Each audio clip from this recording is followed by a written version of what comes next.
Alright.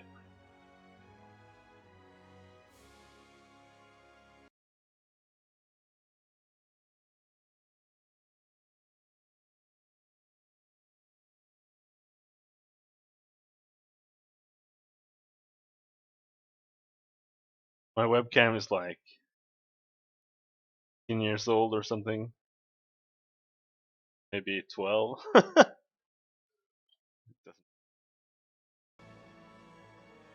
Here we go. So, I'm hoping this is the last stream, but you never.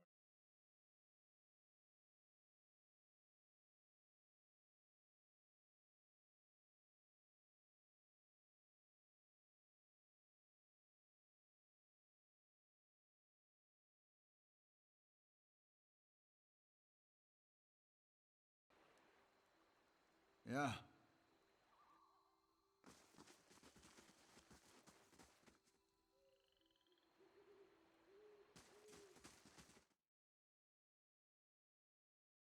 They said that he blocked off this.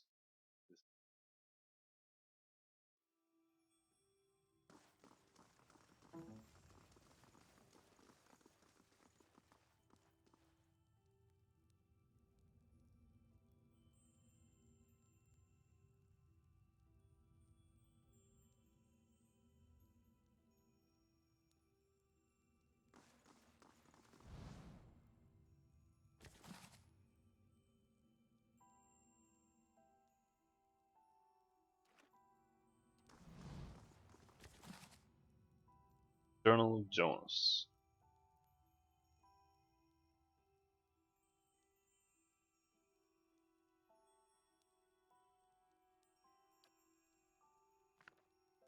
I think those journals are the ones we found in Temple. But I am still not gonna read it. Still.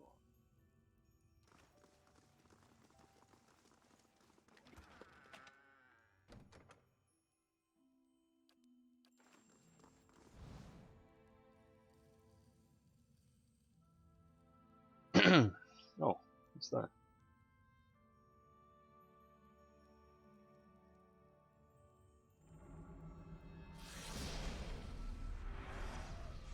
Magnificent.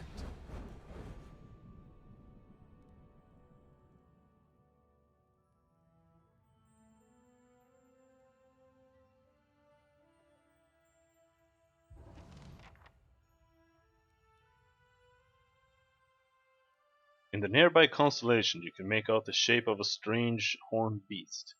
From time to time, you think you sense a faint chill emanating from the shrine itself. I don't know these gods. How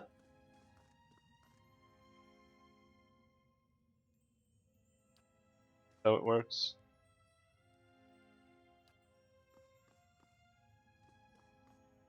No, can't I pray to like Magron? How may I help?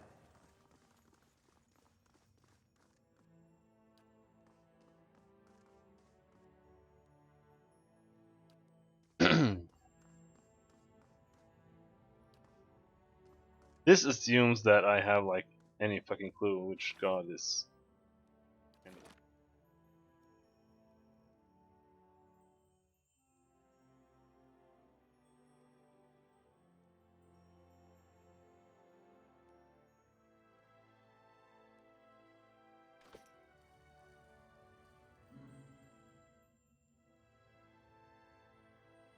I don't know.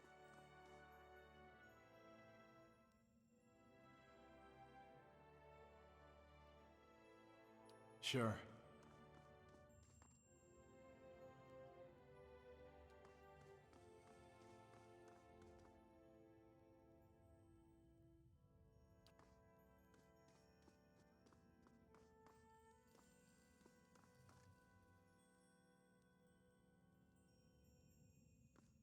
I wanted to pray to Magron, but oh well.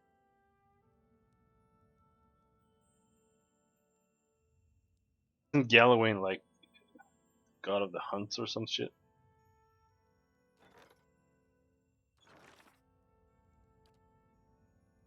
Here.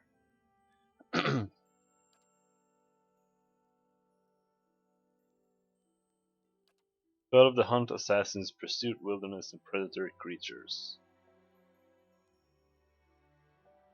Hell yeah.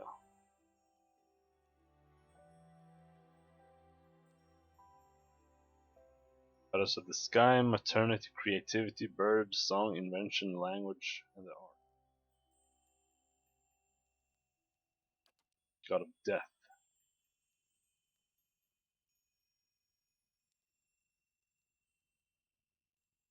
And Rim Grandeur, entropy, cold. I don't want to pray to any of these gods.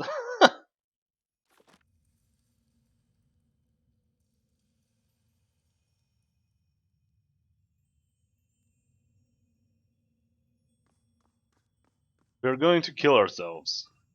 So, let's go to pray to the god of death. Once more you stand before the shrine, the skull constellation which marks its dedication to Bareth.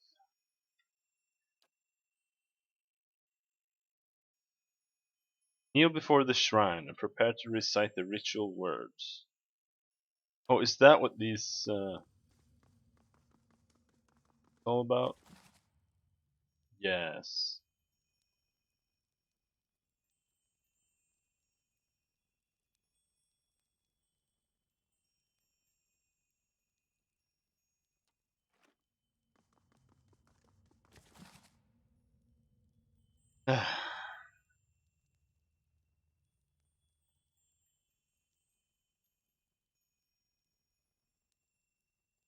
blah blah blah blah.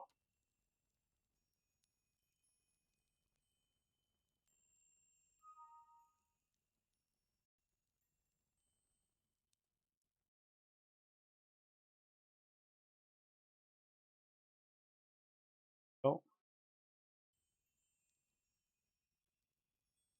how fitting that we know the god of cycles, doorways, mortality, and inevitability as Bareth, while the Valians know this very same god as Sirono. For if nothing else, Bareth teaches us that duality exists in all things. There is life in death, and death in life. Embrace this duality, and you honor Bareth. In the ruins Air Glanfath, Bareth is depicted in the form of two semi-skeletal figures, one male, one female. Dunan e Anku and Anku e Bunan, literally life in death and death in life, in the Glanfathan tongue. Male and female, inside and outside, life and death. We often think of Bareth by imagining two sides of coin, or the two endpoints of a journey. It is said that Bareth has the most petitioners of every god, and this is likely true.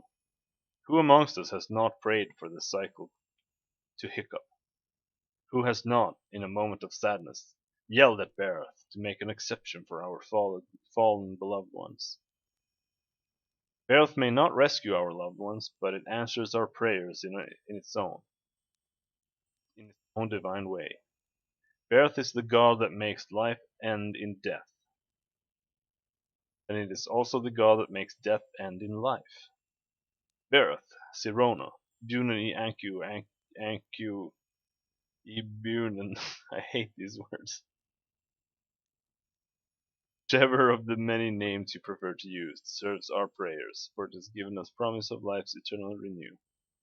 Well, that was completely useless.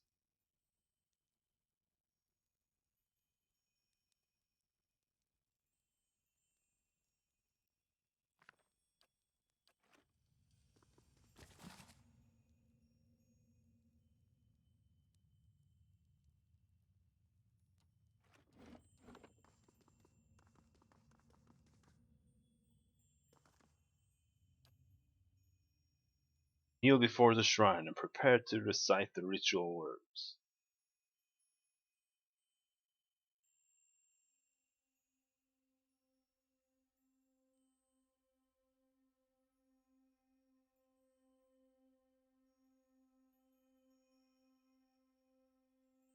life in death, and death in life. There is a rippling shift in the air around you, as if some unfelt wind has changed, bringing unexpected warmth. You feel the peculiar weight of an unseen presence, and of eyes upon you. Kneel and pray to Bereth. Even while your eyes are closed, you see a road that seems to stretch on forever.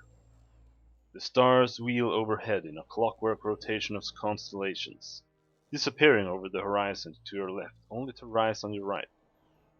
You try to make out the details on either side of the road, but your eyes can't seem to focus.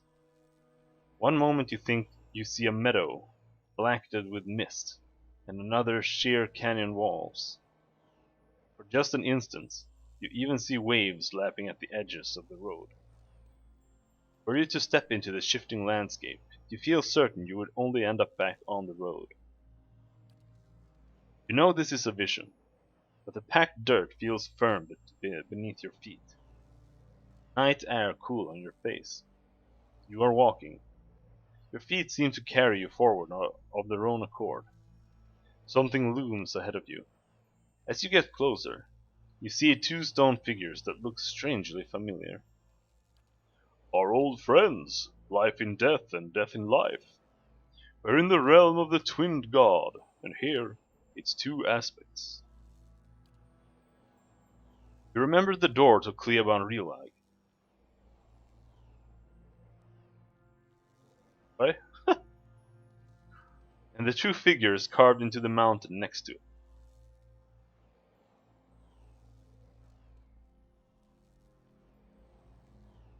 One looks vaguely male and the other vaguely female. Only a thin layer of flesh covers their skeletal bodies, which twists to face the doorway between them. The doorway, however, is not what you saw in the ruins. It's a skull, gaping and jawless. And as you look on, its open mouth seems to grow. The arms of the two stone sculptures are swept towards the mouth, inviting you in. Enter the skull's mouth. The road continues through the maw to another shifting landscape surrounded by stars.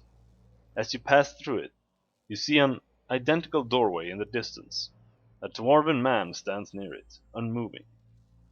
You turn and look behind you, only to see the skull gate you just passed facing you. An elven woman waits in the road. Like the dwarf, she stands still.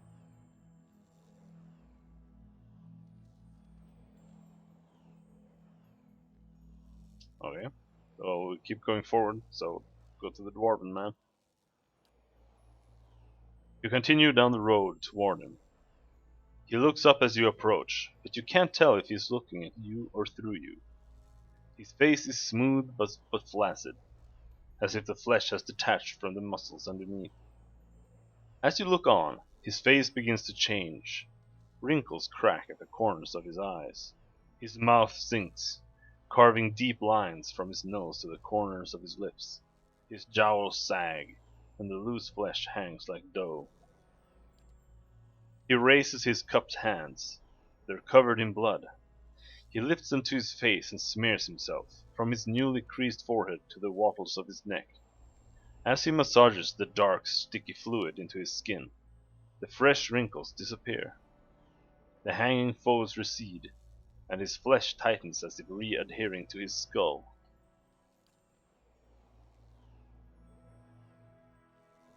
He lifts his head, and this time, you know he's looking at you. The nude face looks like a mask, artificially smooth and still. Behind it, his black eyes are two hungry pits, yawning like the empty mouths of skulls. Come, make your sacrifice to the Ethic Knoll. His body blocks the path. He extends a bloody hand toward you. Okay, take his hand.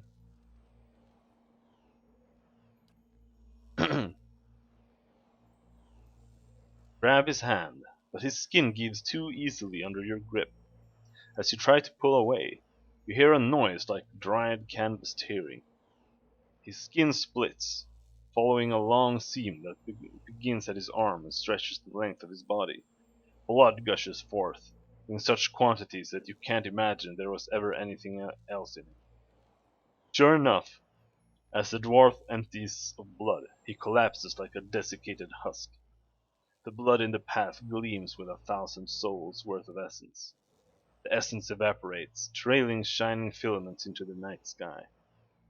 Only now that he is dead can you continue onward. Blood pools around your feet, and you look up and see the elven woman waiting further down the road. Approach the elven woman.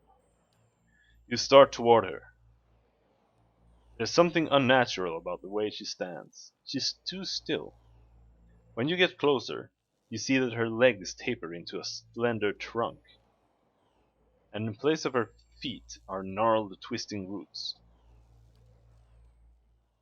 She lifts her face to an invisible sun. Her long golden hair is the color of autumn leaves.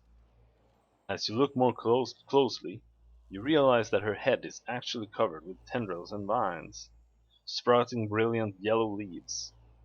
Each glimmers with the essence of an entire soul. She gives you a beatific smile. As you look on, the leaves slowly fall from her head and settle at her roots. They melt into the path beneath her, and almost immediately, new leaves sprout in the place of the old. She reaches toward you, still smiling as the roots spring from her fingertips. Her outstretched arms bar the path. Come, graft your soul to the golden grove.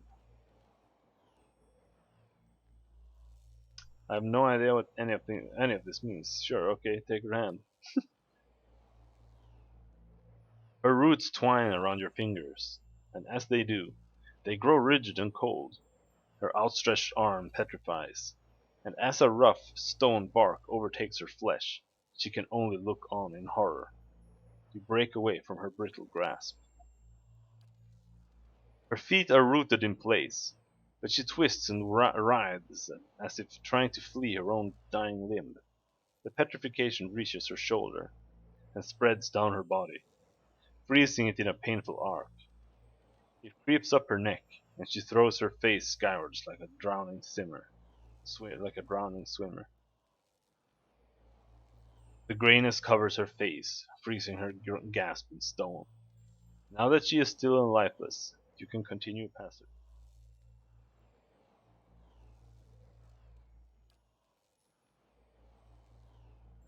Only the golden leaves on her head remain untouched, and as you watch, they fall one by one to the path below.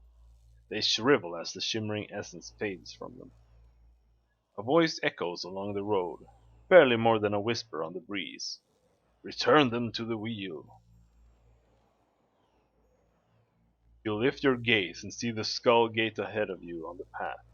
The candles of Ter Evron wink through the open mouth.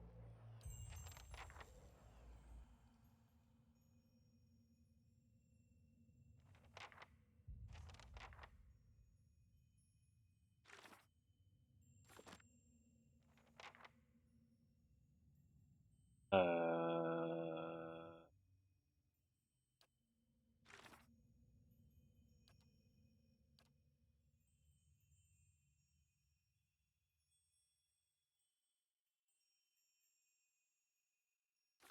okay.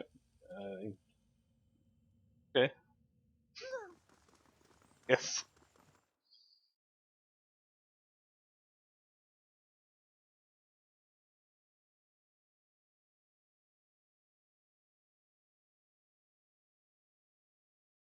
Some bloody dwarf. I have questions. What do you wish to know?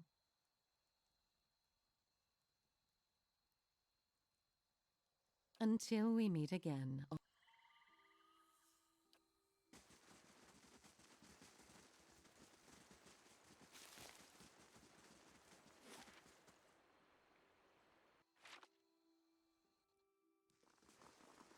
Did you hear that?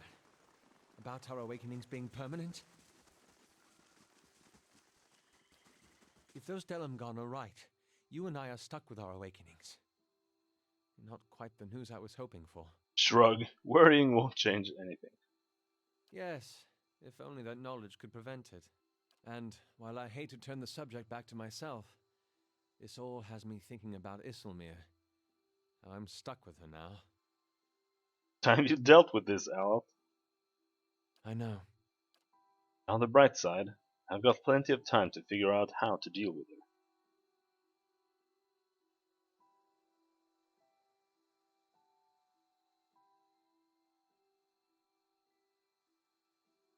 You've got to make that decision, Alf. What do you think? I've been thinking about it a lot lately. About her recklessness, her unpredictability, about how my own irresolution is to blame. I need to start taking control, and that begins here. Even as he says it, something struggles within him. The muscles in his face twitch and his skin quivers. His eyes roll back in his skull, exposing slivers of white. Sweat beads glisten on his forehead. After several seconds, he sighs and looks back at you. That wasn't as difficult as I expected. I think deep down, I'd always hoped to find a solution elsewhere.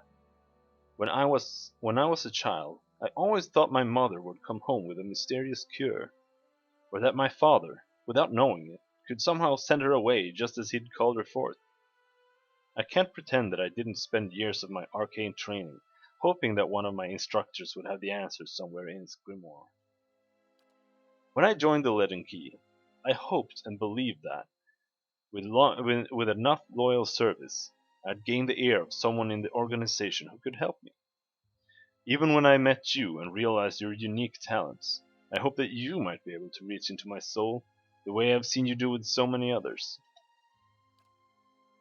I've been looking for someone else to solve my problem, and now I realize that I've got to face it on my own.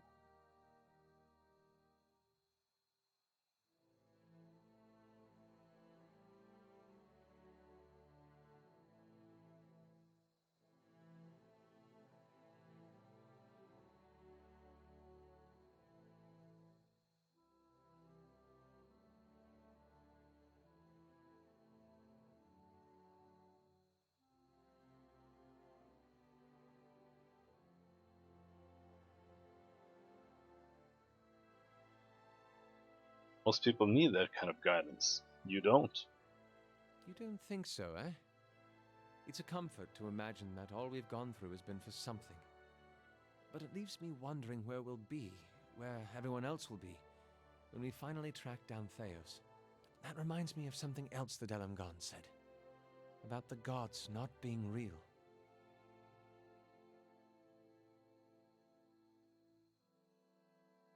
They did tell us to pray to the gods, so that can't be entirely true.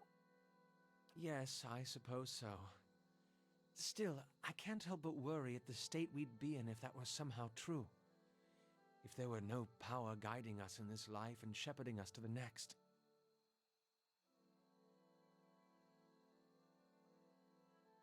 Then his honor would just be a happy accident and you'd have no one to blame for it. Yes, that would take the fun out of it. Should get moving.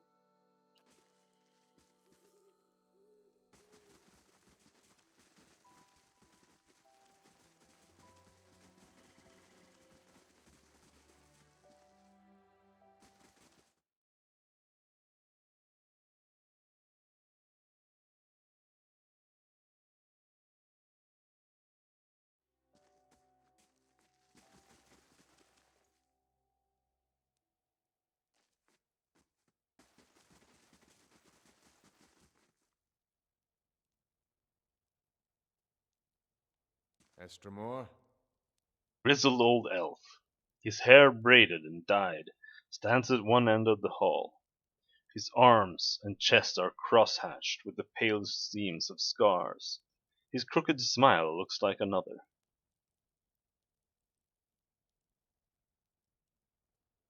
Not many Estromon were permitted into our sacred city. Beth, I don't remember how I pronounce this. Bethuel? I think Bethuel must be feeling especially soft today. Adair pays no attention to the elf, and instead has locked eyes with the Stelgar in front of him. He whispers to you, Do you think he'd mind if I pet his dogger? Come to hear your future at Tyr Evron? His smile widens, exposing a row of yellow, crooked teeth. Make your own at Blood Sands. Oh, Blood Sands. What's Blood Sands? Ancient place of sacrifice. He laces his fingers together, in a cave by the great elms themselves. Restin and his druids have been an integral part of Glanfathan society for generations, no matter what some of the other tribes might say. Ere Glanfath has held its own against the Estromorn, because some of us still understand the power of sacrifice. Gives you an appraising eye. Does the thought make you uncomfortable? It should. It's what kept our society alive for so long. Dimmock crosses his arms over his scarred chest. Something else? Nope.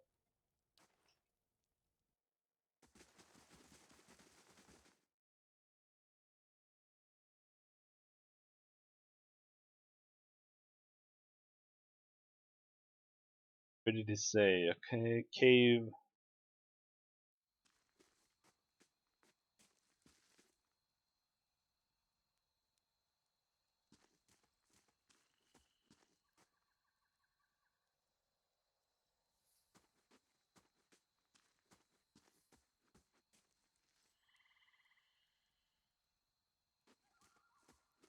Cave by the great elms themselves.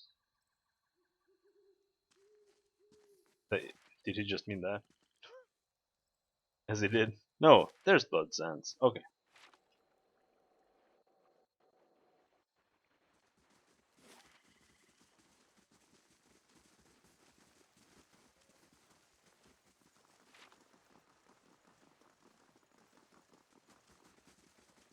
I'm afraid he wants me to kill one of those, but I think if you check the map...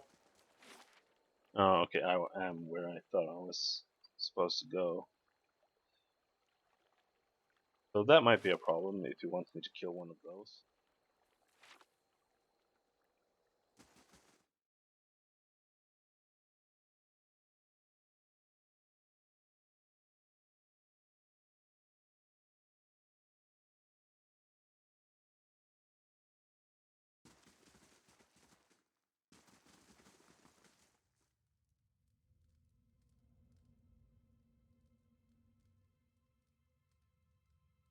A dwarven man stands, motionless, near the roaring fire that lights the cavern. Your sacrifice feeds the land, supplicants. Come forth! A gust of smoke curls around him, licking the charred flesh that bulges on his forearms. They suddenly flex. Estromor? The dwarf holds his fist in a tight grip. Your kin doesn't come here to share with the tribes. What do you want? What is this place? Blood Sands. The dwarf picks on his scarred forearm. His guttural sigh mingles with the crackling of wood and bones behind him. As I said, Estromorn rarely visit our halls. The Glanfathans call this place Blood Sands. We call it home. The Ethic Knoll have tended the land from within this cave since before the arrival of the tribes to the Twin Elms. Erost crosses his arms. Be warned, Estromor. We bleed life to nurture it. Our sacrifices may strike you as savage, but the health of these lands depend on them, and it's unseemly for guests to insult their hosts. Tell me about the sacrifices. Gerast spreads his stocky legs apart and locks his forearms. Everything must die to return a new Westermore. Through the sacrificial rites, we offer supplicants the honor of giving their most precious gift back to their brethren, back to the land. Dwarf lifts his fists, thick and mottled by red scars.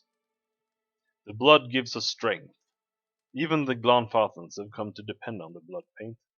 They brim with power before battle. All thanks to the sacrifices of their kin. Tell me about the Ethic Knoll. Our order has thrived for generations. Before we came to Twin Elms, Our rights fed the lands of the eastern mountains. Now we share blood for we share blood for Air Glanfok. Garros opens his palms. Strikes of red skin run through them like flames. To everything that must end, our sacrifices bring a new beginning. He looks up. We sustain what's to come. Remember, Estromor, you are a guest in these halls. Respect our ways, and we'll tolerate your presence among us. There's a lot of people here, and I think I'm supposed to kill that guy.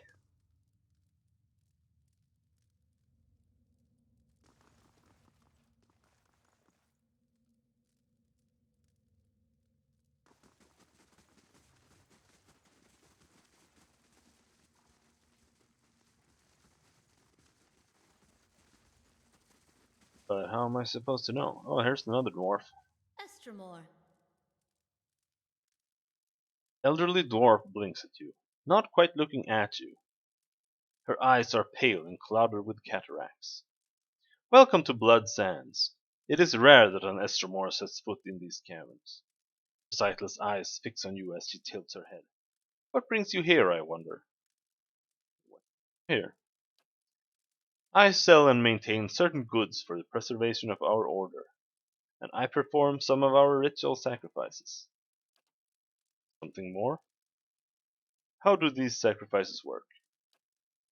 Like any worthwhile ritual, it's too complex to explain in detail. It involves clotting the supplicant's essence, binding it to their life's blood, and drawing it into a container or vessel. For sale.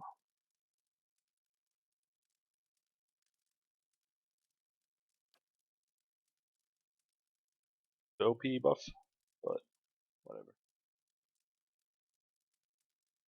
Actually, let's buy some of that.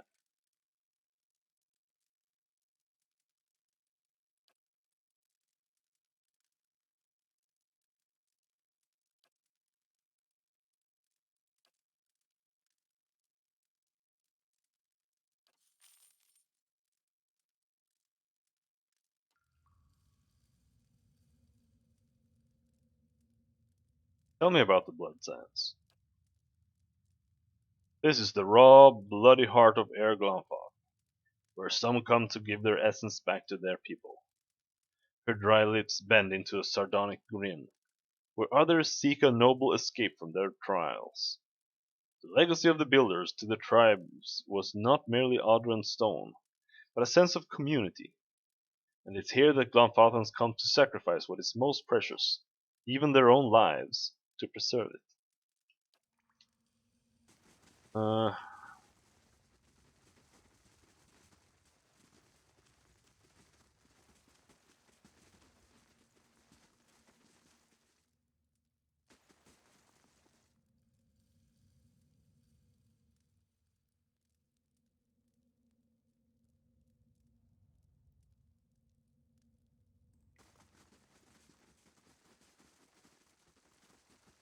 there's a shitload of angry elementals here, which makes me think that I'm supposed to kill someone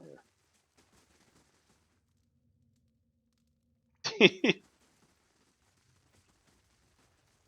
But who exactly?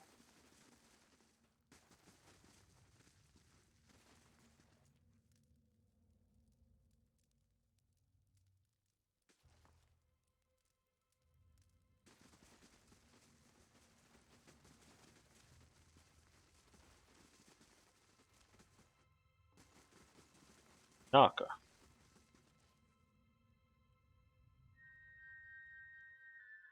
The petitioner before you is swaddled in loose-fitting robes. Her hair is greasy and matted. A glossy film of sweat and grime coats her exposed skin. She has the swollen features of pregnancy, and several missing teeth in her big, grinning smile.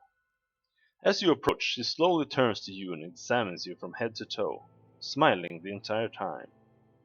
"Joyous day to you," she says. Despite coming from a wearied body, her voice sounds resonant and relaxed. "I am Naka, midwife and lorekeeper." Her hands run across the slight bulge in her belly. She rolls her head back and sighs a relaxed purr. What? You feeling well? Flawless, he replies. Apologies. I should be left to my meditation. The rite of strength is invigorating, almost overwhelming to the senses. She reaches down and cradles her belly in her hands and turns away.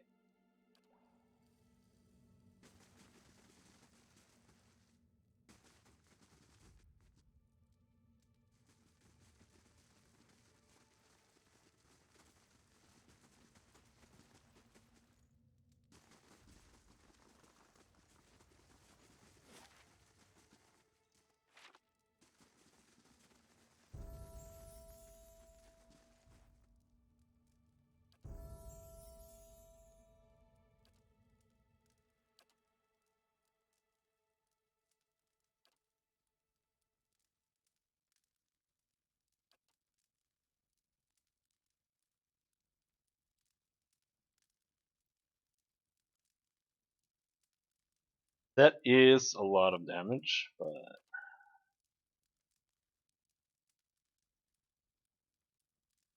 still didn't intend to.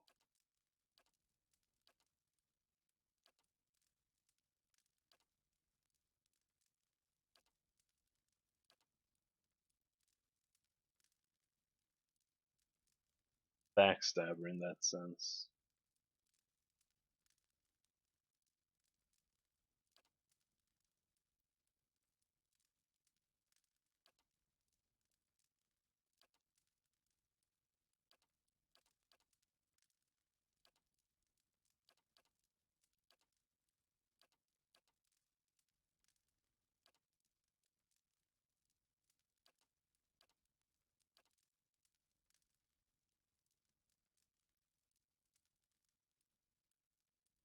Venom Strike.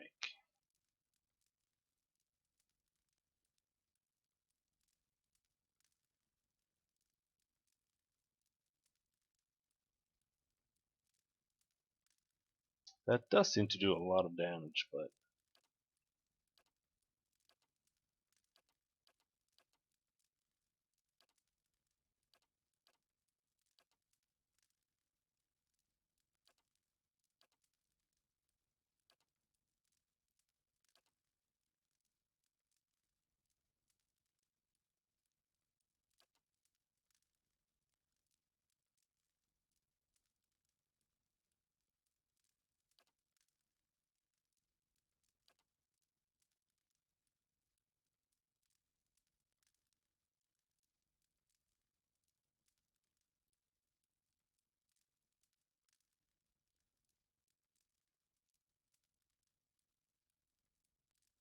Outlander's Frenzy. Let's go with that. That's the Barbarian class skill. Because it's either that or plus 10% crit chance.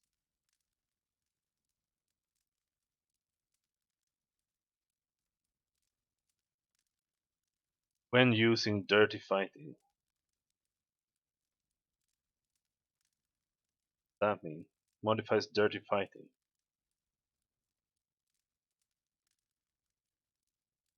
Whatever. Let's just take Outlander's Frenzy. What is Dirty Fighting?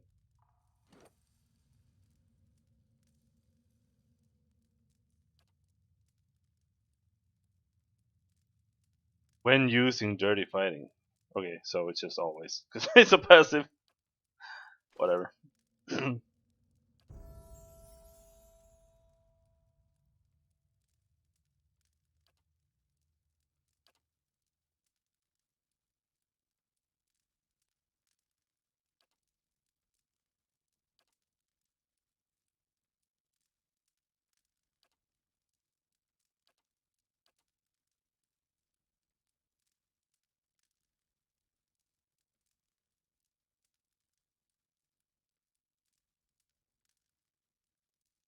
This buffs it versus. Well, this buffs it so enemies always take burn damage. Normally it's only vessels. But it also makes this really strong with vessels. Which is undead. Dazed for 8 seconds. Not too impressed with that. Sword. Brandizing Radiance. This just makes buff me instead.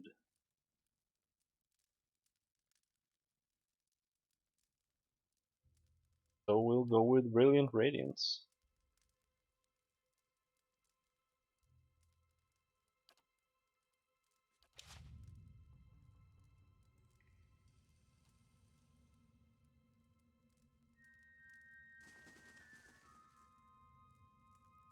There is the guy who needs to die. I can feel it in my booty. As your blood flows, so shall your essence. Your life's energy shall feed the soil, and your soul's energy shall enrich the community. This is by your own choosing, supplicant? Yes, the elf's voice is high but even. The dwarf grips a hatchet with both hands and raises it over his head. He throws his shoulders forward and swings the weapon into the elf's chest, connecting with a meaty thump. Blood gushes around the blade, and the sacrifice's screams rend the air. Aleth's lips curl with disgust. This is why I prefer the wand to the blade. I'm not sure. Yeah, whatever. Despite his earlier agreement, the elf thrashes atop the stone table, his torso arcing, while his arms and legs remain tied in place. Meanwhile, the dwarf spreads his arms wide and allows blood to spatter his robes. When the elf is finally silent and still, the dwarf pulls his hatchet from the body and wipes it on his helm. Kana makes a disgusted noise and turns away. I think I preferred these rites when they were only words upon a page. Why did I look? It is not as if it's not as if I didn't expect it.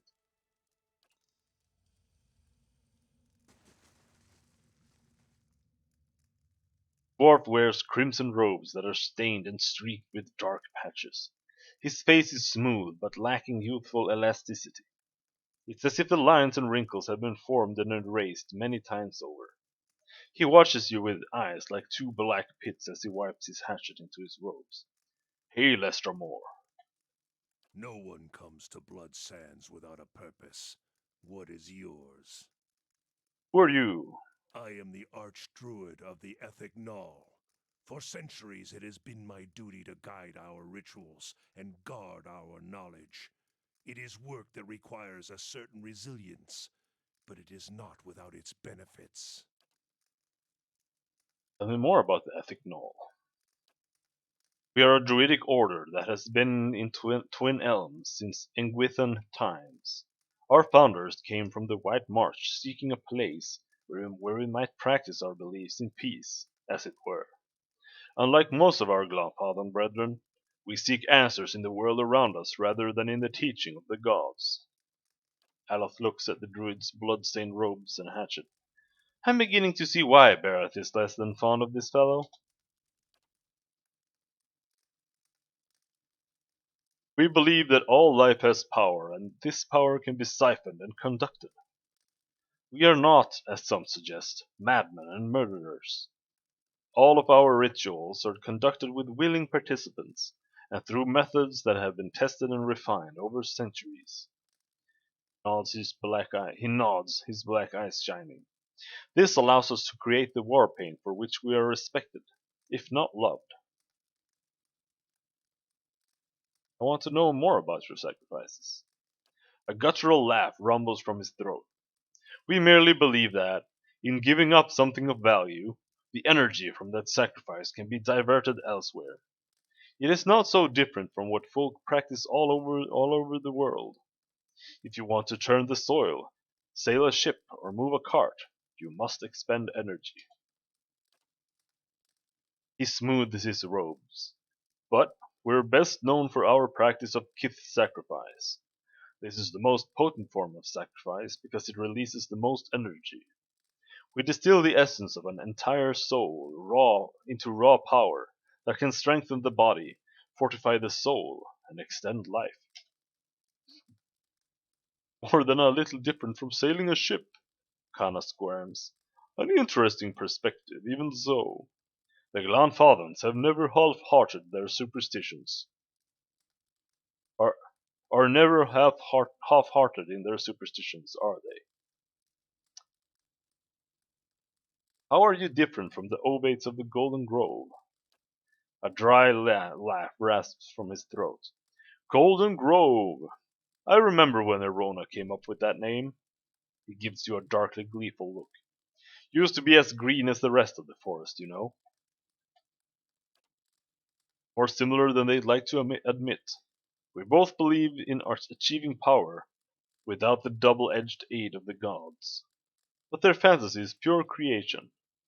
Something from nothing. They blind themselves to the fact that all life, from the mightiest dragon to the slimmest blade of grass, requires death. And the greatest ends require the greatest sacrifice.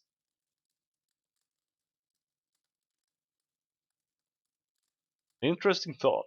I'll have to ponder it further. All I wanted to know. Bereth believes it's time you paid your dues. Restin grunts. Then he can descend from his mighty pantheon and tell me himself. Actually, that's why I'm here. Since when do the gods send mortals to collect? You're much too talkative to be the usher. This is the trouble with deities. They meddle in a world that they don't even inhabit. I hope they've promised you something better for your next life. Yep, and that's kind of what I expected over there.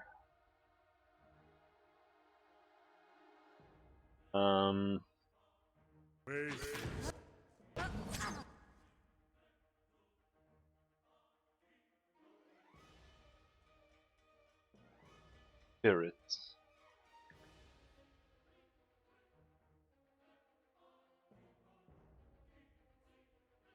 Had to be a flame spirit.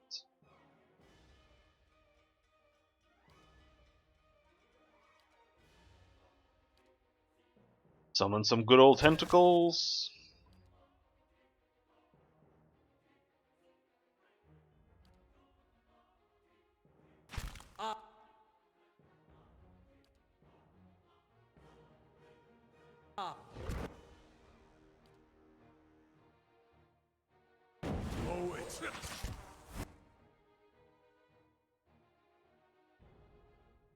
Yeah, okay, fine. You guys finish off that Earth Blight.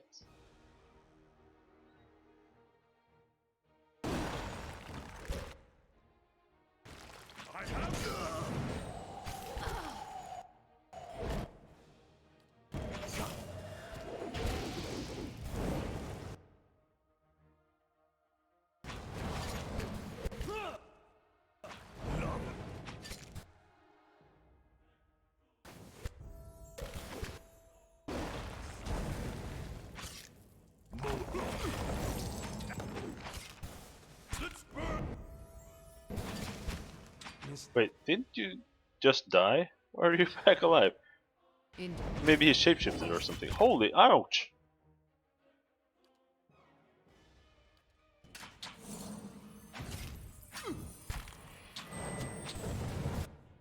Oh yeah, okay, they're fighting the Archdruid, that makes sense. He's not a pussy.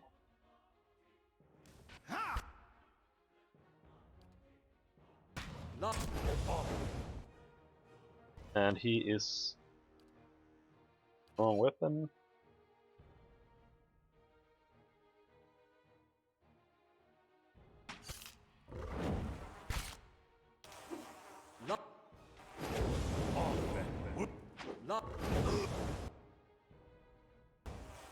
Oh, okay.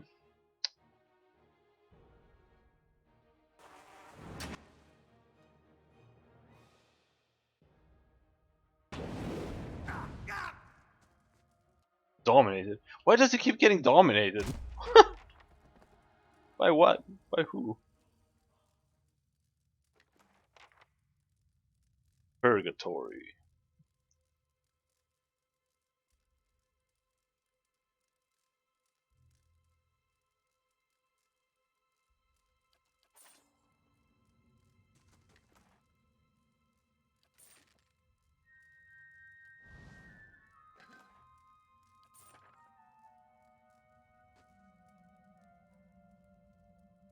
Now we'll just have to hope that nobody else noticed that.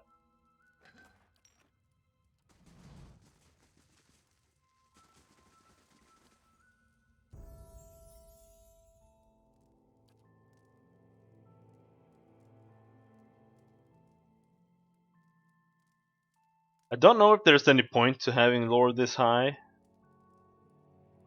but let's just keep going, whatever. I like their spells up to level 9. At the end of the game, and we're at level 4. But I guess they kind of planned it for the second game.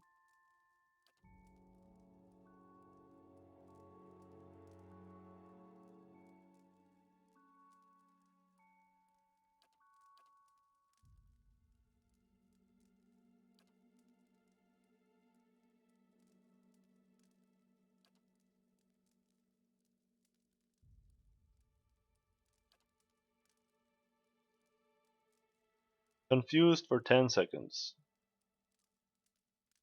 That sounds very...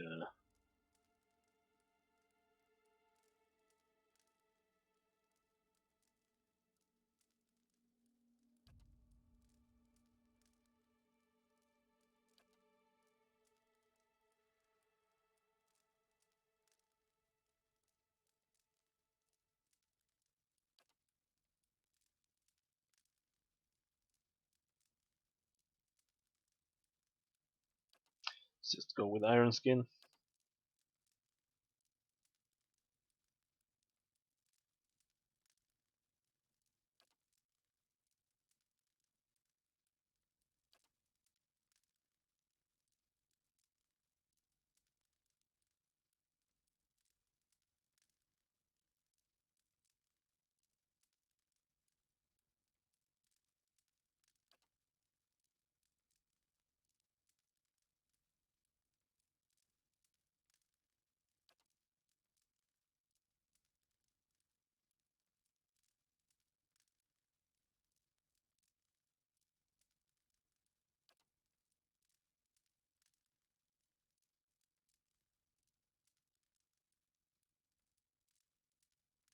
Strengthened Hardened Veil. Yeah, let's go with that. Just better oh shit button.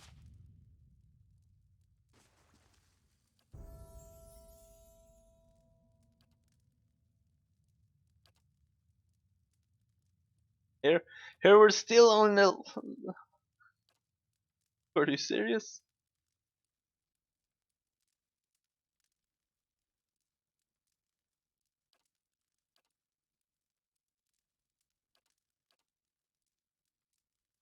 Let's see, Invocation. Okay, this is an actual spell, so...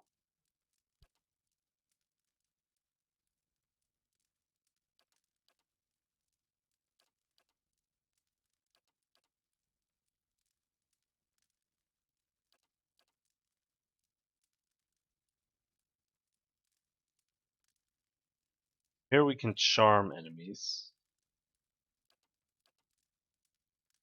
Have a heal. I will take the... No... Worm. Let's go with that. Let's just make him my Death Knight. Oh yes! Wet Veterans Recovery. Yes, I want that. That's the fighter class skill. For the first minute of the fight, he'll regen 6 endurance first 3 seconds. Or at least it was in the beginning. Maybe it's lost now, but still good to have there. Please don't be angry. Please don't be. Okay, they're all super pissed.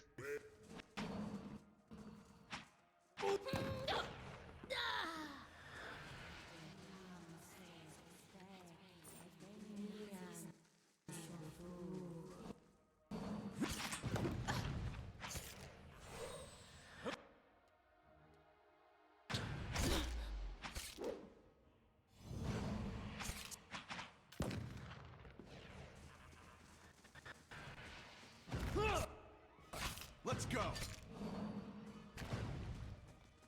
Why does he keep? Has to be a weapon I have or something that keeps harming. But I don't remember.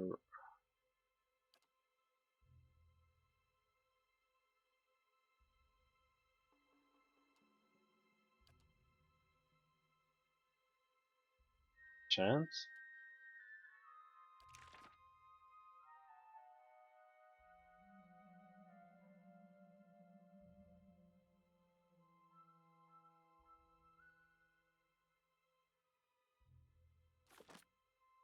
Yes? Oh.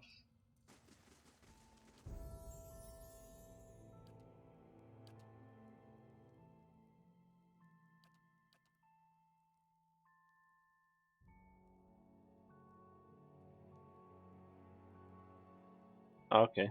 More damage there. No, screw that.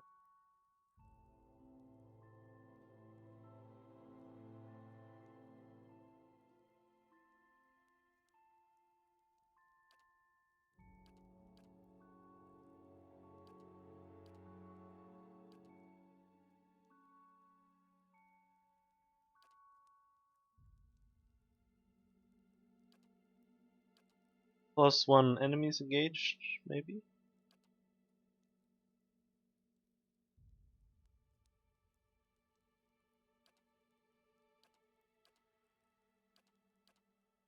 So, supposed to be the tank anyway.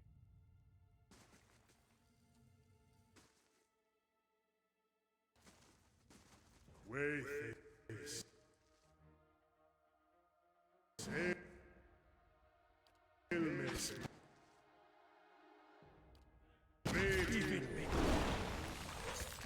Ouch!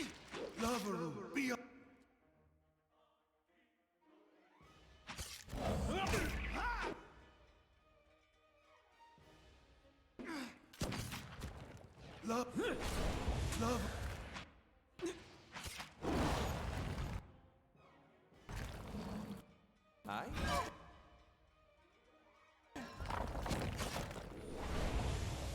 Oh, they are shapeshifting.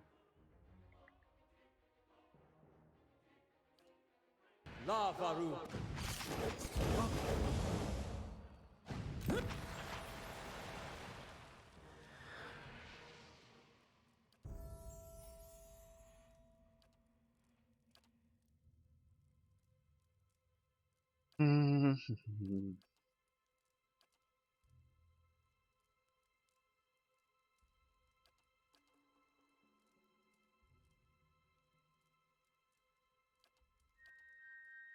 Iron Lance.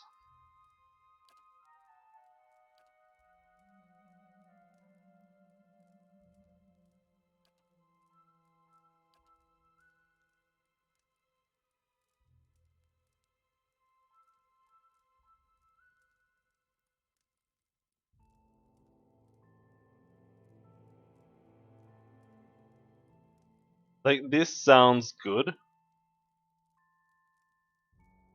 but at the same time, it also feels like stunning a target who targets my will is something that happens incredibly rarely. Let's just go with Veteran's Recovery here too. It's a good talent.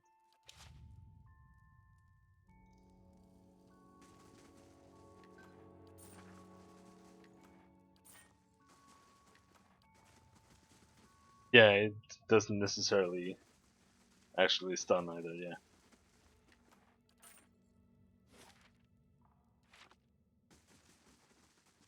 And hey,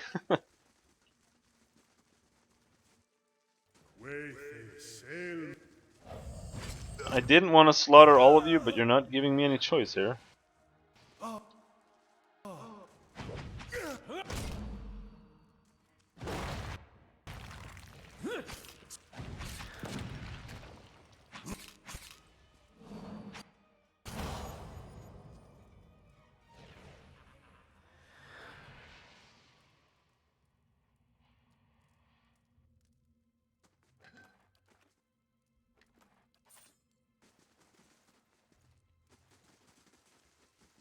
She doesn't care. She's a merchant.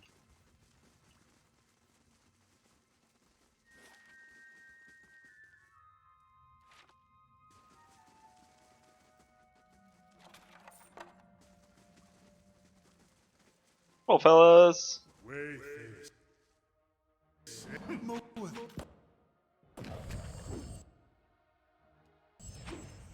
Love.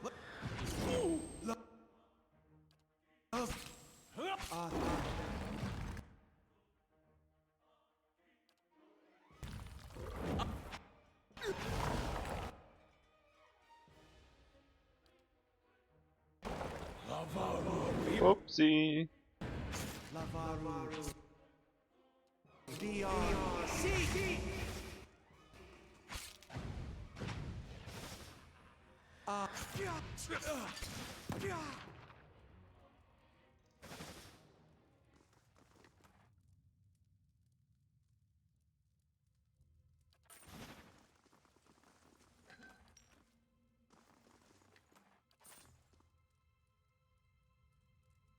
Let's see if the pregnant woman is mad at me too.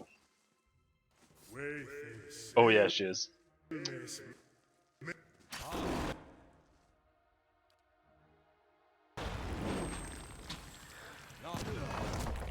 Oh, there's someone up there. Lance that. Oh, I thought my lance was a single target spell. Oh, whatever.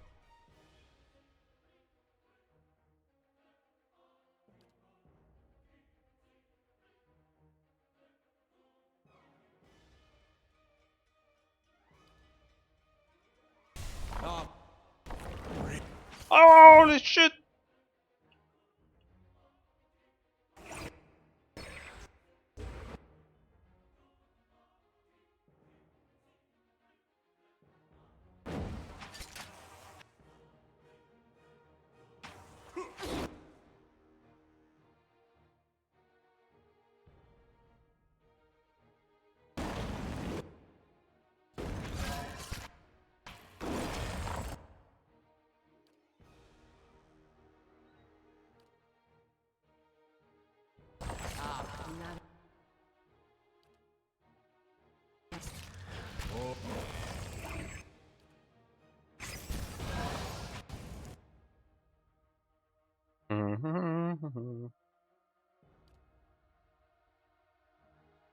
Let's just do some simple stuff. Blessing. Wayface. Can't see shit.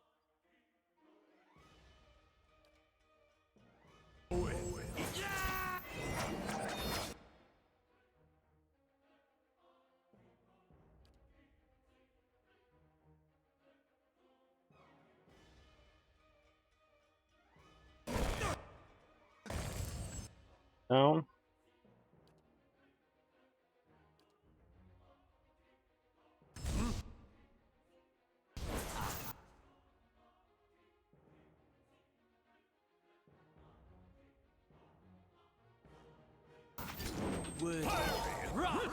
Oh.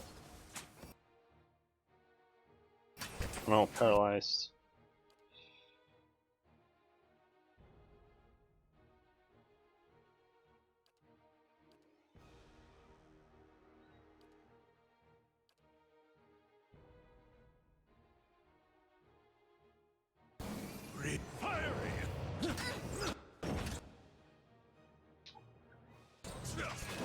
Oh, they're all stunned. Very nice. Sweet. That's exactly what I want.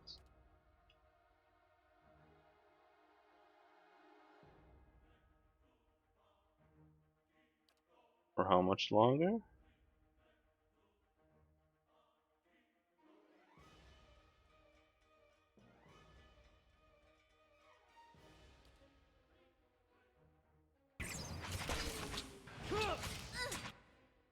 Alright. I'm in that thing. Oh no, he actually... Oh, that's so stupid. Infestation of maggots is like the most overpowered spell in the game.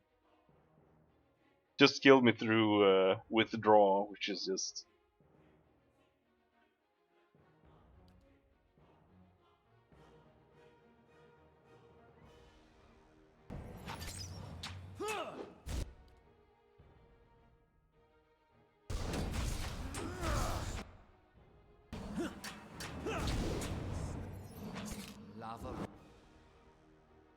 Odds of me not dying here, not high.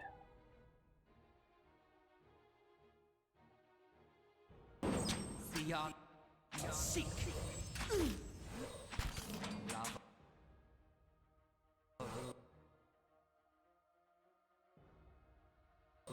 Beyond seek.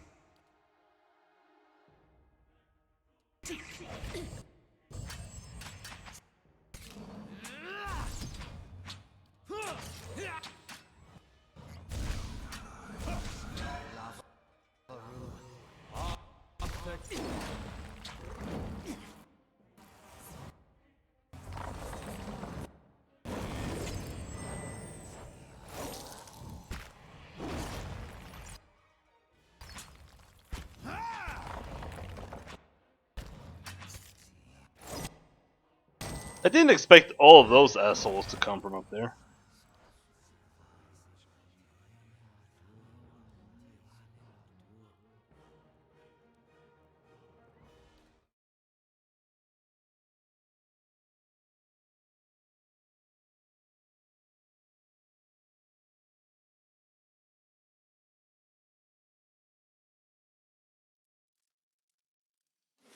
Oh, thank God we didn't save Right. that far back.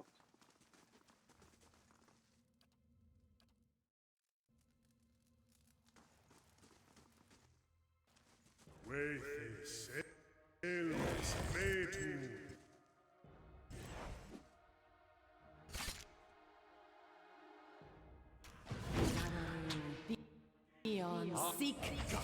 What is this? It's like dual wielding antlers.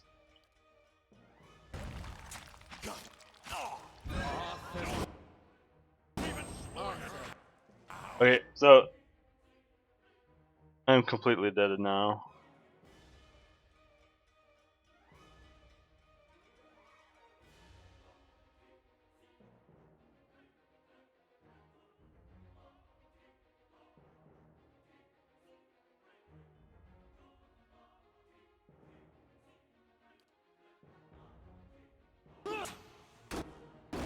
Yeah. It's one infestation and good night. Hmm.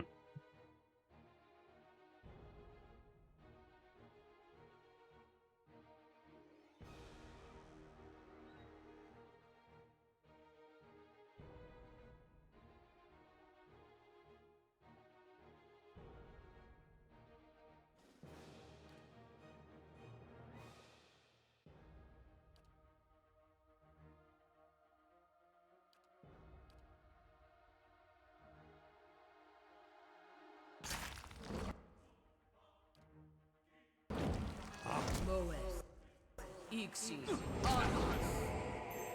not getting through me.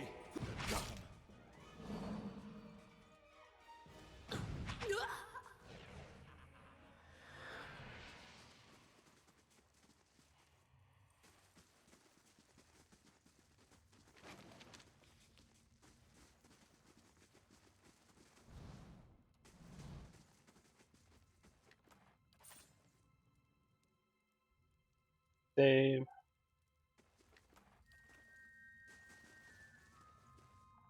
Up we go. Oh, hello. Worth a look. Why are there 4 lockpicks hidden in like a random rock?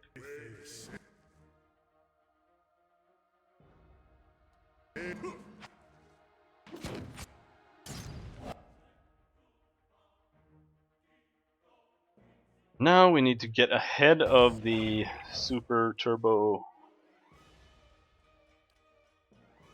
massacre squad.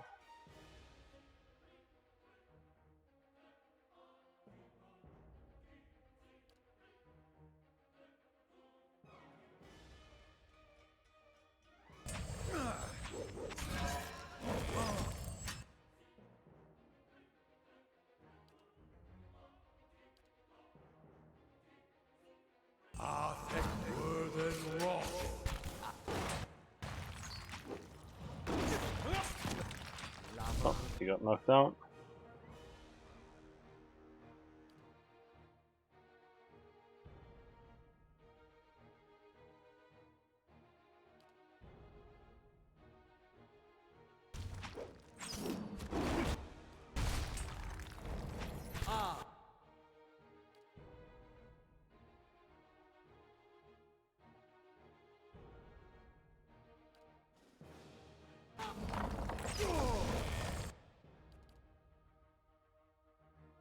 Where is Aloth even? He's like in the middle of it. Lover beyond. Oh, he's paralyzed.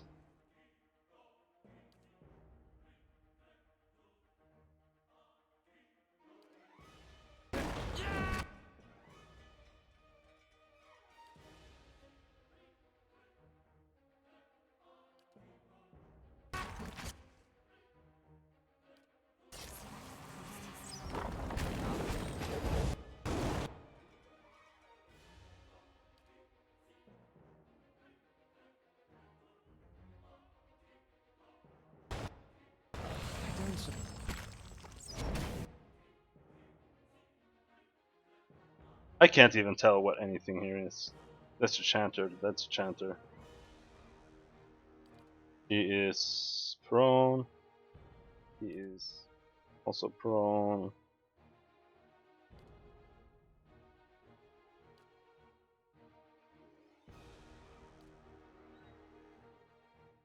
Lava room beyond seek.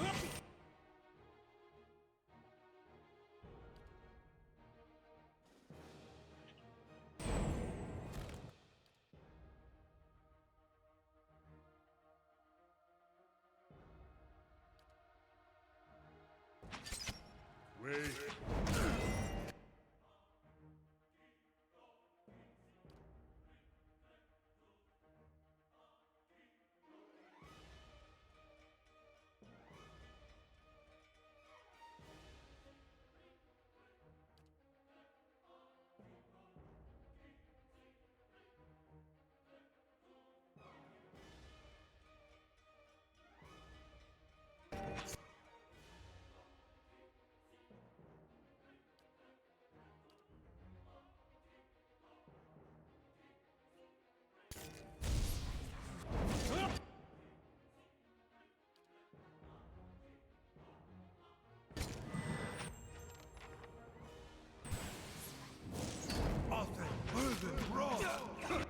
Yes, it died. Holy shit.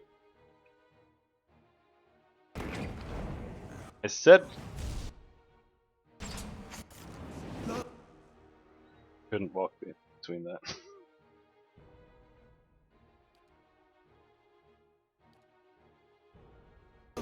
Beyond seek.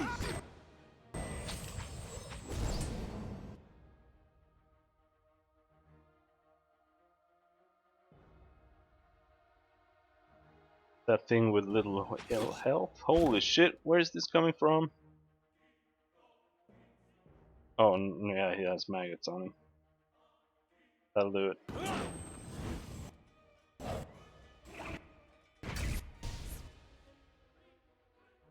Okay.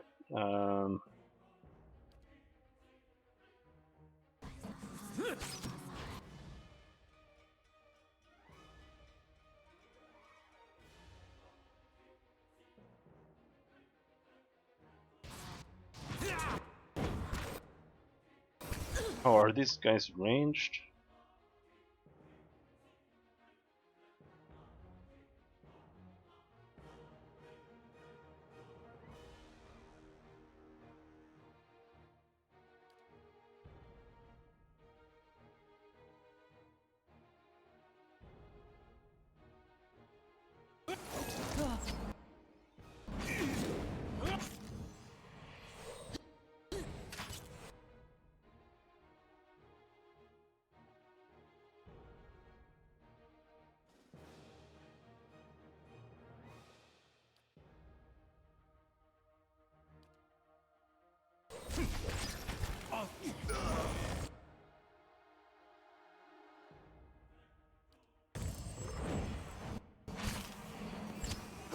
Oh, he got stunned again. Holy shit! Absurd.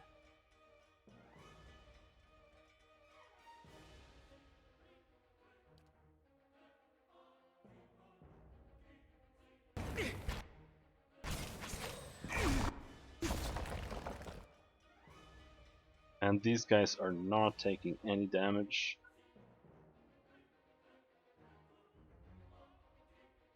At all from anyone.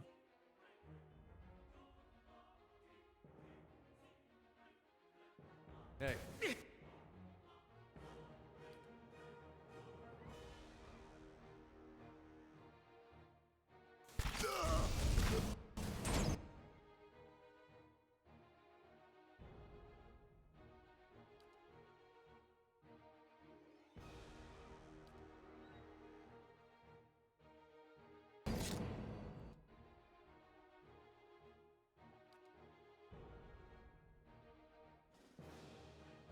And he's gone.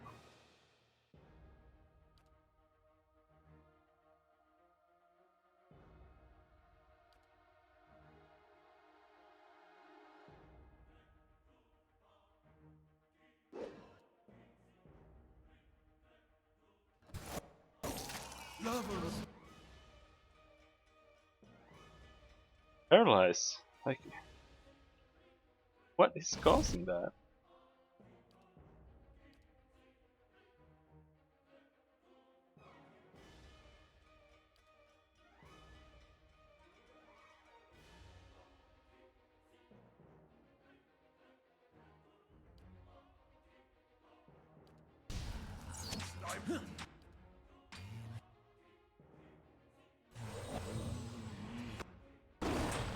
And knocked down. Guys are ridiculous.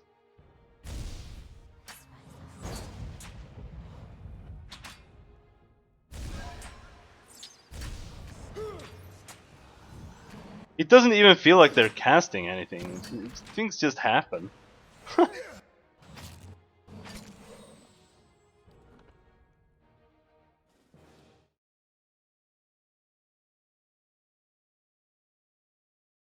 Okay.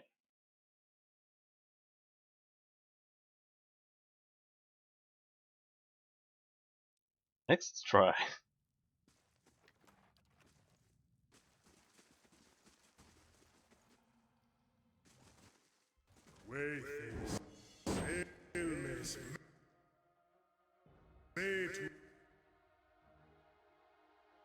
Lava.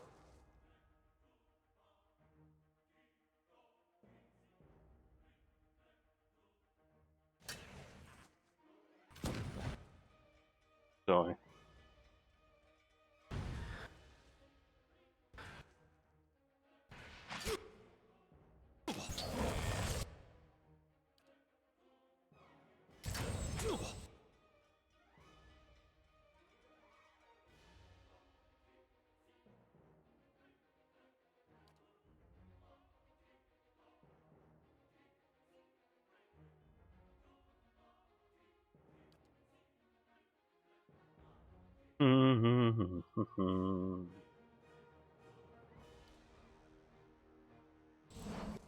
No, no tentacles.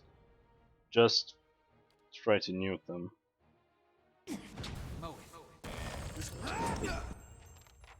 That is at all possible.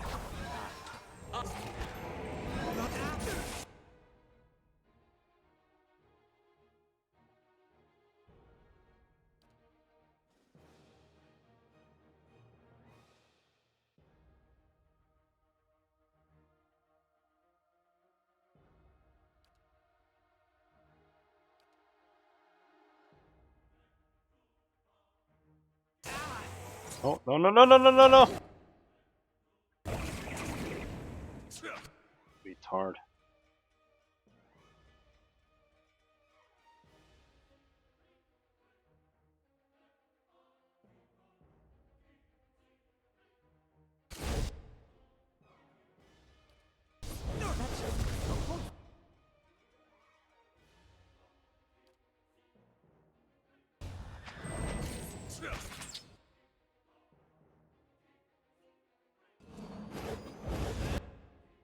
In one hit!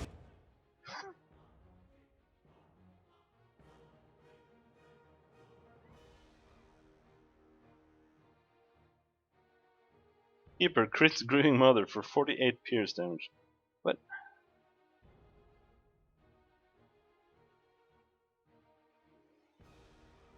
You can't have taken that much damage just from that.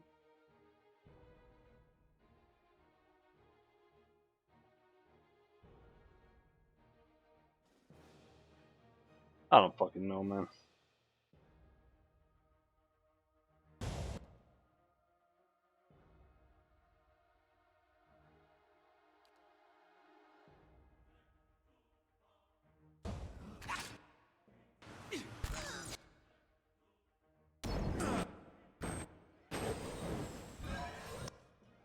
He's dead?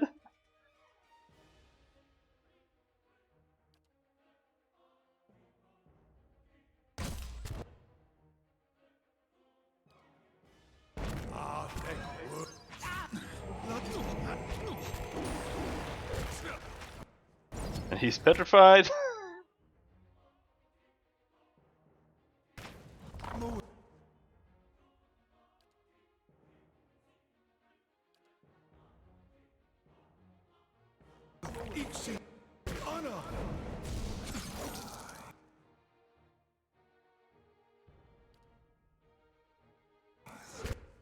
I think Elf is up and about again. Oh shit, did I win? I think I won.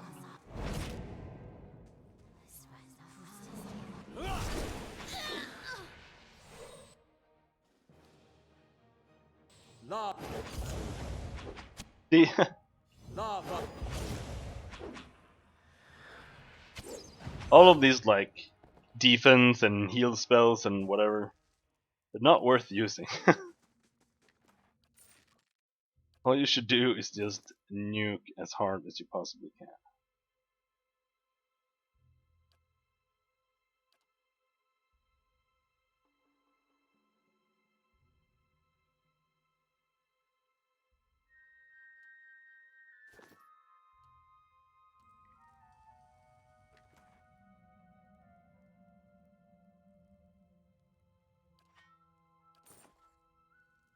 Sure.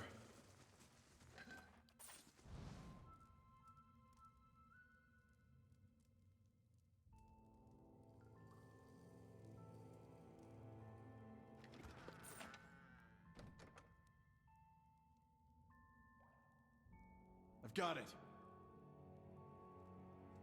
Finished.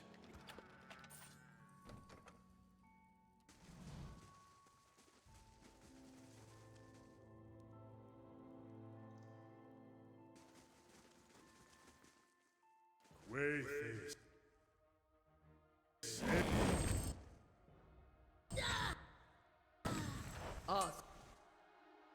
And please spread out.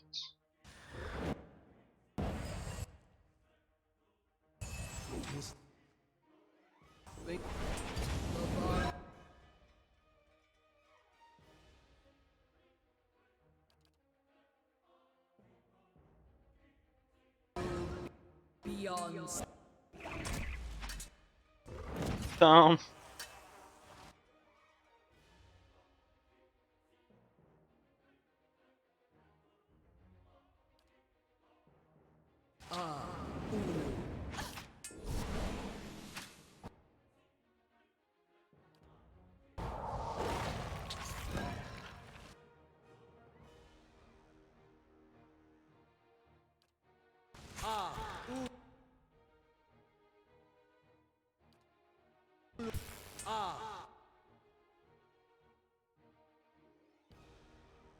Ulu Sen.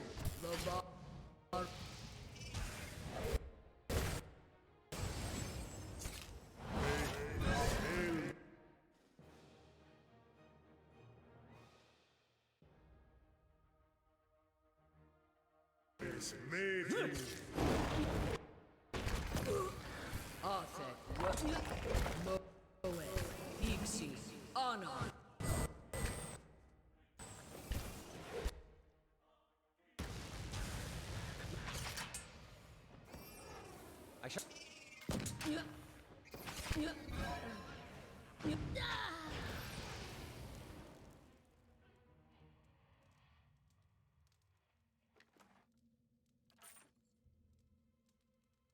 Phew.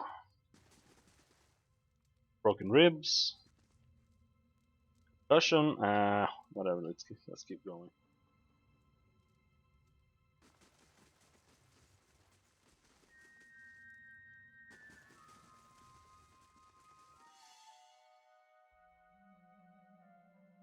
Worth a look.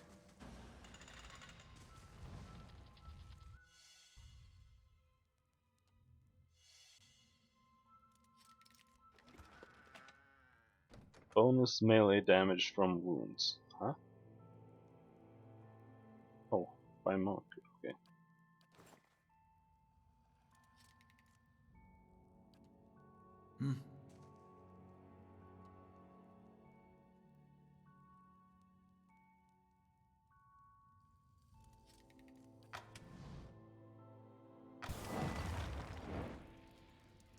Hit a hooky.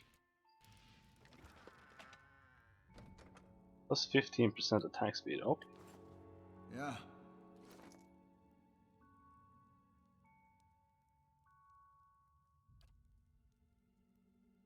On her.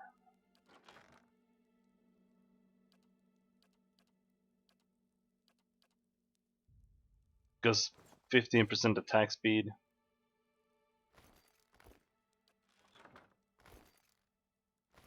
He builds 15% more.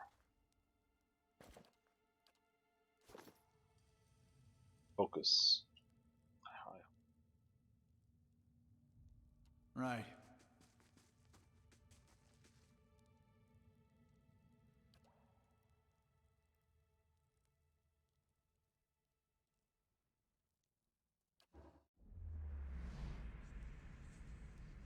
Eyes open to a familiar scene. Juran sits with his staff laid across his lap, a malignant flame spouting from one end. He is difficult to make out, his features soft, bleeding together, but the staff you can see clearly, its etchings aglow in molten orange. Though Juran's face is difficult to distinguish, there is no mistaking the hardened expression, the furrowed brow. His voice hisses and sputters, low and unintelligible, as though having a private argument with the staff. Traces of spittle catch the firelight as they fly from his lips like sparks. To your surprise, there is a female figure behind him. You're about to call out a warning when you realize it is the Mogran statue where you met Jurans at the fork. Yet she seemed almost alive for a moment. Her cast shadow seemed as if it was moving, cloaked. Then it is still, frozen with the night at its back. There's something odd about one of the symbols. A circle of 12 smaller circles. One of the small circles glows brightly, but the other 11 give off little light. They flicker and fade like dying embers. Between his hissing curses, Jurans lower his face close to the staff and blows on the fading circles with panicked rapidity, coaxing light from them, but they do not ignite. One by one the light of the circles dies, and smoke rises from their ashes. Only one still burns. Jurans hurls his staff at his feet, and it clatters to the ground. Its edges have become soft, difficult to find. Like its owner, the staff has become a blur. You close your eyes and reopen them, and Jurans is there, picking up his staff from the ground. But the blur is gone, and you are awake. Oh, Jurans always has such long dialogues. Ooh, I need you to leave. I had questions I wanted to ask If you. doubts and curiosity plague you, you're skinning your knuckles on the wrong door. I had another vision of you. One of the symbols on your staff. It was dying. You see many things that aren't there, Watcher. Perhaps the symbol was for your disappearing sanity, and we are to bid it farewell while you still have the wits to grieve for it. I saw a symbol with 12 circles. What does it represent? That symbol? The God Hammer.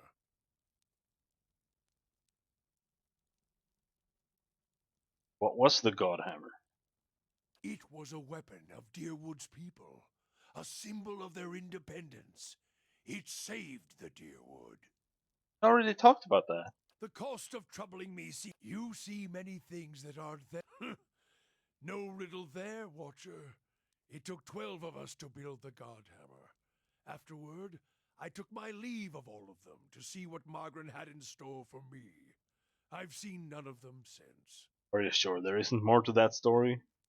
Your kind has a way of interpreting its visions to fit the version of the truth you like best. But Magran's flame leaves no room for interpretation. Waste the time of others with your distortions and your fever dreams.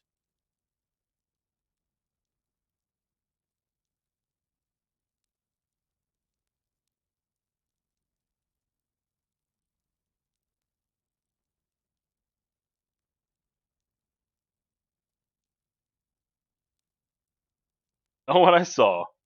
It's always the way of the mad to try to convince others of a reality only they can see. But when your doctrine's the truth, it requires no convincing, only an opening of the eyes. I would purify you, Watcher, if I thought it would help. The cost of troubling me seems to worry you little. Okay, whatever.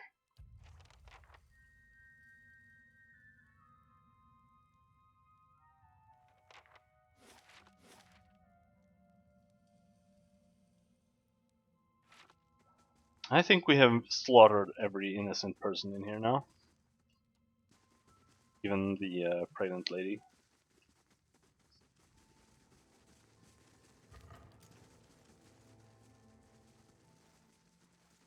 Bow out. Hope they're not mad on the outside.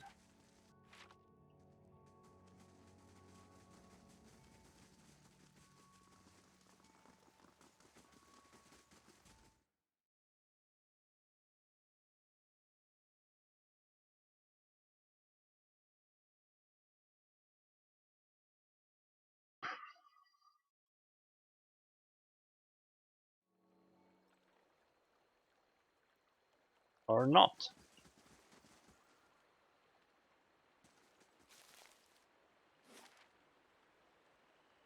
They already mentioned the other place, so the Golden Grove is where we're supposed to slaughter the rest of the people.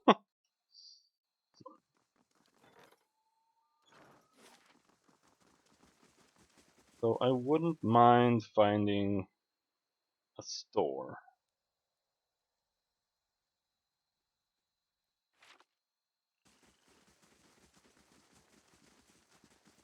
Many blessings, traveler. Welcome, Estramore. I've got herbs and potions for sale. Looking for something to ease your travels? Or something to make them more interesting? White leaf. Nice way to spend an afternoon. And the following night. And most of the next day. Um,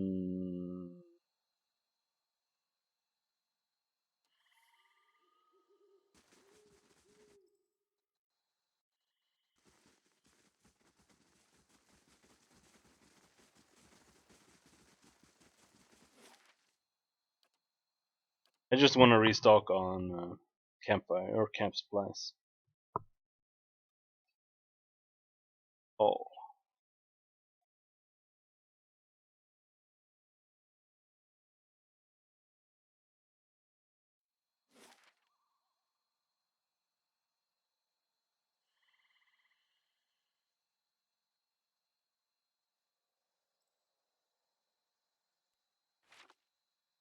market. So maybe that's where.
Hail, Estramore. Hey, I see your wares.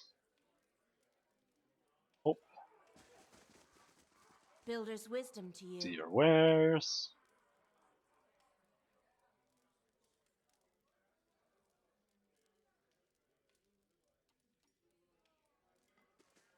Hail, Estramore. One. Amazing. Builder's wisdom to you.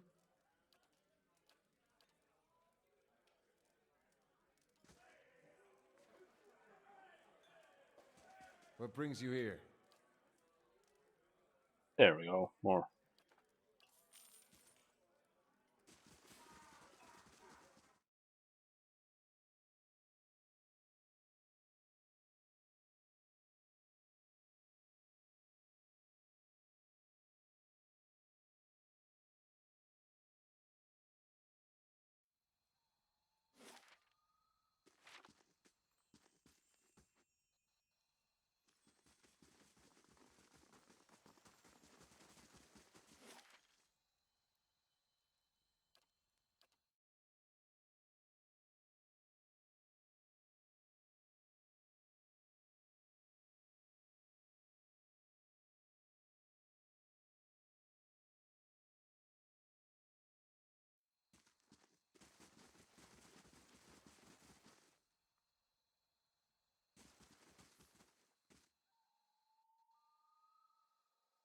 But there's nowhere you can go inside here.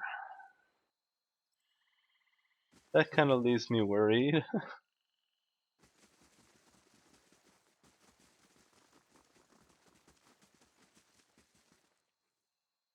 An elf with placid green eyes nods in greeting. Welcome to the Golden Grove, traveler. Hail Estremor. Seek the wisdom of our herbalists, or simply to bask in Weretha's glory? Who leads your order? High Ovate Erona leads us. She sometimes journeys to Elmshore to renew her strength, however. She's there now with some of her closest followers, in fact. Erona is a mighty elm among us. She's lived for generations. There are none who understand the world as well as she, and we are fortunate to have her wisdom to answer our questions. I'd like to know more about Erona. Why, you must meet her for yourself. She is wise and kind, and she has led our order from the beginning. Yet she walks among us and gives freely of herself. She turns her gaze to the great twisting elms. That is what so many of us cherish about her. She is present among us in ways that the gods never are. Okay.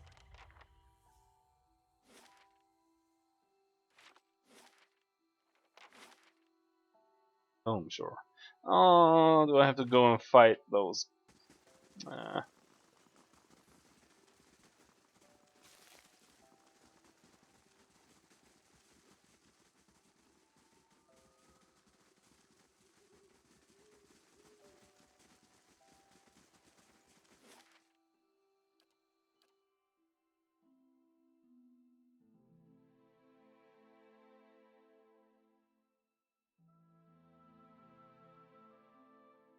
I didn't finish that quest with the message that guy gave me, the dying monk or whatever.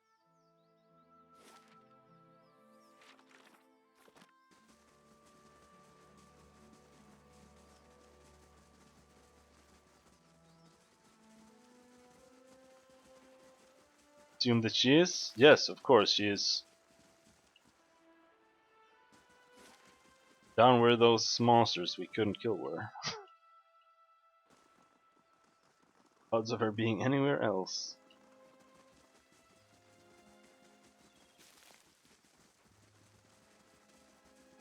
Oh, here she is. Thank God.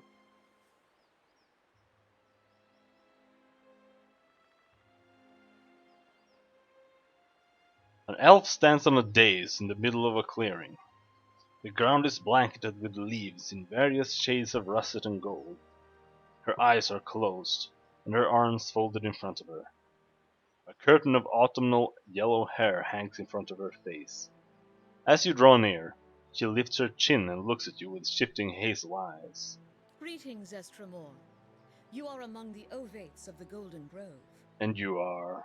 High Ovate, an ancient elm among poles and saplings. We have taken root in the same soil, and the others grow in my shade. Their roots nourish my soil. My branches give them shelter. Together, we grow. Your essence churns like an eddy in the stream, Estremor. Speak the questions in your soul. I'd like to... No. Bareth has sent me to end your life. It has continued for too long. What is a god that his voice should carry so far? And what are you that you should so eagerly obey? The gods only have dominion over what we seed, and you would cede matters of life and death to them. It's that or trust your neighbors. If you had my neighbors, you might think twice about that. Are you any different? You've extended your life beyond its natural span. Through work and wisdom. The greater the tree, the more fruit it may yield. She nods at the ovates gathered in the clearing. They are vines climbing an ancient elm into the sunlight. My growth sustains them. Should our harmony fall prey to a god's jealousy? As they say, the well of knowledge grows deeper by the season. Kana's voice is low and thoughtful. And we owe our elders respect. But if we're keeping to this metaphor, I think the gods make for older trees still.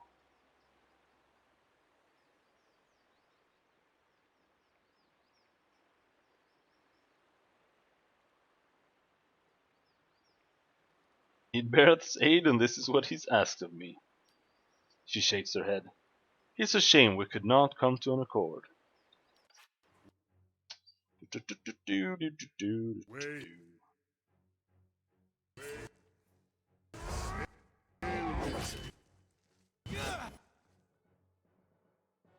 What are you?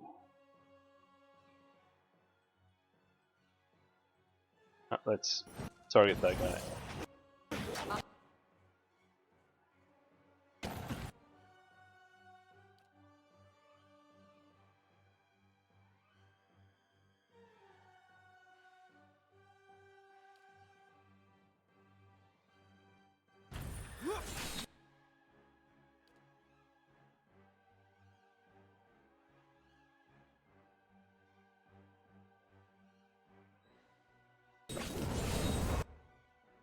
Yikers.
Are you just standing there? No.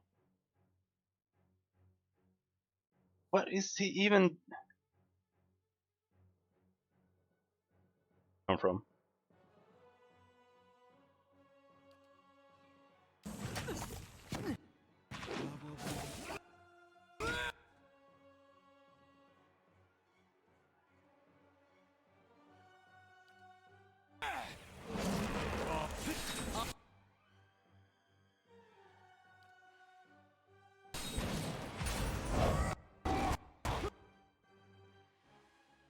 Mm-hmm. Okay.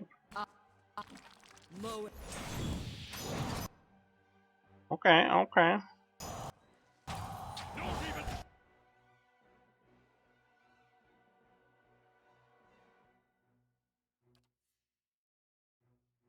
That guy.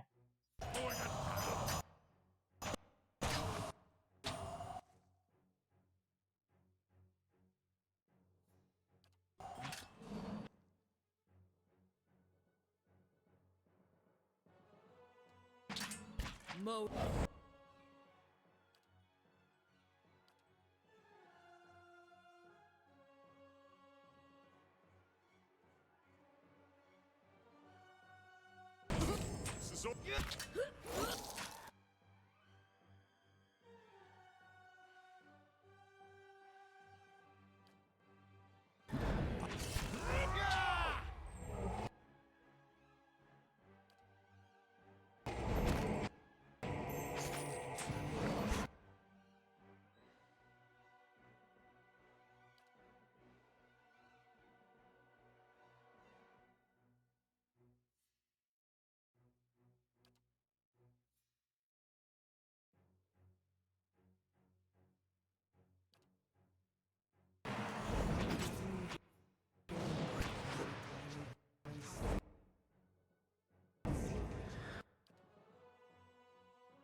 What is happening?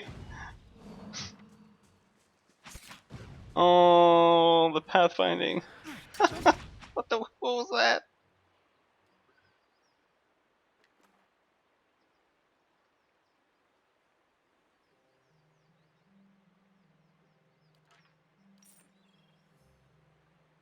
Sure.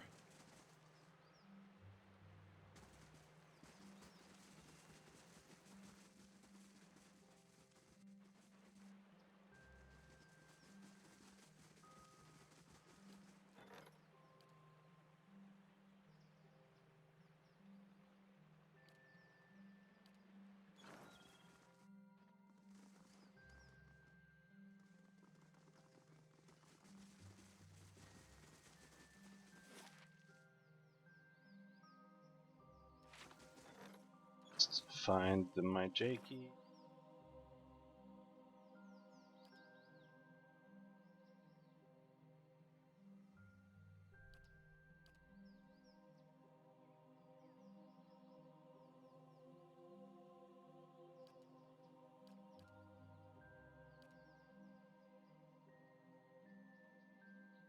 Celestial sapling.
Well met, Welcome, friend. welcome. Yes, yes, yes.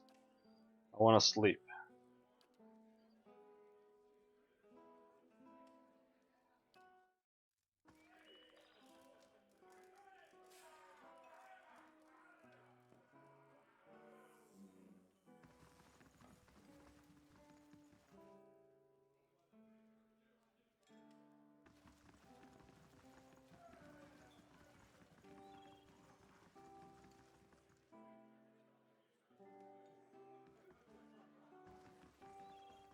Greetings. A slender woman in dusty leathers locks eyes with you. It's good to see someone from more civilized lands around here. Her unkempt hair sprouts in wavy black tufts. Despite the fine features that sculpt her face, a cleft chin completes her boyish appearance. I'm learning firsthand the many shortcomings of Glanfathan hospitality. Her gloved hands come to rest on the pommel of a long estoc, cinched low on her hip. I can almost forgive the hostility toward outsiders, but the temperate taverns and these watered-down drinks, inexcusable. I hope I don't seem too forward, but I need to help my friends, and you look like the right person for the job. A sly smile carves a dimple on her cheek, which is to say, you're not Glanfathan, making you the closest thing I've got to an ally in this paranoid land. She gives you a coquettish sideways glance. And allies, well, they help each other, do they not? I'm busy. I don't care.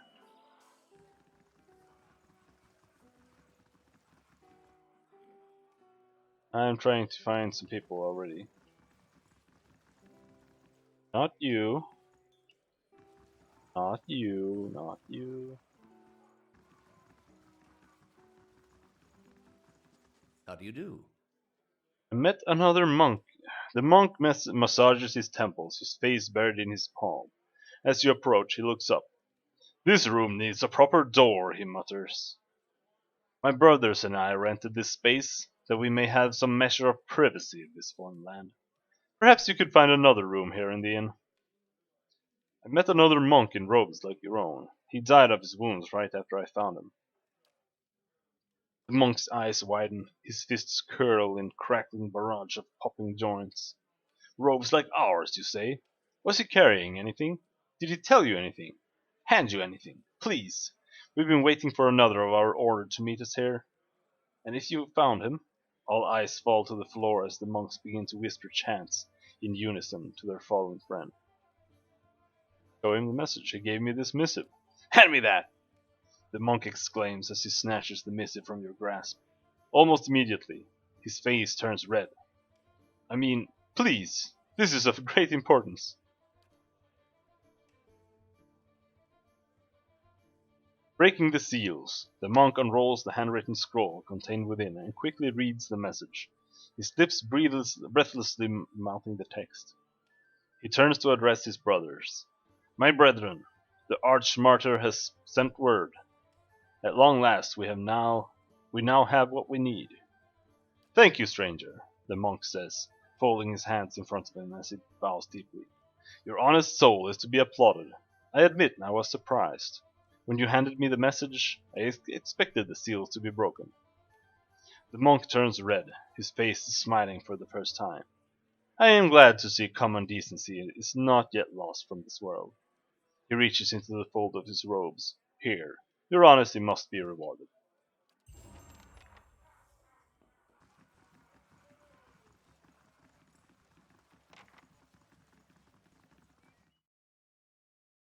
Completed? We already finished that? I just assigned that.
Okie dokie. Pray to Berth. As you pray to Berth, you again find yourself on the road. Squinting into the distance, you see a short, pale figure waiting for you. At first, you think it's another vision of Archdruid Restin, but then you notice the figure's skeletal frame and rictus grin. He stands in front of another skull gate, but the way leads down, not onward. He beckons for you to approach. The usher, gatekeeper at the shroud. Not here for us, I hope. I'm not done just yet. Behind you is a woman, her skin milk pale against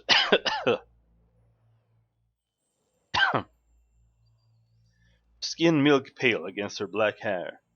She wears a suit of armor so dark it seems to suck the light from the stars. The road winds up a mountain behind her. A toll, traveler. And the pallid night. Hey, the pallid night.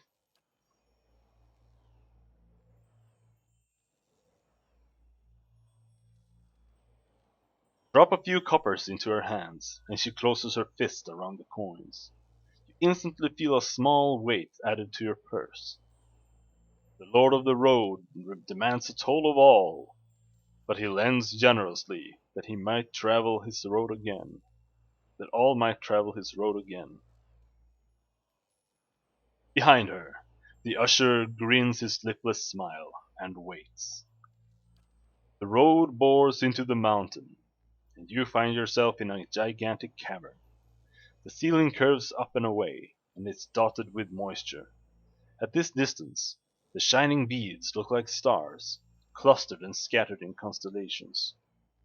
The usher and the pallid knight lead you up to a trail carved into the edge of the cavern. Two identical cave mouths wait up ahead, and you follow the usher to one of them. Standing at the edge and gazing down, you see an endless, ever-changing plain bisected by a road. Only then do you realize that you're no longer on the road. As you follow the road to the point where it disappears below you, you realize that you're standing in one of the eye sockets of a massive skull. The usher points to the road. Archdruid Restin appears below you. He's just as you remember him, stern and smooth-skinned. Yet with each step along the road, he grows, swelling with blood and essence. His heavy steps become slower and slower until he stops altogether. His distended body fills the path completely. You met a dwarf traveling this road. What did you do?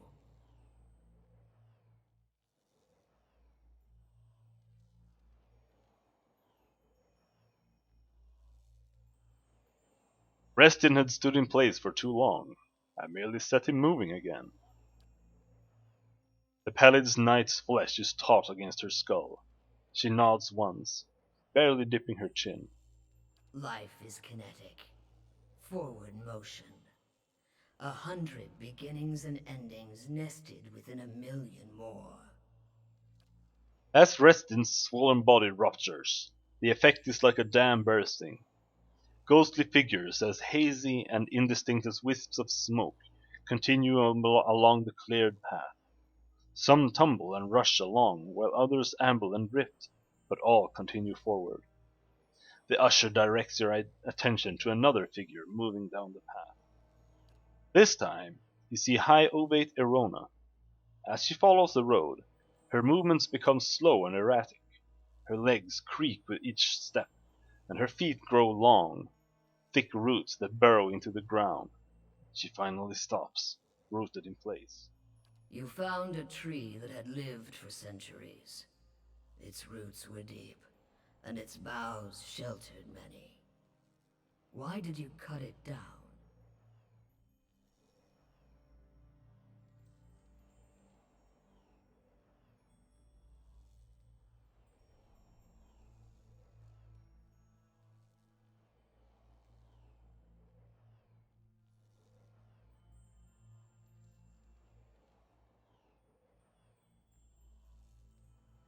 Trees don't belong in the road. I thought that if I cleared the tree, maybe the Lord of the Road would grant me a boon. The Lord of the Road does not trade favors. He grants passage and extracts his toll, nothing more. But it may be that in serving his interests, you further your own. Erona's body petrifies below, and the shimmering leaves of her hair blow down the path. Seek another who has lived his lives on the brink of the cycle. He sits on the inside of the wheel, observing its revolutions. With each life, he is plucked from the stream and returned to it intact. Why do you hunt Theos?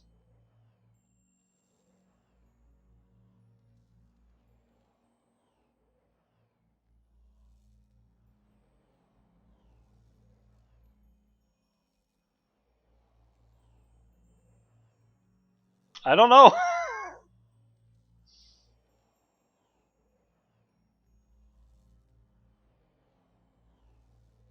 That's the problem. Like, even if you're introduced to Thales like from the beginning of the game, he doesn't actually have like he like barely has any character development. I don't I don't care about him. I don't give a shit at all. I hunt him for answers, I guess. Answers are circular, Watcher. To find them, you must begin with the right question. The question is not what Theos has done, but whom he serves. Top of Jurans' staff bursts into flame. You had best answer your own question, knight. You would not care for my means of extraction. Theos serves Woodica. She desires an escape from her own cycle, power without decline. Theos has removed thousands of souls from the cycle so that their essence might empower her. Black depths of her eyes threaten to swallow you. You must stop him, and you must return them to the cycle.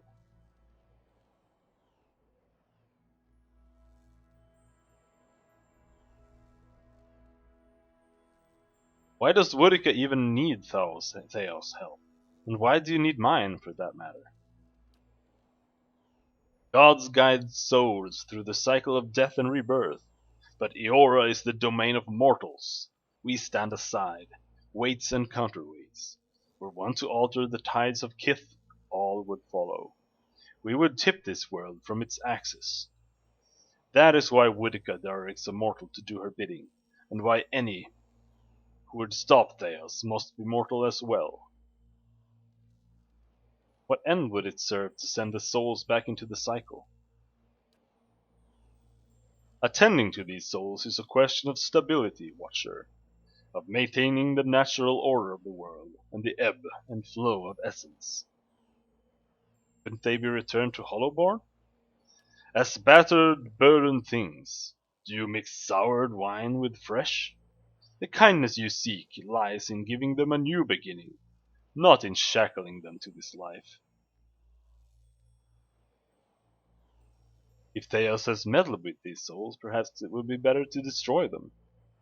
The cycle is merciless, but it is not wasteful. Time and the endless procession of rebirths eventually grind souls into dust, but until then, they must pass from the world and return to it. Their continuing movement advances the cycle itself. What's wrong with... I think I understand what you're telling me. The usher gestures to the road, and the starry expanse beyond while the pallid knight speaks. I only show you the motion of the universe, Watcher. Must go to Sun and Shadow now. No mortal can survive the descent into the pit.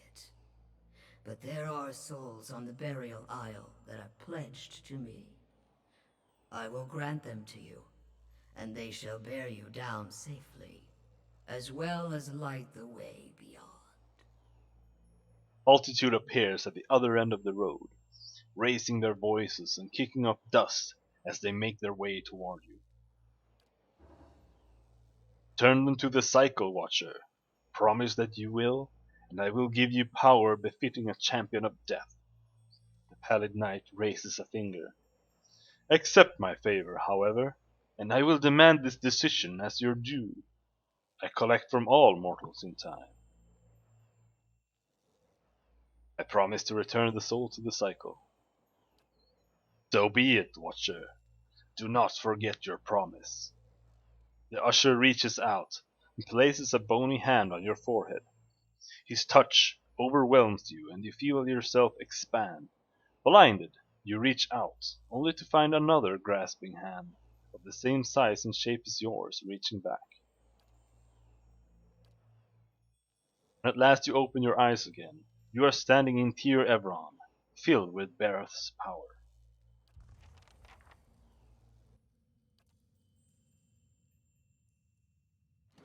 Bareth's boon. +1 resolve, +5 against petrified and paralyzed. Okay.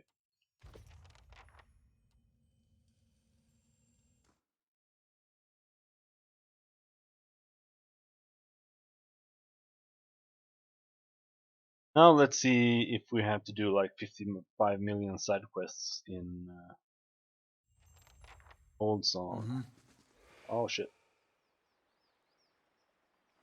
Stop right there.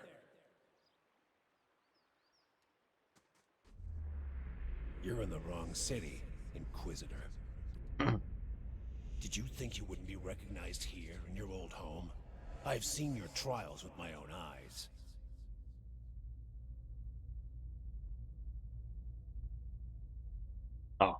They didn't feel like reading the entire script. I have seen you light pyres with good people tied to them, people I'd known many a year. He seizes you by the throat, and your airway tightens. Whether real or imagined, you cannot tell. You deserve your confession. He raises the point of his sword, holding it a hair's breadth from your eye. Suros, what are you doing? Startled, the soldier releases you immediately and turns to face the speaker, a woman in plain wool tunic, fully a head shorter than he, but somehow seeming to tower over him. You have seen this woman's face before, but from afar, bloodied and burned as she lay stretched across an iron wheel. At the moment, it is marked only with concern. An assassin sent by the Inquisition, my lady, daring to approach our camp.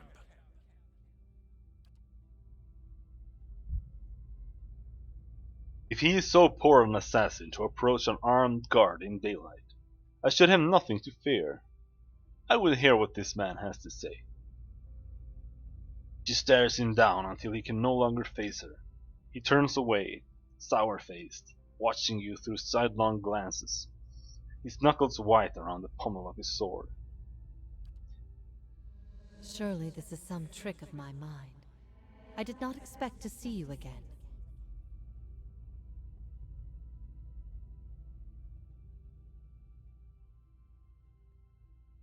Grand Inquisitor Theos X Arcanon dispatched me here to spy on you. Are things as desperate as that over there? I'd never have known. I hope your next assignment is more stimulating. Listening to my lectures is dull work for a spy. It is special to have an old pupil return to me. I must have done something right, even after having taught so much that was wrong. Whatever your reasons, I've missed you over all these years. Having you here now, at a time when I'm surrounded by strangers, is a wonderful gift. I would like for you to stay here in our camp as my guest. My lady Ivara, I beg of you. This is an Inquisitor. This is a desperate attempt on your life. The only way it can succeed is if you allow it to. This is a missionary, same as I was. Taught the wrong things as I was. If I can't have faith in one man's ability to reason, once he knows the truth, what hope do we have? My lady, he admits being a spy. That should make him less of a threat, wouldn't you agree? I have nothing to hide. All I see here is an opportunity to persuade someone who could help us. We have many former missionaries here. They are our most loyal, our most helpful. Many have died for us. These are not people we should be turning away. And if the Inquisition wants my life, they can have it. But they know as well as I do that my cause will not die with me. Come, we have much to talk about. Okay.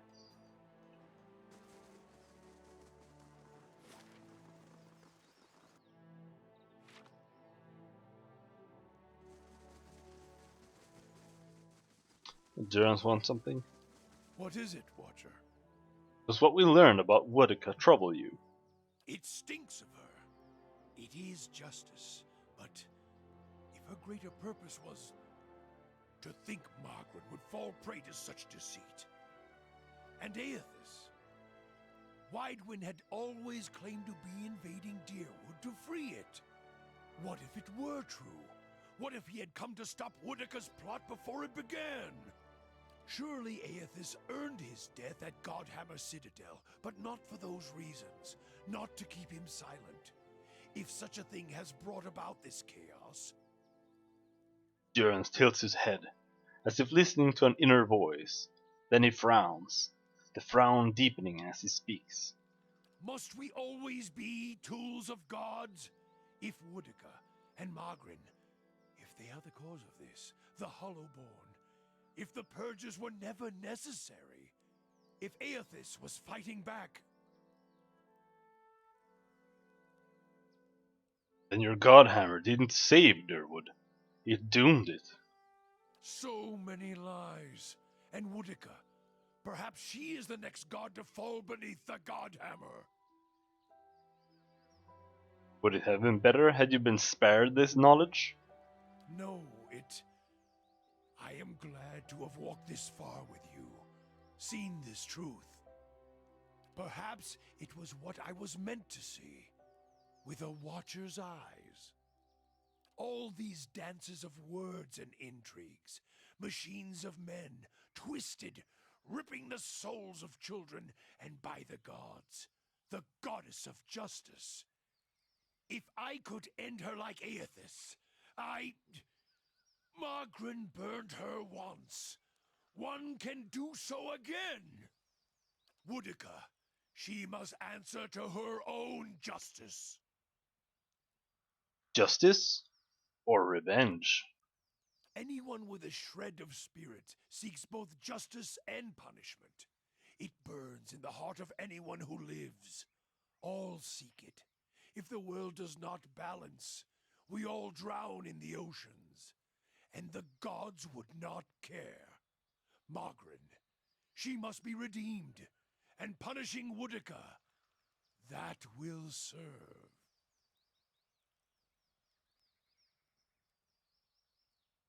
Do we know that Magran was not a willing accomplice? Is this some final joke at my expense? To test my faith further? And why would you think that, Watcher?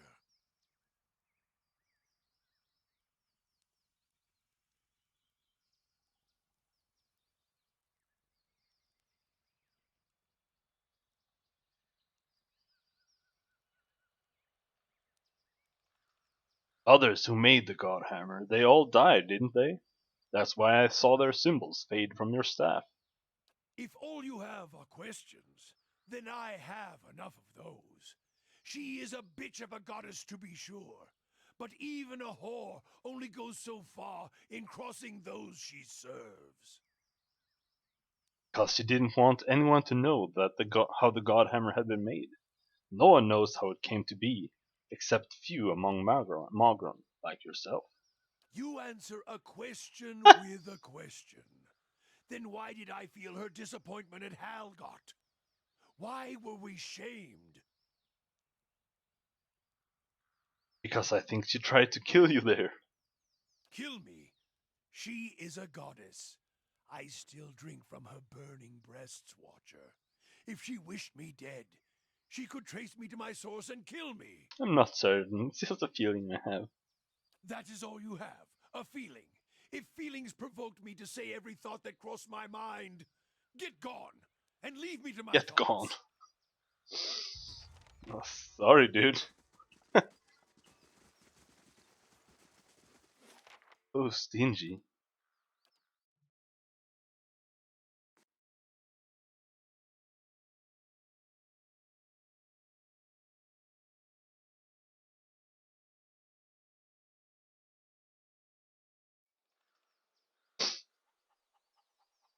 Find your paths, Estermore. The guild-guided compass trusts easily, but I don't. How does one get to the burial isle? The guard frowns, studying you for a moment. It is not customary for Estermore to seek it. They have little understanding of its significance. But for those who would pay respect, Dorval will ferry them across. He embarks out of the docks in Oldsong. Okie.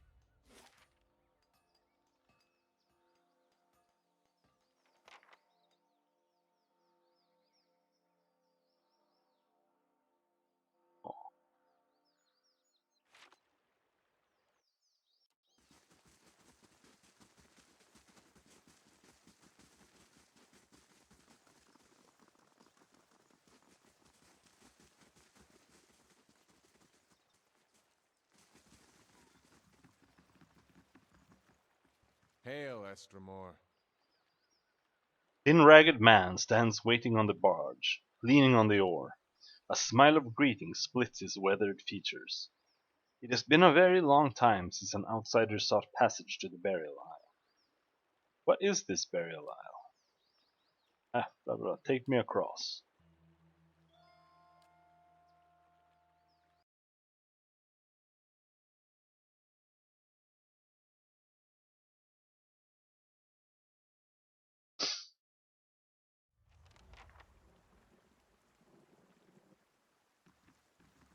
Troubled spirits surround us.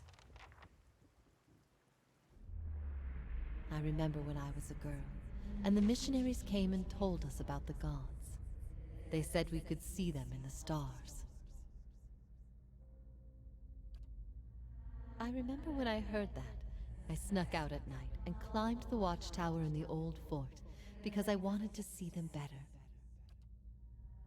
That fort burned down a few years ago when we cast the missionaries out. It was the missionaries who set fire to it. They didn't want us to be able to use it.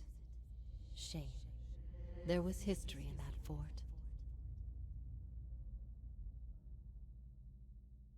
A lot worse if they ever return. Those missionaries are all inquisitors now.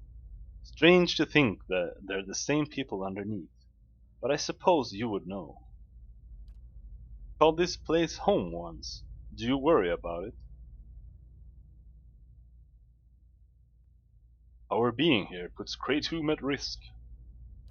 I wish I could say I thought otherwise, but hearing someone else say it helped settle some things in my mind. I miscalculated many things since this began. I'm relieved you weren't one of them. It's a good thing we didn't hang you. Thank you. I always knew this path would have consequences, but I never wanted to see Kratom suffer on my behalf. I don't think I can stay here any longer. I am told the Inquisition is gathering an army, that they have sent messengers to bargain with rulers from distant lands. Kratom is not built to withstand a siege. If war is coming, I should be doing what Theos is doing. I will need allies. Allies on a stronghold that can resist an invading army. You thought about Astinius. Assionis.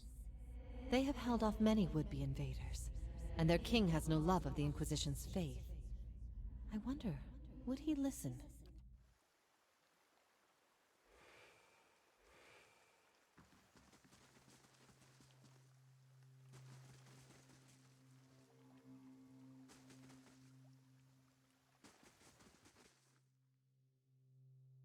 Feral Druid.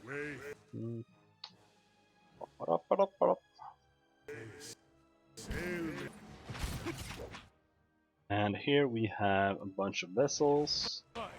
So we reached most of them.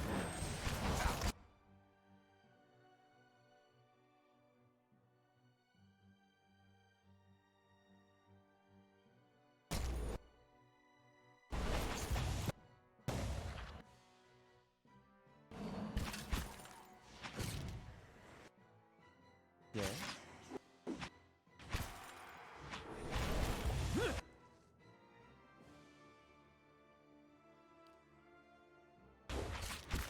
Lavaru. Be on seat! Not even slowing it down! Siangola.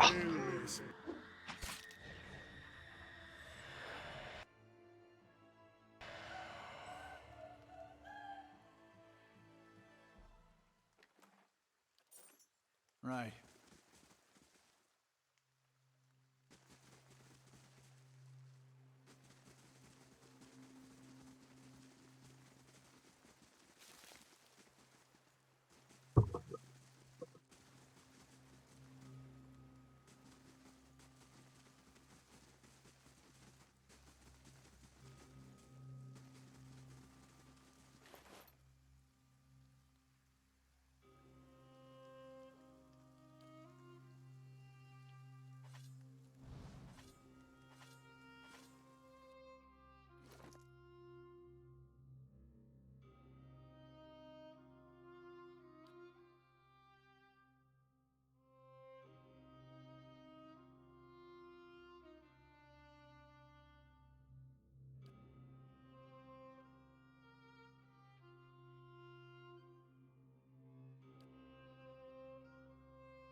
Still haven't found any.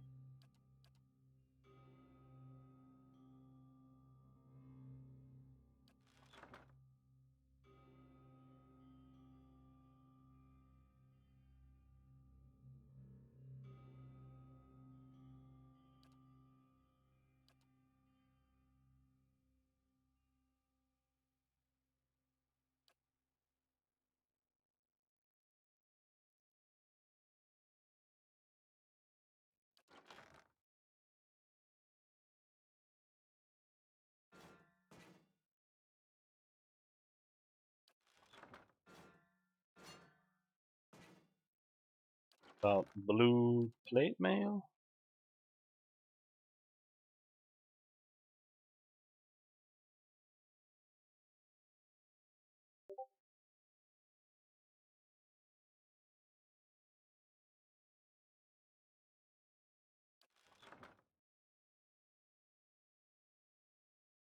Whatever.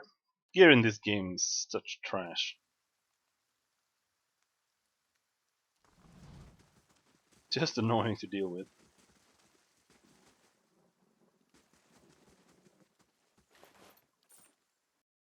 Huh? Oh. Wayful sailmates made to... Just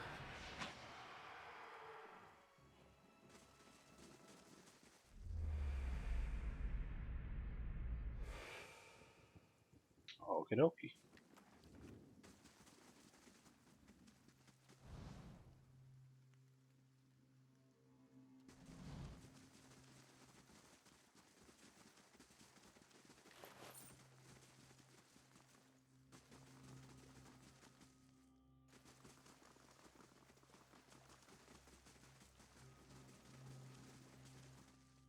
Wayful sailmates...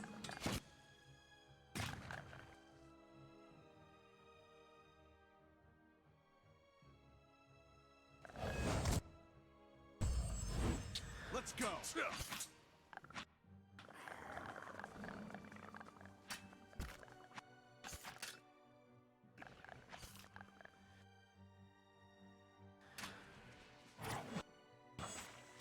These ones are... No good.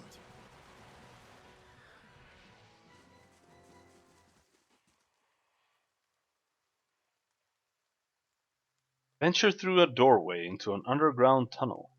A staircase coils upwards, leading to a dim passage. On the upper level, light filters through the collapsed ceiling. A wall of piled stones and rubble blocks the way ahead. Clear the rubble with a pry bar. You wedge your pry bar against a large stone and put all your weight into it. Your efforts dislodge the boulder, and it rolls free with a heavy groan. Other slabs and chunks of debris begin to break away. The massive pile creaks and rumbles, and threatening to lose 1,000 pounds of stone around you. As the debris tumbles down, you lunge through the narrowing gap. However, Cashew isn't fast enough and disappears behind the falling rocks. Cashew emerges from a cloud of dust, hunched over and cradling tender ribs. Light breaks into the tunnel up ahead, growing brighter as you continue. Soon the passage ends, opening up high on the cliffside of the burial isle. Holy shit!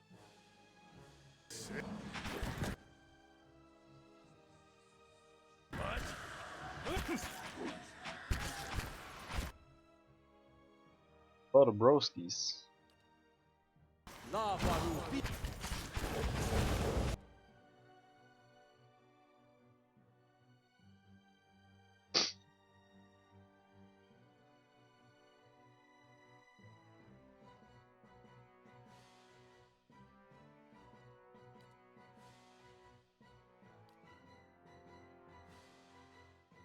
Ah, heck, worthy.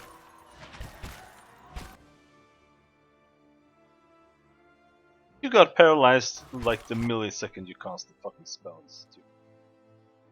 Ah, heck, Son of a bitch. Than wrath.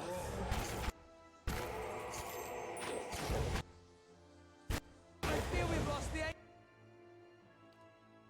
angry one. La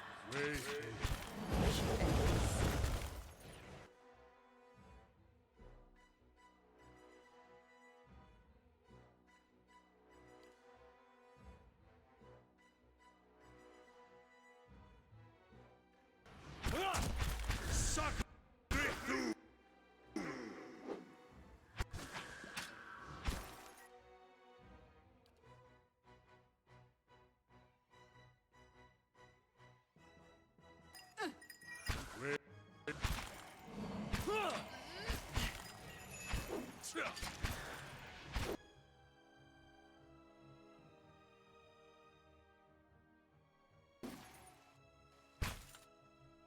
Following your...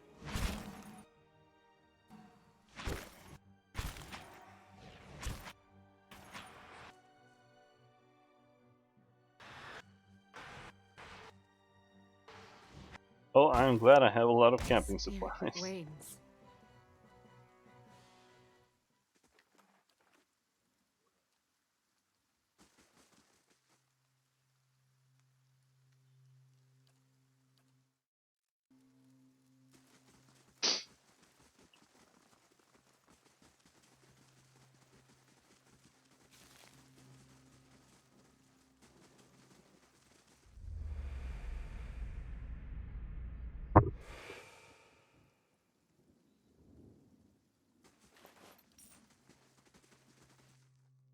Way. Uh-oh.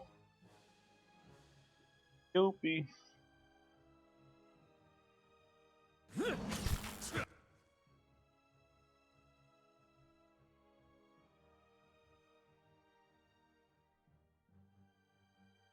Guy.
Shed. Let's go.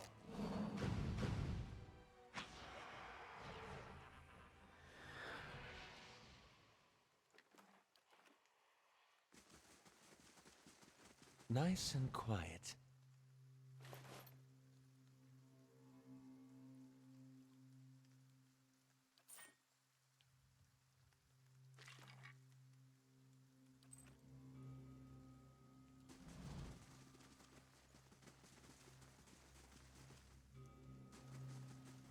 I'm not sure if I'm like supposed to pick those up or if it just looks neat when I do.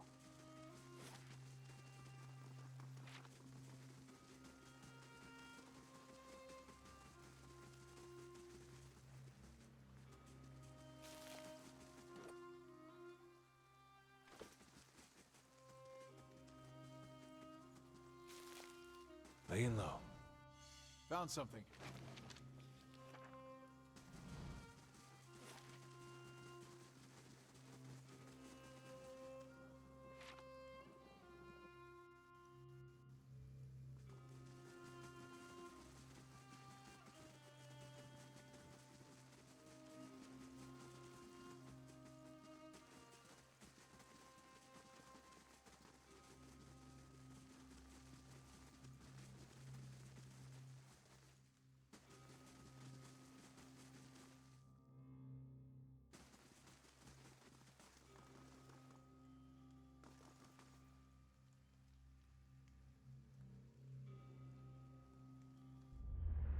Another turn, Inquisitor.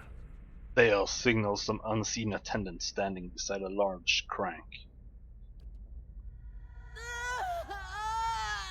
Screams!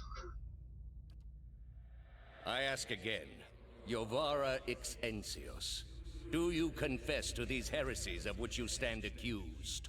He waits, but Iovara only stares straight ahead, her face stony, the creak of her restraint the only sound. Do you confess to apostasy? I confess to renouncing a mistake. Do you confess to conspiracy against the one true faith? I confess to opening minds. Do you confess to false prophecy?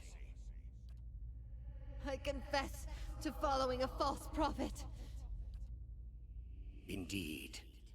And where might we find this heretic? He wears the robes of a Grand Inquisitor. You have no followers here, heretic. Your lies hold no sway in the court of the penitents. Only my truth, then. Another turn.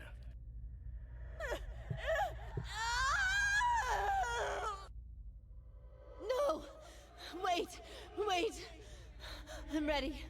I'm ready. You are ready to give a confession? I'm ready to hear one from you. Thales shakes his head and points at the Inquisitor, and the scraping grinds of rusted gears echoes in your mind as the apparitions.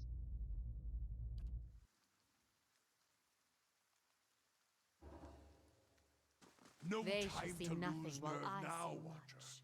What's one more trial for a soul on the brink of doom?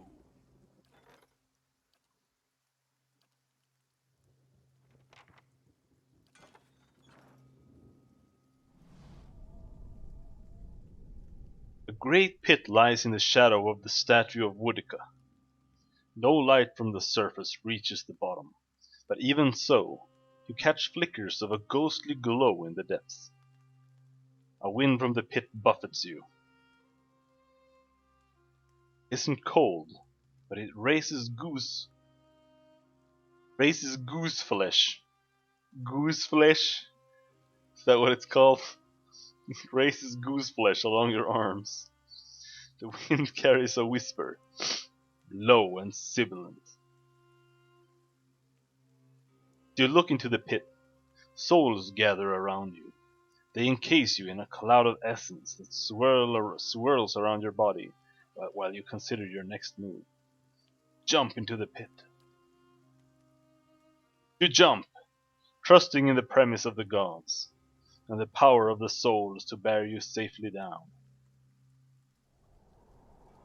The sudden drop takes your breath away, but the souls catch you, encasing you in a shining, thrumming aura.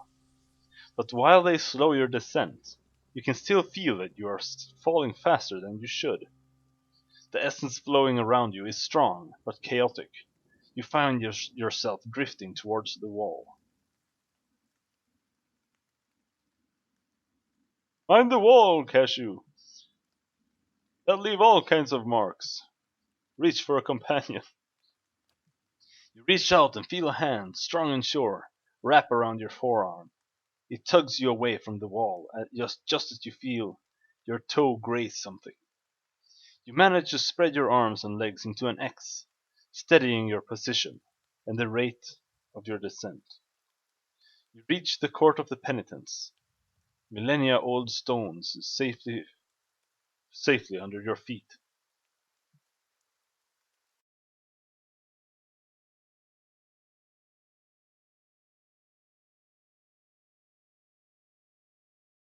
After what seems like an eternity, your rapid descent comes to an abrupt end. You remain still for a moment while your heart settles and your eyes adjust, breathing in stale, forgotten air.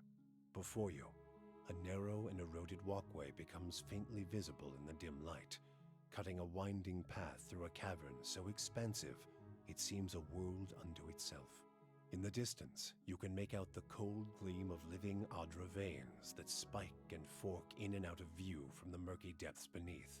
Their glow a faint and fleeting guide along the ancient trail.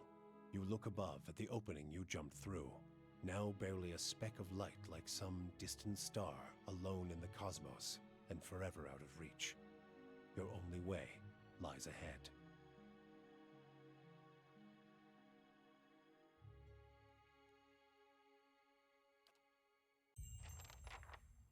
Well, that went better than I expected. Everyone all right? No shattered knees? Laying low. Good. Just me then. That was bracing. Its place is cursed.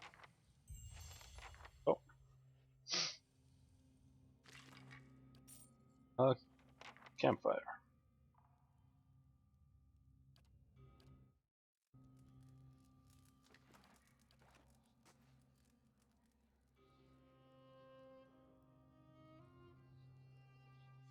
Oh.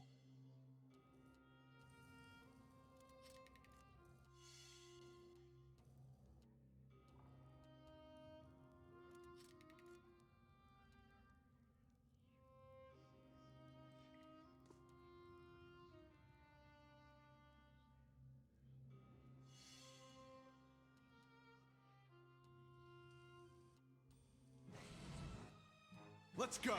Way sail. As you said.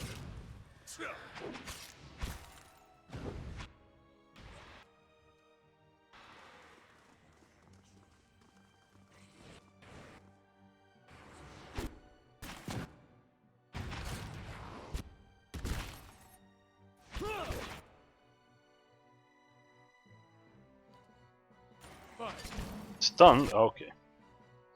That was fast.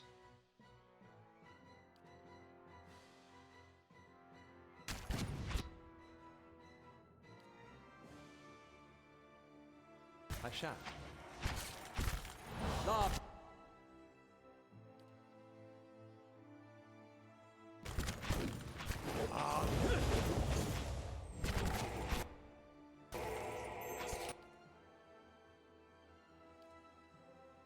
Following your... Holy shit, it's just exploding. I don't know what that... I don't even know what happened there.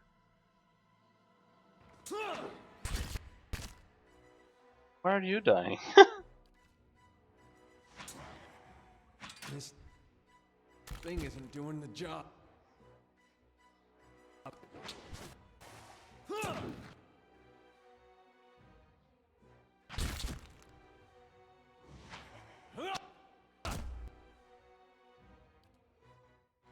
Lava. Stunned?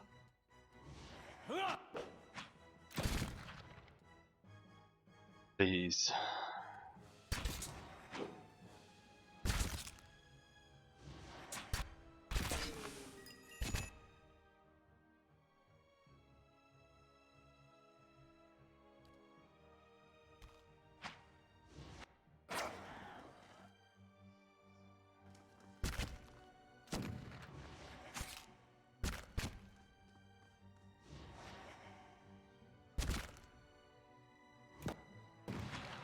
Let's go.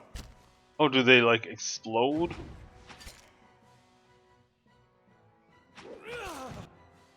Seems. Well, that's fun.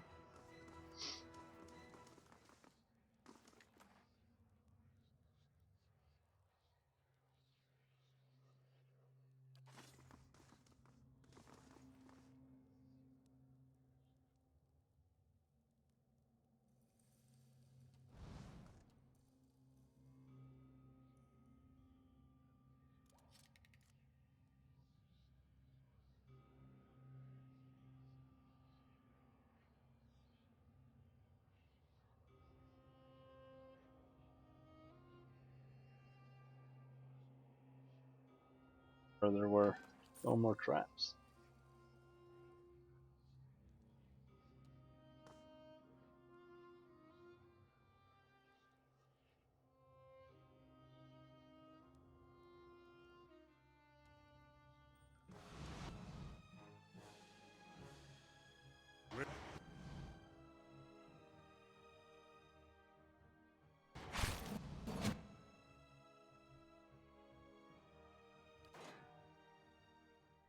Right. Okay.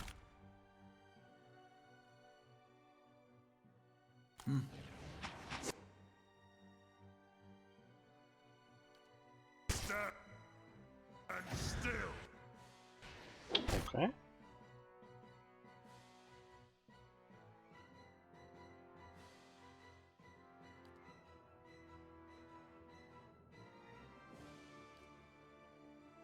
What? Lavaru.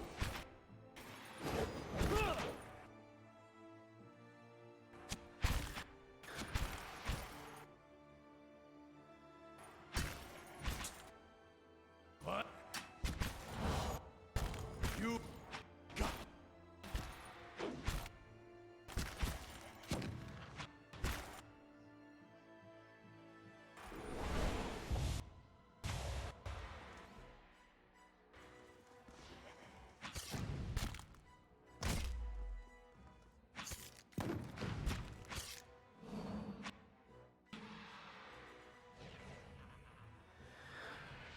Minor fatigue.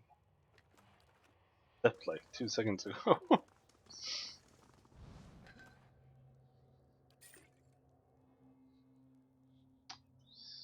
Okay, this is the last dungeon, so spoilers. Let's distribute some potions.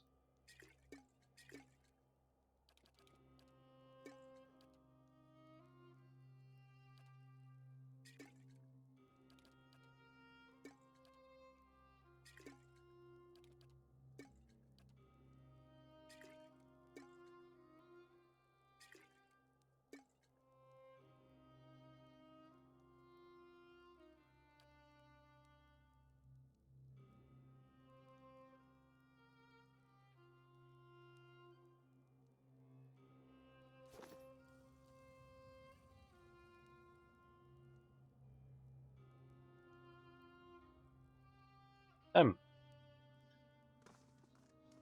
Can't press M here. There we go.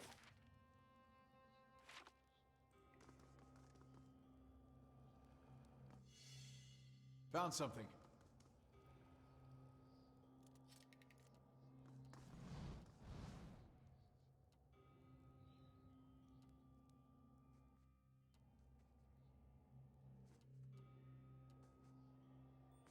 Oh!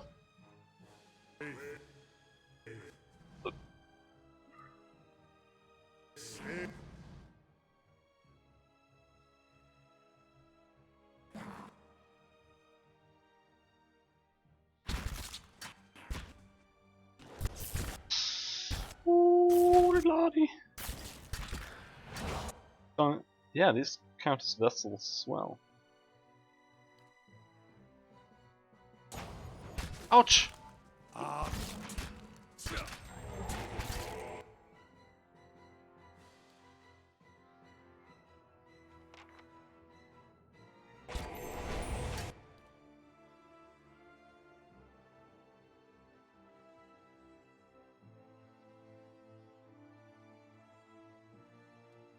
That skill is pretty nasty.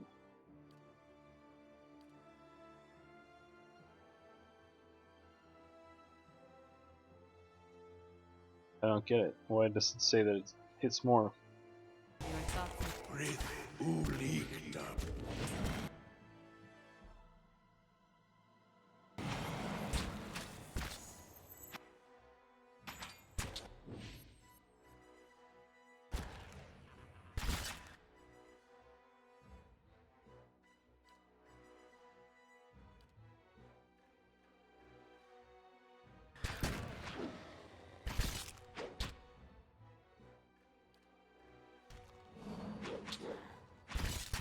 Lavaru, be on.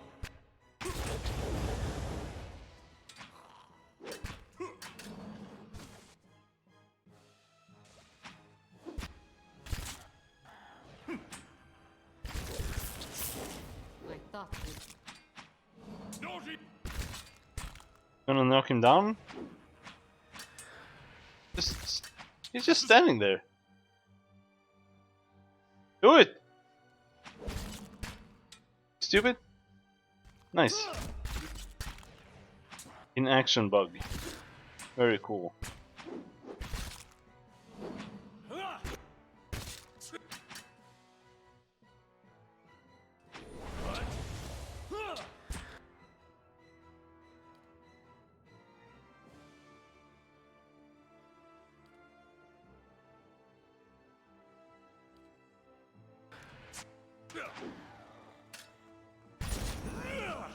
No good.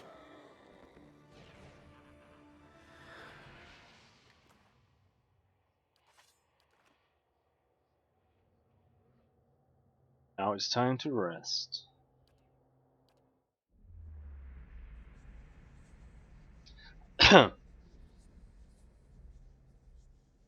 Half asleep, a tide of deafening whispers assail you, chipping away at your senses, at your mind's understanding of itself.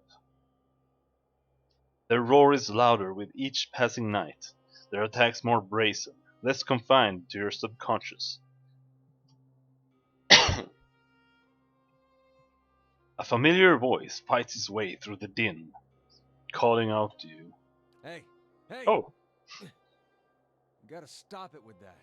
Just about punched you to snap you out of it. You were saying things, but they weren't any words I ever heard. You were shaking so hard I thought you'd crack your spine.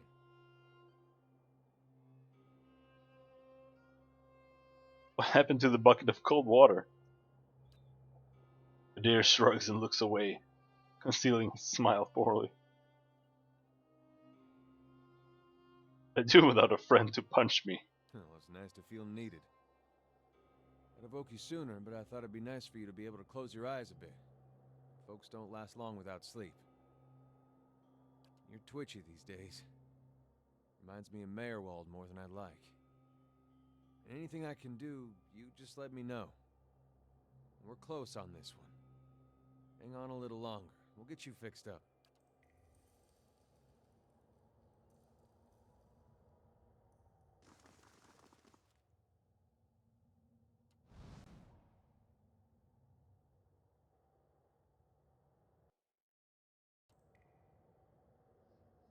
I've got it. Finished.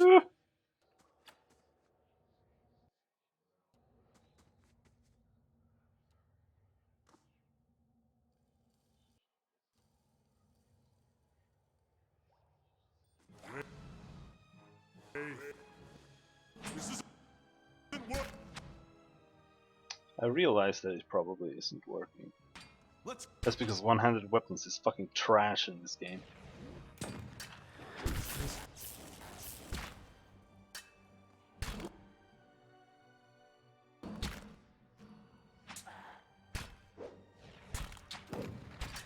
Like he's using a one-handed mace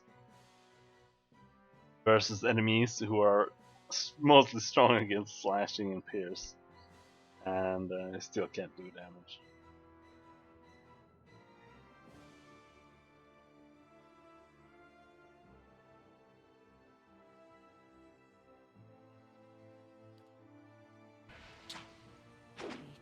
This isn't working. That's it! These guys are pretty tanky, so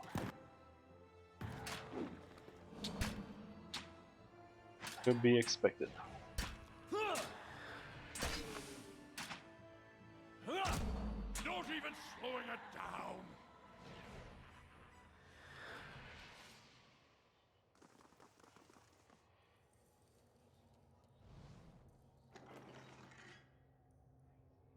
Random ass robe, nice.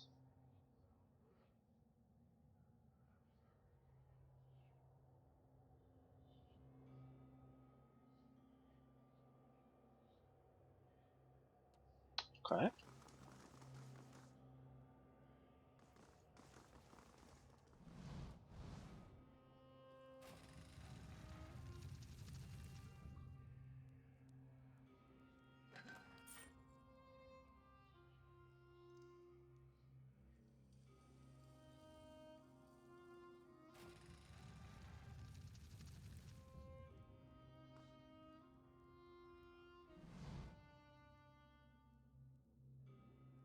column of Adra rises above you, stoic and silent.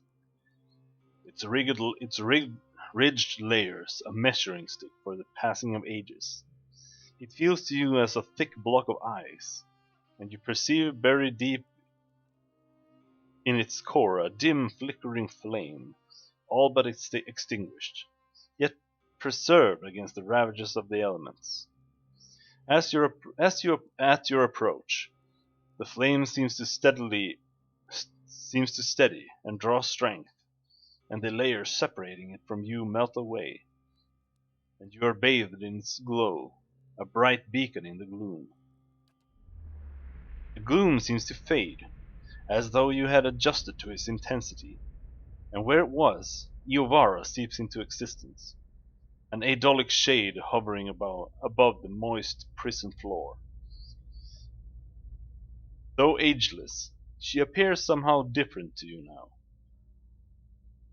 A slight stoop to her carriage, perhaps, or a trace of sunkenness in her eyes.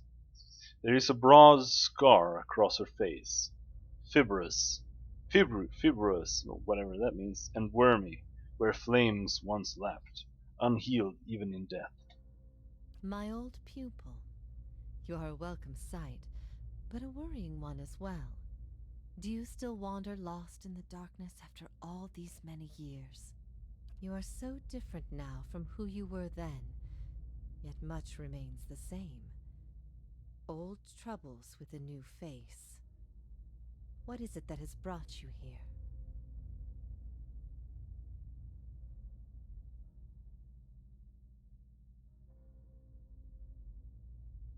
Seem that I have unfinished business here. I'd hoped after our last discussion you would find what you sought. Has it eluded you all this time? I can only guess your presence here has something to do with Theos. The energy of this place changes when he is near. I don't know what he has done, but I do know of the souls that pass through here now. They do not come by choice. Theos diverted them from the cycle. He seeks to empower Woodica, and to blame Animancy for the damage he's caused. After all this time, he would still stand against the tide. You knew me when Theos did. There's something I need to know about that time. I will tell you what I remember. Something about that lifetime my soul can't let go of. I need to know what it is, and I'm running out of time. I see moments from that life, of you, of the Inquisition, of Theos. I can see his influence, still hanging like a weight about your neck. So it always was. He had inspired something in you. We spoke of him the last time you were here also. It was just after the trial. You were agitated. I think because you started to consider that what I was teaching may have been true. That. Iovara's mouth tightens, and her brow furrows, a look of pity. Her eyes shift back and forth between each of yours, as if looking for something that would help her decide whether to speak. That the gods aren't real. That can't be. We've been following them for thousands of years. If that's true, she's not serious. Perhaps not to her. Many are those whom the gods have scorned. This is petty retribution. But that's not... Is that the truth we've come for? That even the gods are false? What I taught was that the gods whose faith we had been spreading were not gods at all, but something else entirely. Something created by people. How did you discover this? The Anguithan missionaries all knew it, but they never told the rest of us. They meant it to be a secret that died with them, and in the end, they allowed their bloodlines to fade from memory. I had been assigned to join a few of them at a temple. I found the door to their chambers closed, but the room was stone and the door thin. Their voices carried. I heard enough. I investigated the things they spoke of, and everything was there, just as they said it'd be.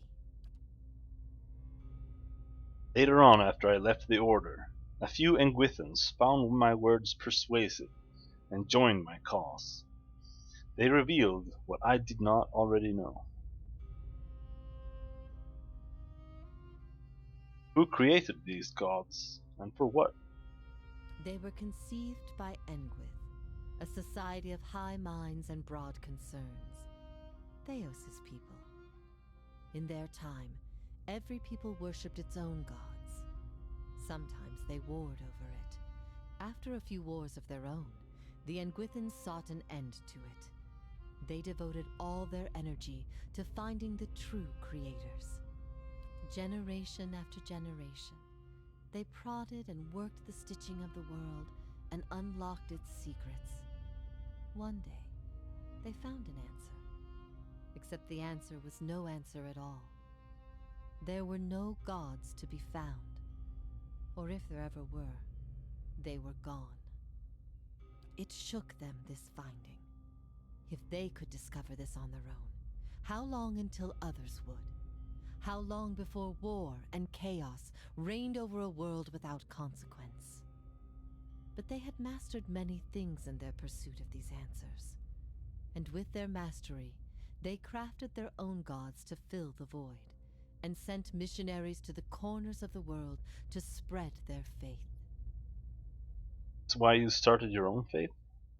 I never thought of it as faith, but I think you are right to call it that. Let the world see. Let them decide what to do. That was my faith. I became a missionary because the gods brought me hope that I wanted to bring to others. For a time, the truth sent me to a dark place. Then the day came when I realized nothing had changed, that I still had a purpose, and the purpose was the same and it was worth living for. I began questioning the other missionaries in public, exposing their parlor tricks. In time, their following became mine. Thought? You asked me this once before. Nothing I can say would be any proof, and it may be certainty your soul craves. Resolution. But if you are bound for the same place Theos directs these souls, you will see for yourself, as you once did. Everyone faces this truth at one time or another. Few confront it. Few have the stomach to ask what if. And in avoiding the question, they deny themselves an identity of their own. Yovara scans her audience in silence, her eyes thoughtful, lingering on each member of your company in turn, finding interest in things unseen. What if all the tragedy, all the persecution, came in defense of an imposter? That's not... That can't be right. Aethys, he's done miracles for people. The power of the gods is undeniable. The truth of the story they weave is not. What if it were forbidden knowledge rather than fault that earned your doom? What of your guilt? Mogren set a path for me. She is fickle and cruel, but that is how she teaches. You know nothing of the fires that have shaped me. And what if the fires themselves were lies? Lies you told yourself to bridge the gap between experience and truth. Beads of sweat coalesced on Durance's forehead, and trickled down the sides of his face in streaming rivulets, as though that he were a block of ice standing before a great pyre. What if you had always been alone, without guidance? Then it's because I've managed to find my own direction. But how many can find purpose and satisfaction in the reality you offer? Would it comfort the grieving families to know that their children were hollow-born over a war of ideas? Would it quell the riots in Defiance Bay? However the gods were created, they exist now. That's what matters. It is no offer of mine, this reality. It exists whether you accept it or not. And these things you speak of, these ills in need of a cure, ask yourself, if the gods had no influence, would these things exist at all? Or would the world be better off? If all our common threads are spun from a lie, what's left to bind us together? I don't know. I never found the answers I sought. But after all we have seen, I think the gods are not enough. Perhaps the threads are unraveling. The lies too old.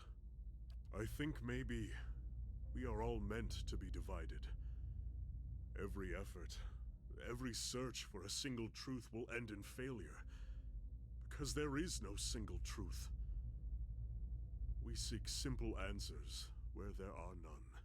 Threads spun from falsehoods tend to unravel on their own, my friend, for it is in our natures to seek truth. What if the cycle of birth and death is nothing more than a tool of endless preoccupation?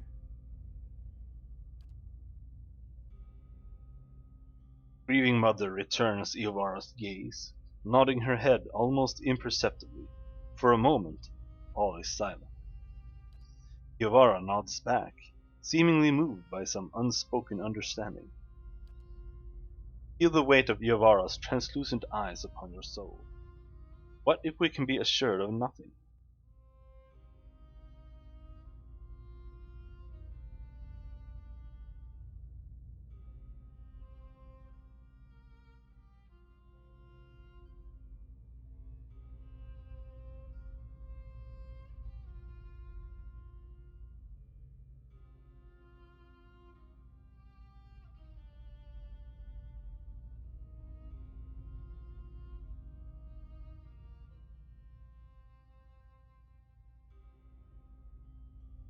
Then the only value is in the things we create ourselves.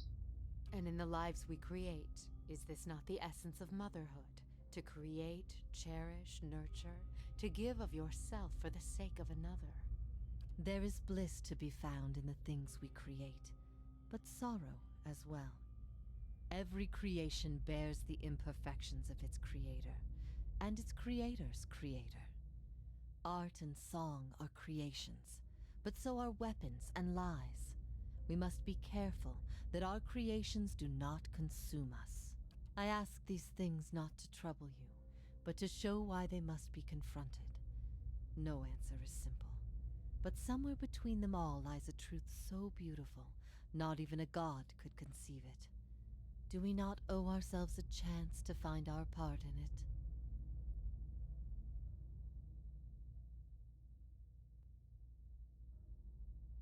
I don't think it makes much difference either way. I often wonder that myself. If things had gone differently, if the world had taken my faith instead of the Anguithin's faith, would it truly be what I had envisioned? I've been alone here with my thoughts for so long now. I've found peace with my failures and with my punishment. I no longer curse fate for what might have been. But there is one thing that has clawed and scraped at my mind all these years. One thing that will not be put to rest until I know. Until I understand. First time, hints of doubt trace her serene visage. I need to know why you chose to remain with the Inquisition, even after you'd learned the truth. Do you remember?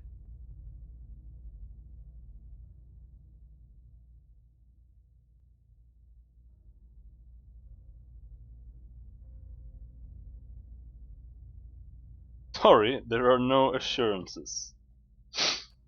Iovara, Iovara looks at you with the face of one condemned.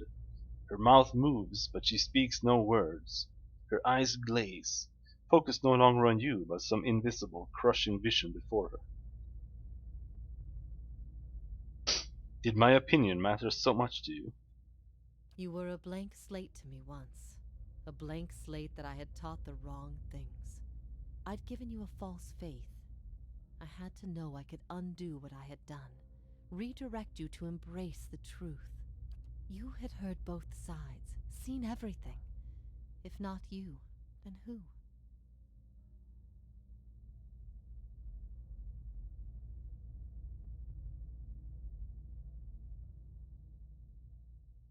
I see your point. I'm aware of the folly of trying to learn so much from so little. I've had time to consider that in all its facets. But in the end, it was all I had. You denied me a chance to know your reasons. And even if you hadn't, some part of me would always know it didn't truly answer what I wished to know, nor will an eternity of silent contemplation. I will have only my guesses and suspicions, and that will have to do. And what of your understanding of our past? Are you at ease with the choice you made?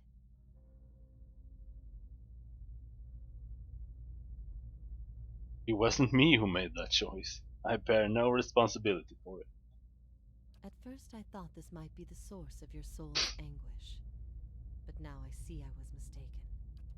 You are not divided on this matter. You have put it behind you. It is with Theos that your agony lies, in sun and shadow. Your questions are not for me, but for him. And it may be that only an answer from the mouth of Theos himself will satisfy your needs. Yet if there is anything I can tell you that would be of use, ask and you shall know.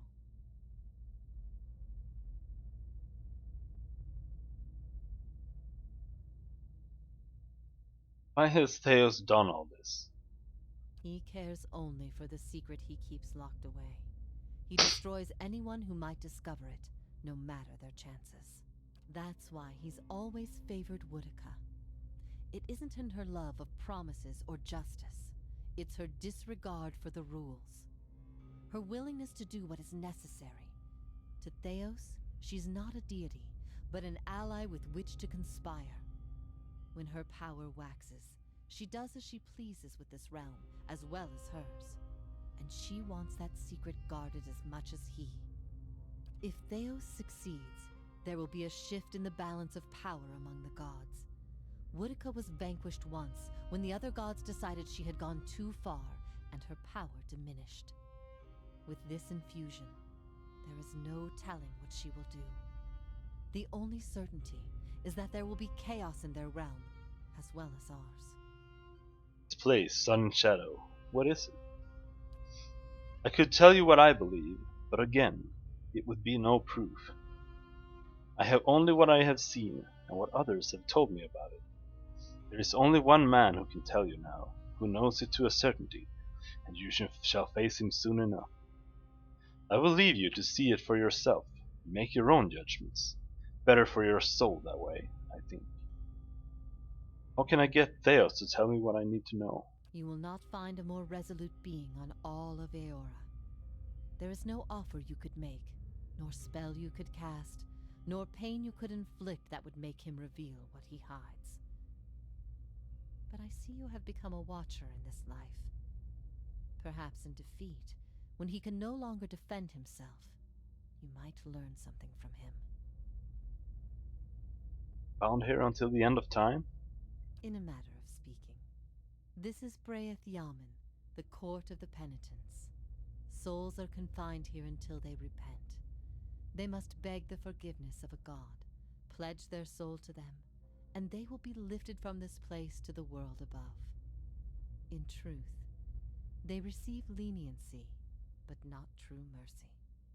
The spite of Woodica is eternal. They linger above, at the side of the old court, and are not permitted to leave the island, forever severed from the cycle. This prison was full once in the days of the Inquisition, but time weathers all things, even will. I'm the only tenant who remains. Yet, I feel their presence strongly now, as it was in the beginning. You have brought many of them here. They cry out for the judgment of Theos. You have struck some bargain with the gods, then.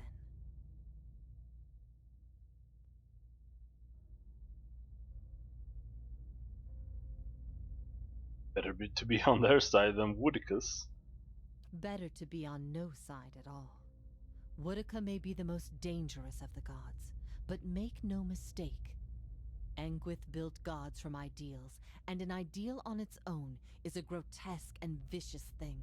But these souls, these forgiven the gods have bequeathed you like chattel. They were loyal followers in life. They will be with you to the very end. But something else. It's time for me to go. Theos will not wait for you. If you do not catch up to him now, you may never find him again.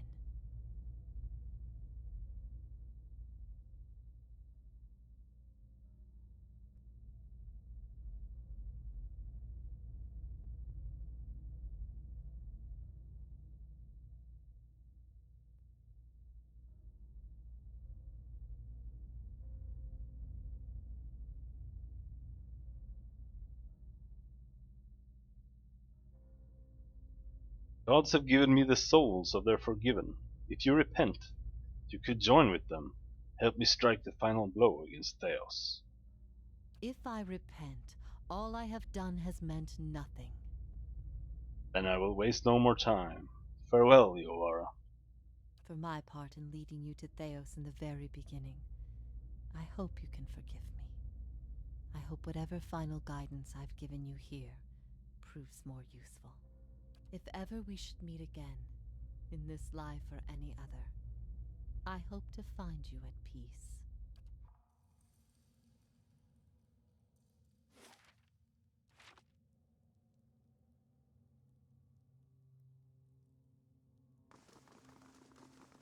Laying low.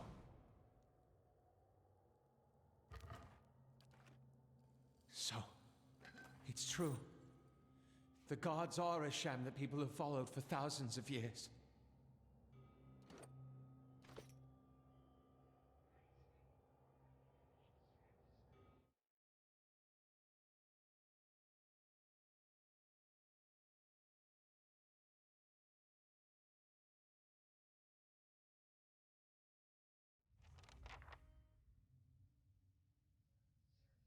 Correct me if I'm wrong, but didn't we note a rather sharp drop somewhere around here? What?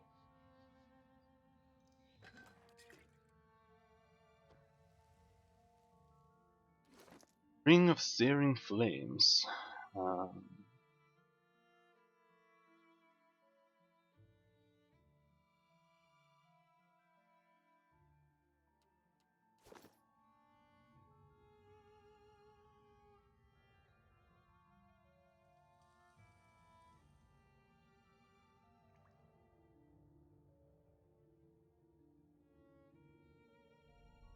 Remember this fight being a pain in the ass.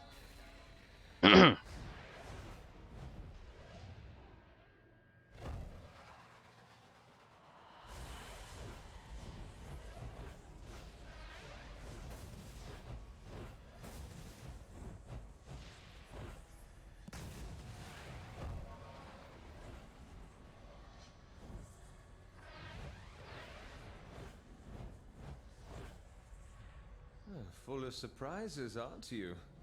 Look at that. A city to put all others to shame. And long lost. Many spirits stir here, edged with anger, violence. Can you do that again? I had something in my eye. I missed most of it.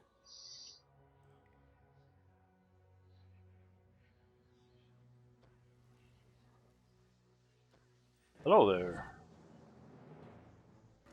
Wait, sail.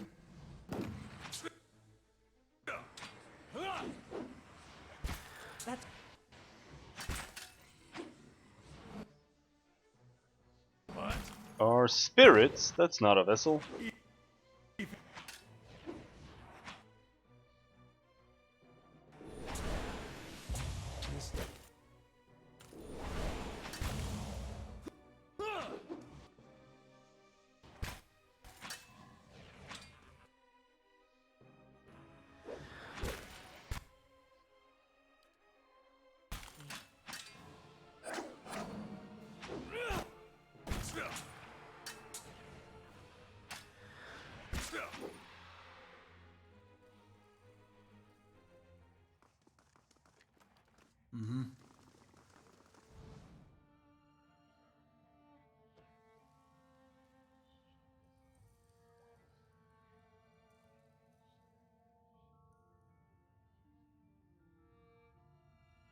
That's a big ass dragon, bro.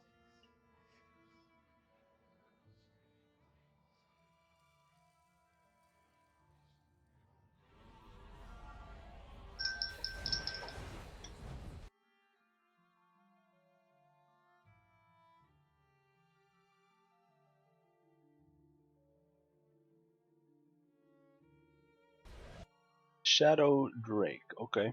Ah!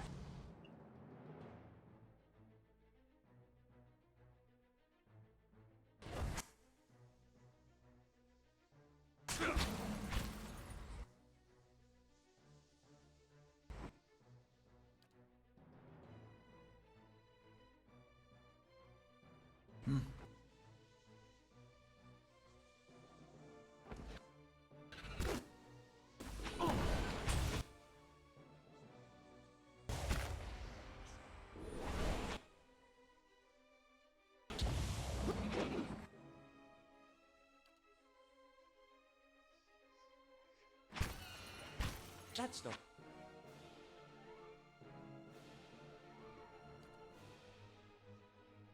That does pretty crap damage. Very help.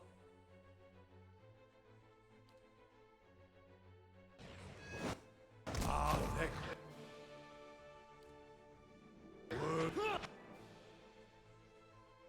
Lava will be on sea.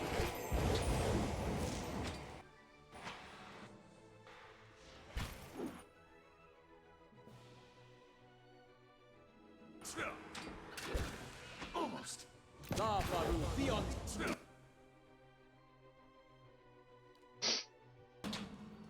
Ah, Ulu Sen.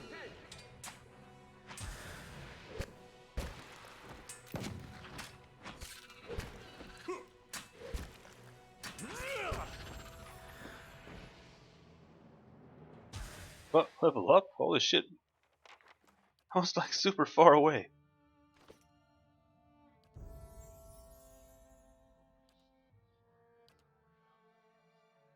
Rogue abilities. Okay.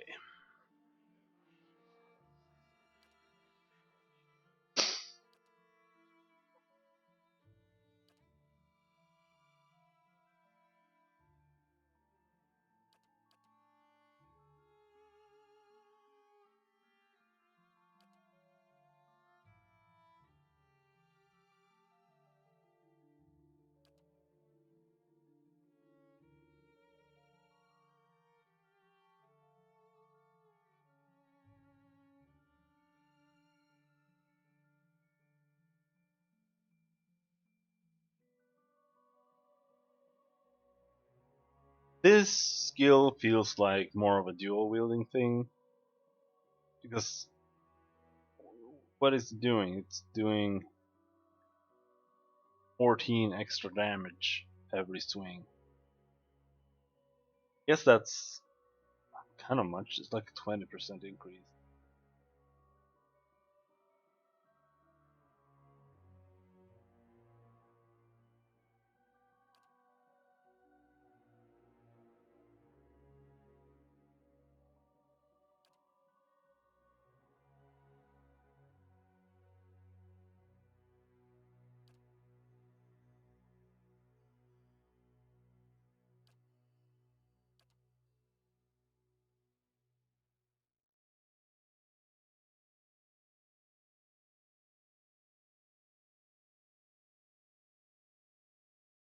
Let's take finishing blow.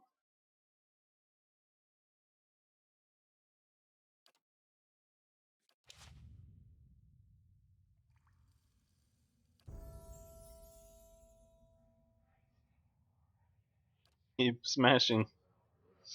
Oh, a new level.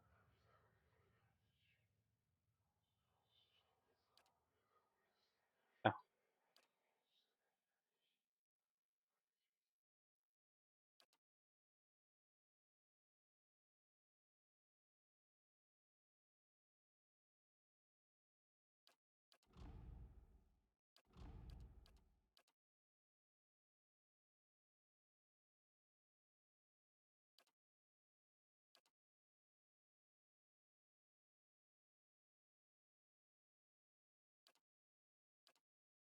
Since I have been specking him to mostly use acid damage or corrosive damage, I would take this one. But it has a 13-second duration, and the AI is so fucking aggressive that it just instantly walks in and tries to hit things. that I just know this is going to hit my dudes constantly. So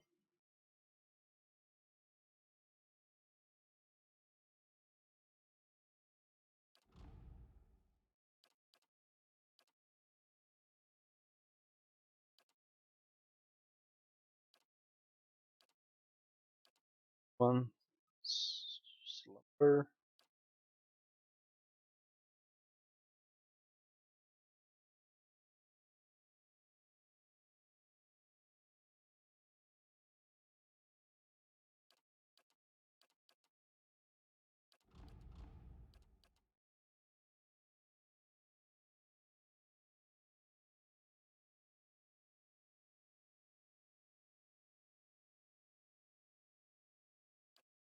Play weapons. Oh no, thank you.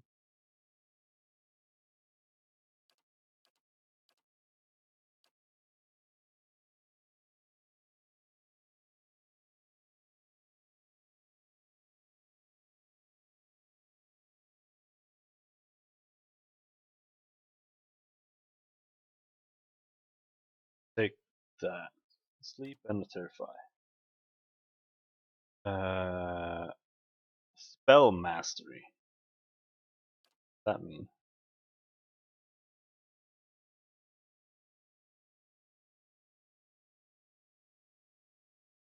But we will take the minor missiles either way.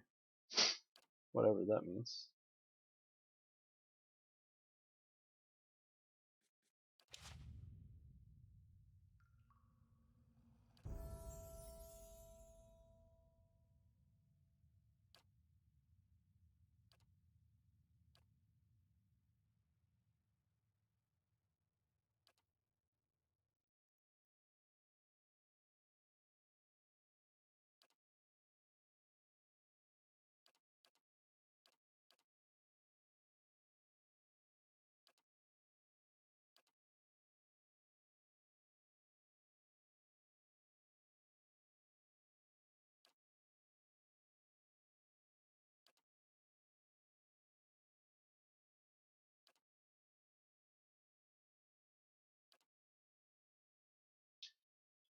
Minus 20% speed penalty.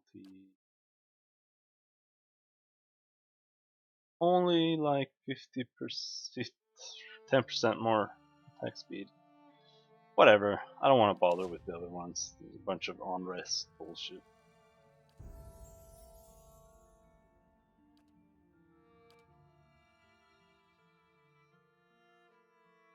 Mastering a spell allows a free use of that spell once per encounter.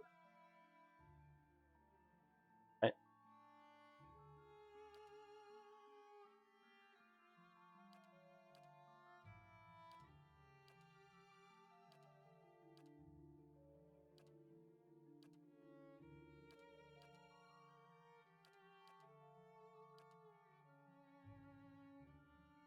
let's go with Blessing.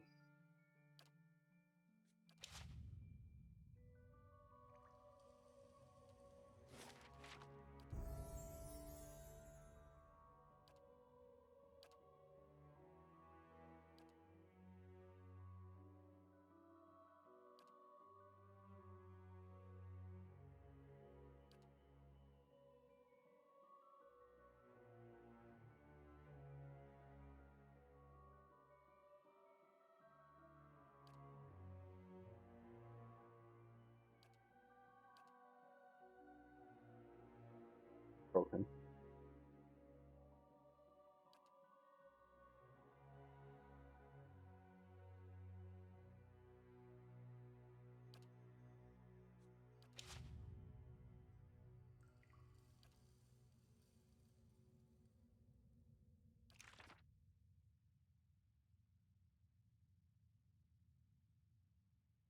Minus 2.4 endurance per 3 seconds, or 20 damage per 3 seconds. I think we'll go with that one.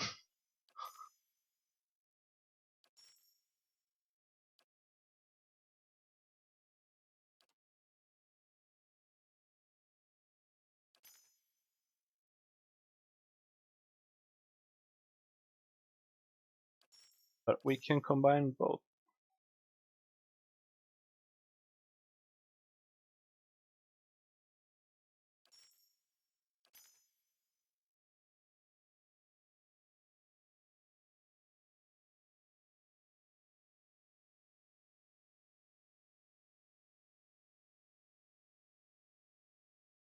Combine with that one at least.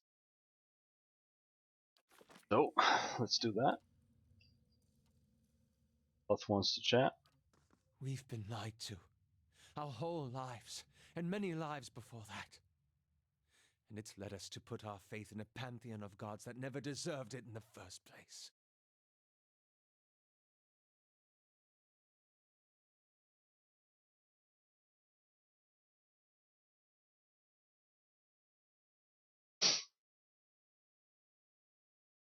What difference does it make? People will be what they are, whether or not there are gods to believe in. How can you say that after all we've seen? Even with the idea that the gods are watching us and directing our reincarnations, it's a miracle that we haven't all killed each other already. I've also been thinking, there won't be much left of Theos by the time you're done with him, if I know how you operate. That will leave the leaden key headless. Someone will need to fill that void. Someone who can clean up the mess that Theos has made of it. Why, yes, I would love to be the new Grandmaster of the Leaden Key. Think he's right? Then let's face Theos. When this is all over, I'll remember what we've been through. I'll see the leaden key transformed into a stronger, better guide for Kith. And I won't make the mistakes Theos did.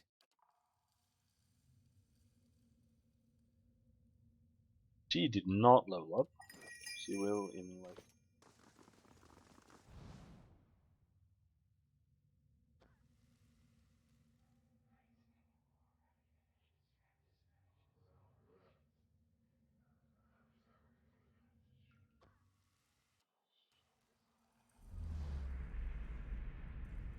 The shadows in the cavern suddenly lengthen and swallow you.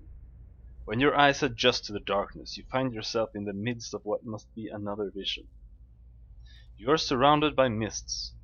The ground feels springy under your feet, and you imagine that as soon as you take a step, the soil behind you will erase all trace of your passage. As if on cue, the mists before you clear just enough for you to take a couple of steps forward. You do, and the fog closes behind you. Continue for several minutes in this manner, one step at a time, never seeing more than the ground right in front of you. Eventually, rays of light cut through the haze, and you find yourself facing a canyon wall. Idyr's head twists suddenly, as though something had flown in front of his face. What's that? Something whizzes past you. Just as you turn, you catch another whir of movement. Out of the mist flips a shape, small and round. You think you see another, and another. They tickle the corners of your vision. You turn back to the canyon wall. The sun shifts along its path, and what looked like a smooth rock face is the hollow of a cave. A figure steps out, its features shifting and changing before your eyes. He who sees and is not seen, save when he chooses, it seems. Kana regards the figure with wary fascination.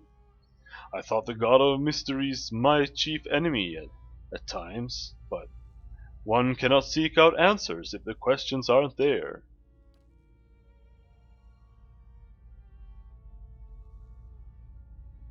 Figure transforms from male to female, from Orlan to Aumaua. Its bones lengthening and its fur receding into its flesh. The only detail that remains constant is the smooth, eyeless face.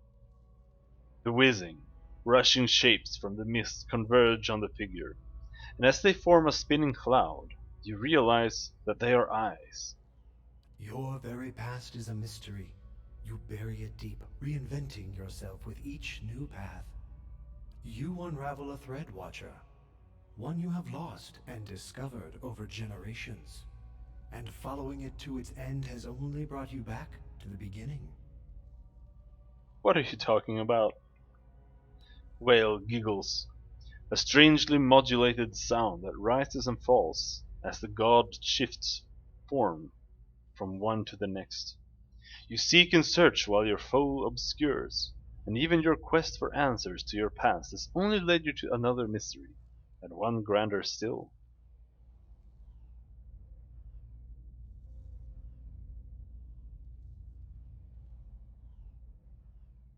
Here to stop Woodica from tipping the balance of power, which means that you must scatter the very thing she seeks. A nebula of souls, blind and brimming with potential. The answer to Woodica's question and the beginning of yours. What would you do with them? Thunderclouds form overhead, casting shadows of movement across the canyon. Berath wants them returned to the cycle. To live out countless lives, each old existence lost to the new. The point is never the end with that last shuddering breath, but all the years that lead up to it. Even the gods require fresh mysteries.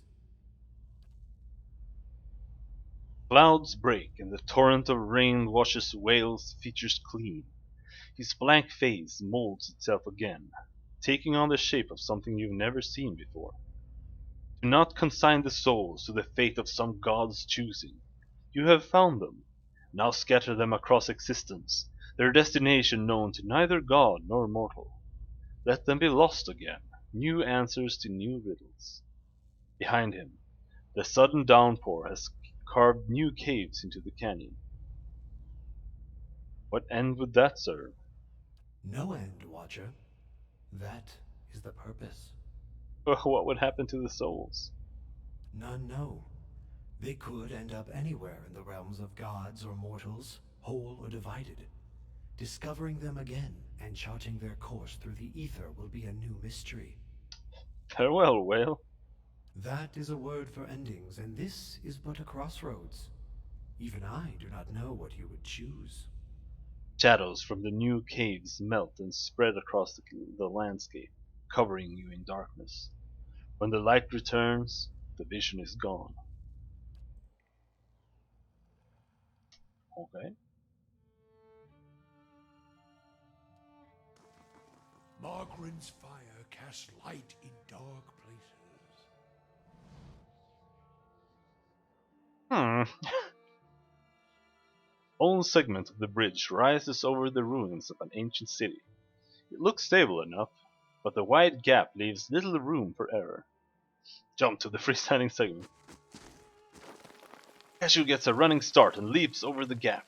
However, Cashew cries out upon landing and collapses on the other side in a tangle of limbs.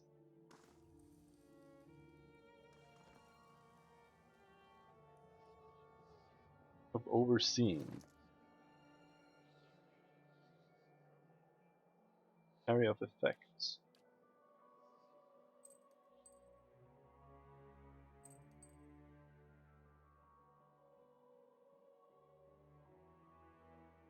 Of deflection plus 5. Yes, give that to this guy. Holy shit. Deflection is 46. It's fucking awful. Plus 2 might.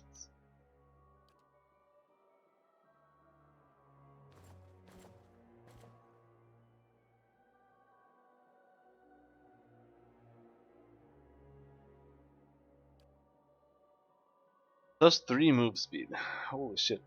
So awful.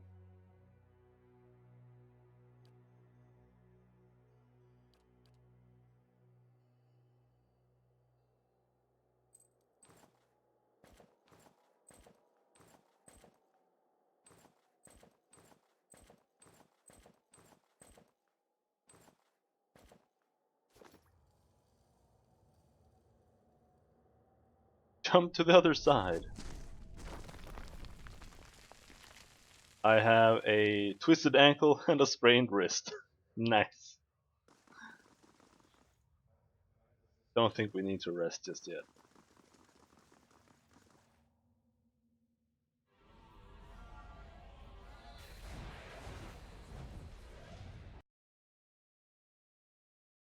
Wait.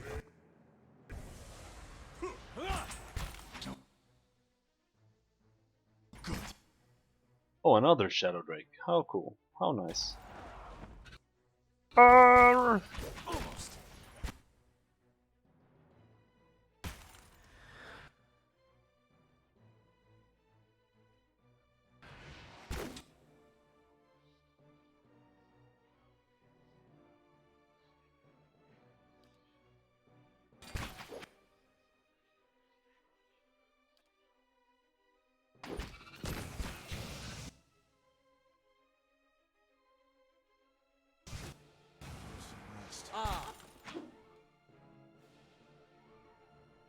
Like I said, the damage in this game is way too fucking bursty.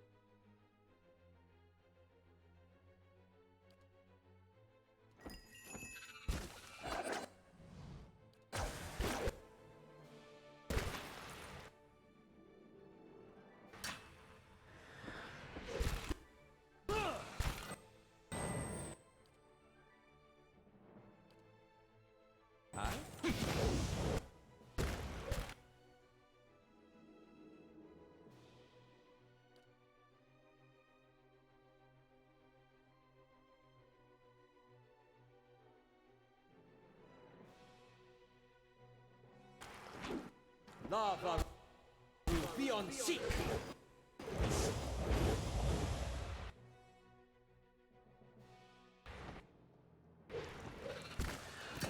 Thing.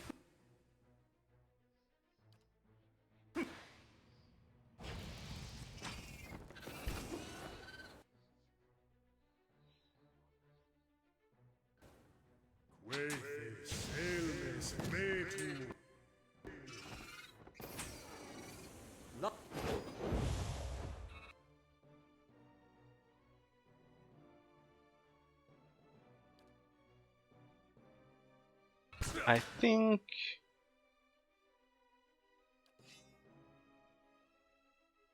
this guy might be the only one who can deal damage to this thing now.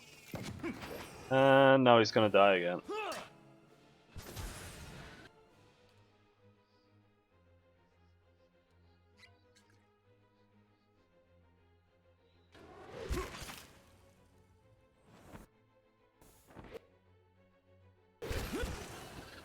Thoughts were dulled.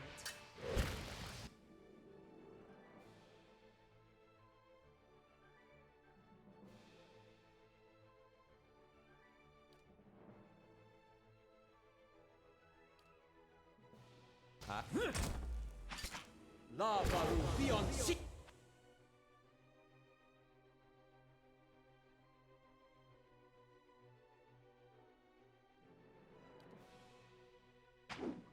Lava.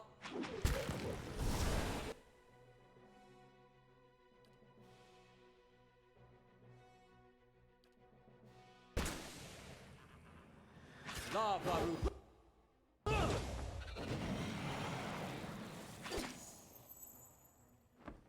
Soul Ignition worked well.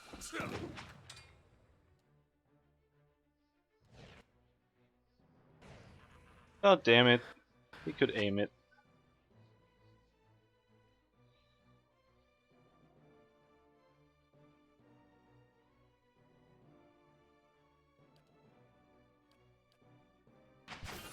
Thank you.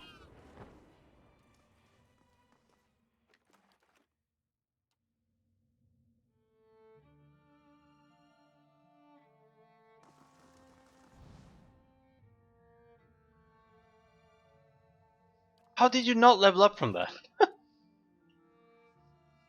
Dead or something?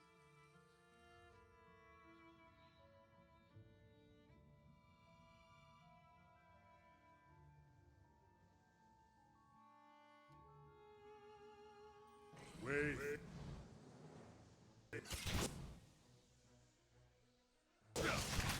Don't even slowing it down.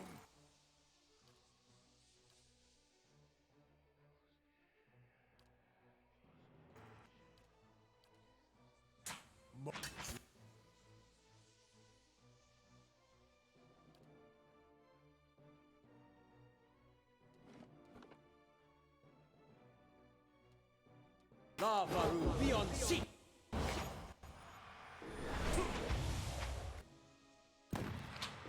Don't even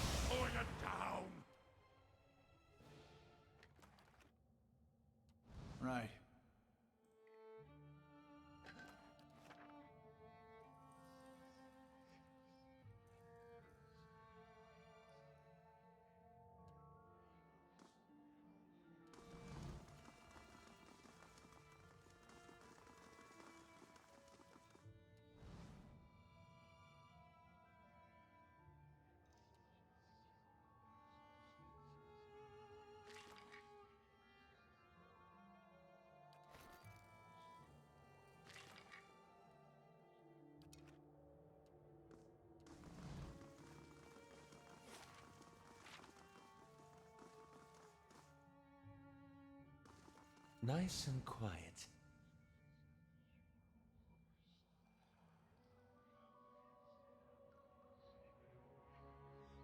Okay.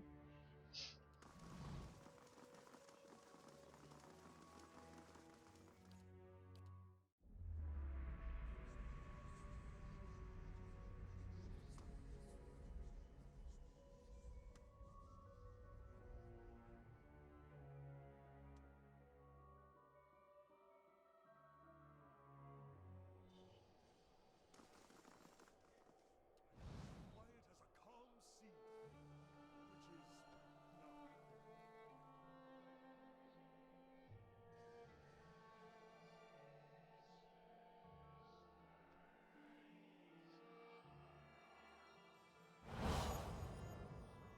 Are you ready to take the oath? To spread the word of the gods to the lost and heathen?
How do I get +3 might, but I don't get more damage?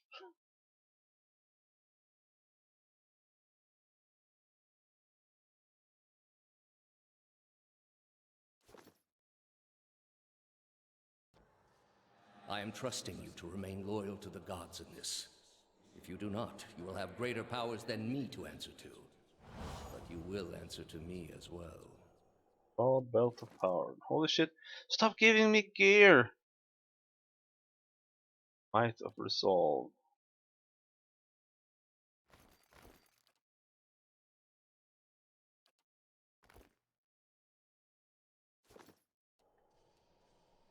I wouldn't ask this were there any other choice.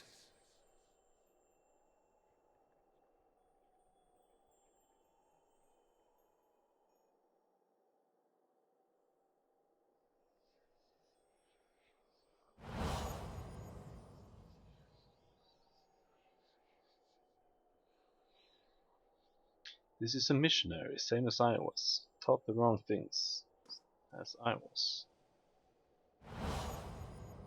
Osionis. They have held off many would-be invaders.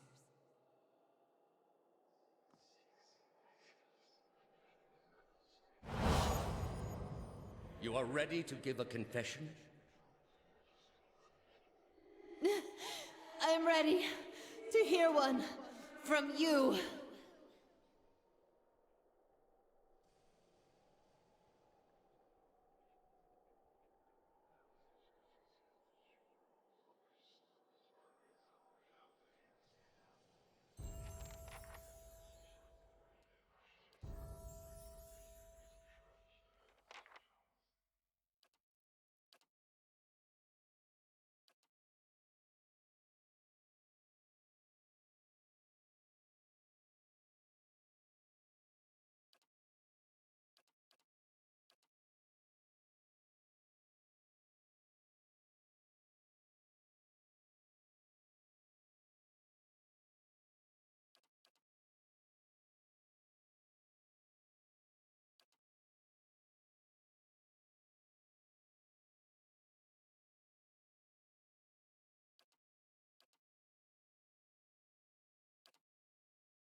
Know how annoyed I will be if I die. Come to a circular room, grand and domed, its walls lined with Audra, and trimmed with copper. At the far end of a great pillar of Audra pierces the floor from below like a ragged spike, its shimmering texture giving the illusion of boundless depth. Your thoughts are yours, and not yours, and they are all questions. At the base of the pillar stands Theos, a look of concern on his face as he notes your approach. You have something you want to ask him, one question above all others, spinning madly in your mind, but you don't dare ask it yet. You need some admission from him first, some hint of the veracity of your suspicions. You are far from your post, Inquisitor. What brings you here? All these statues, who are they of? They are monuments to Woodica's greatest servants among my people. I hope to join them myself one day, but my work is not yet complete. What is this place? We are in a sanctum holy to Woodica. There are others like it in service to the other gods. I come here often to pray for her counsel, and in this space I may be assured that she hears me. That machine behind you, what does it do? It has many uses, but its purpose is to bring structure to the chaos that surrounds it. But you are telling the truth. That woman sought only to destroy the foundations of peace and civility that my people sacrificed everything to build. Higher Inquisition, based on a lie. The Inquisition was based on the need to cut the flesh from a rotting wound.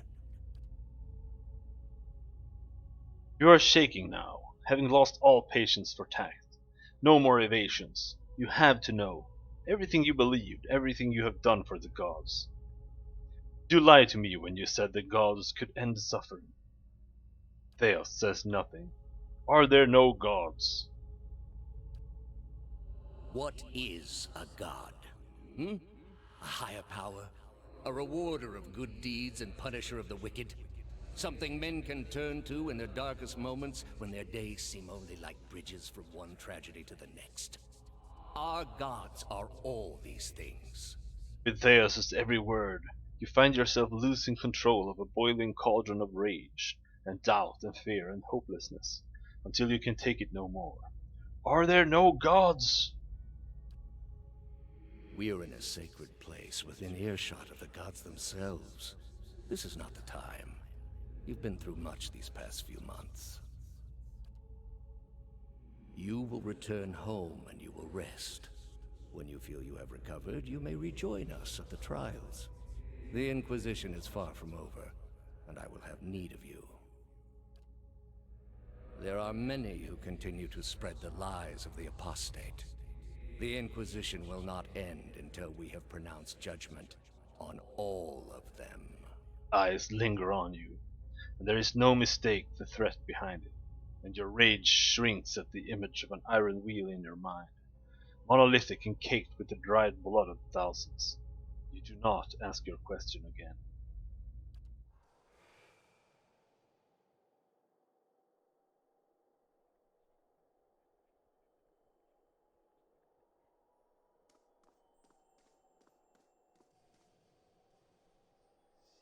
How did you find it?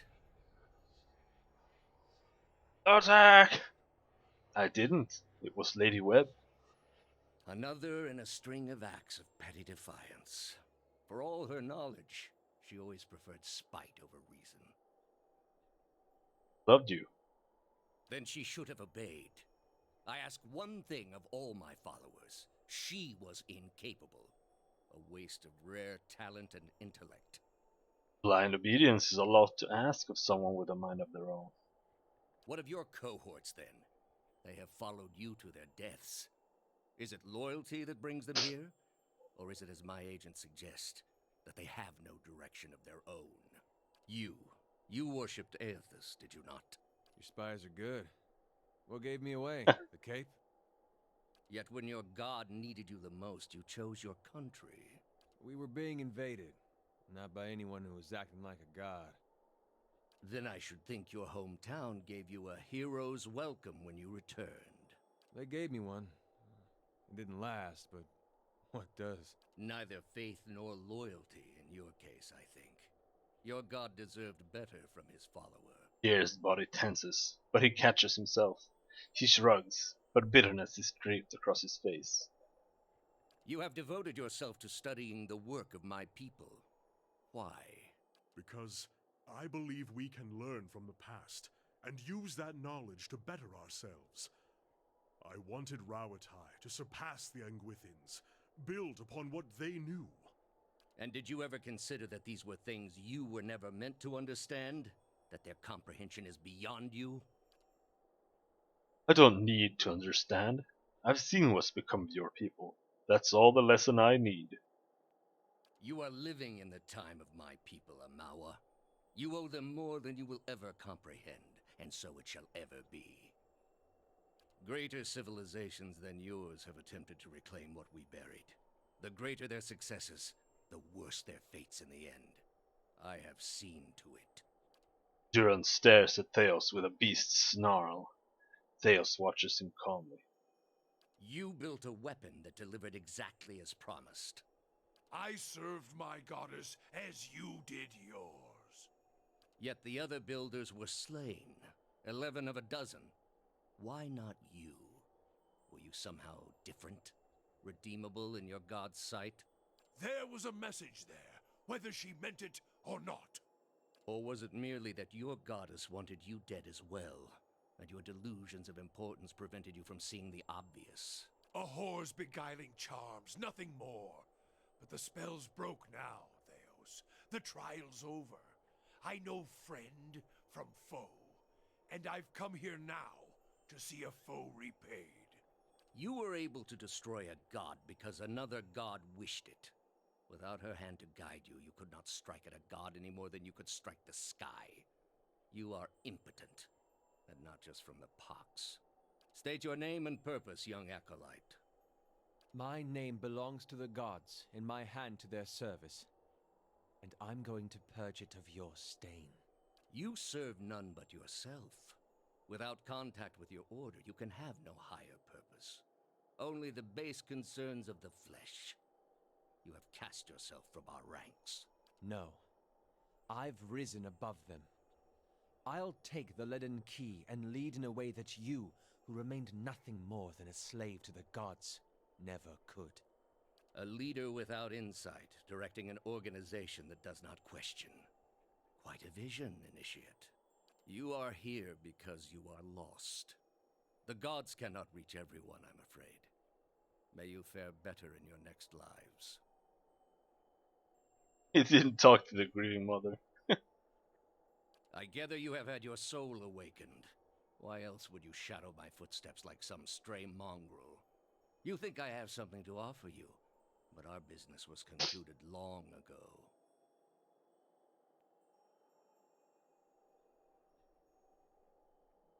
What do you know of our business? You think your abilities only flow in one direction. That isn't how it works, I'm afraid. Not for me. For all that you saw of my soul in the sanitarium, I saw as much of yours.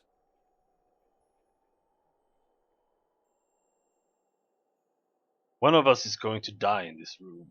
You may as well admit you're lying to me before that. I answered your questions once. That your soul is not fit to accept the answers is of little concern to me. I lied to no one. Not to you, not to anyone. The gods are real.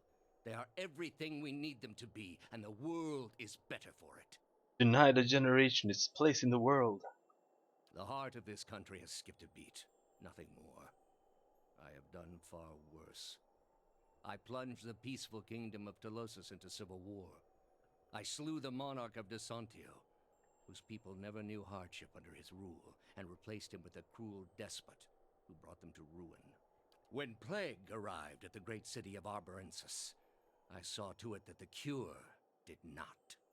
They piled their dead outside the city in heaps that rose above their walls. This is supposed to diminish the damage you've done here? It is to show the proper perspective. There was a time, back when your soul was still a shapeless mist, when the world believed only in false gods. Thousands of them. Gods that told them to take slaves. Gods that told them to make war upon their neighbors and devour the slain. Gods that told them to burn their children alive and cover themselves in the ashes as a sign of their faith. But all that changed when they learned of the true gods. Our gods. All those misshapen, bestial instincts melted beneath the radiance of our god's majesty. You could see it in their eyes. That dull emptiness replaced with the glimmer of a kindled spark.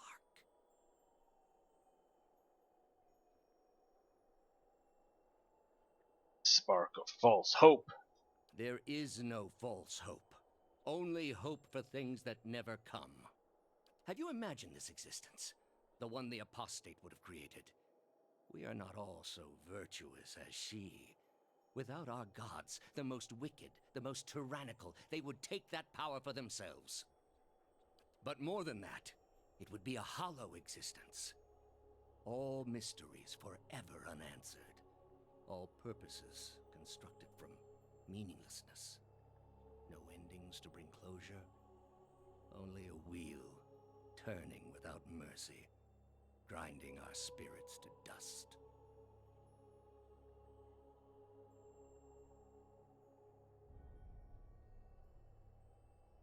Underestimate people. For all my years, I have seen exactly what they are capable of. What the apostate asked was beyond any man. He has seen what they're capable of, but he also admitted that there were like good rulers, and the people were happy, and then he just fucked them up. All I have seen, the millennia of experience. I will not be dissuaded from this course. This is the only way.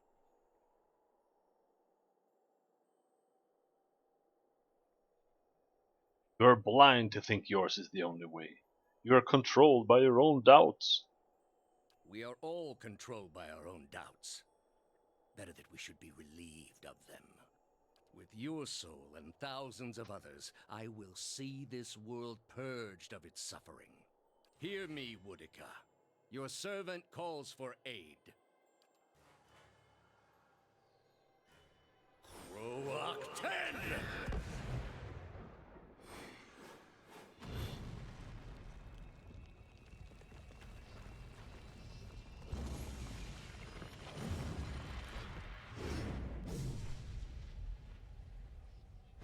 Uh,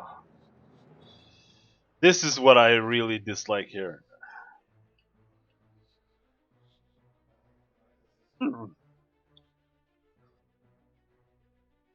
Yes, I do. Please. Please send these giant murderous super statues towards my backline.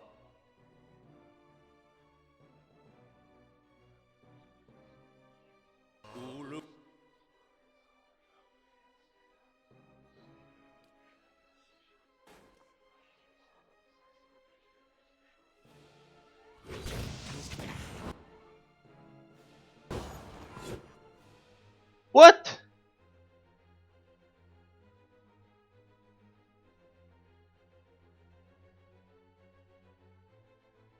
I'm afraid I don't understand. Where did I even take the damage?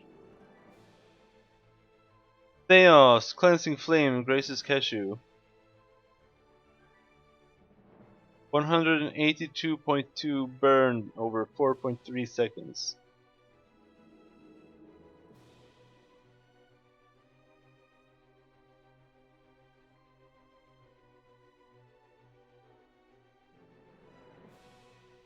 Okay, I guess.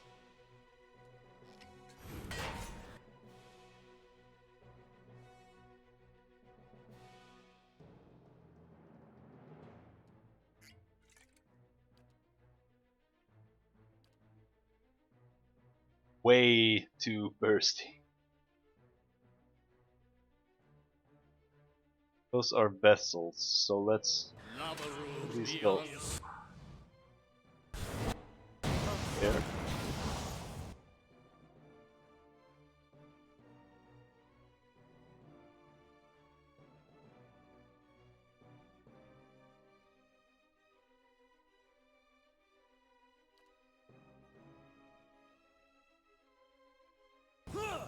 Moed Ixi Ana.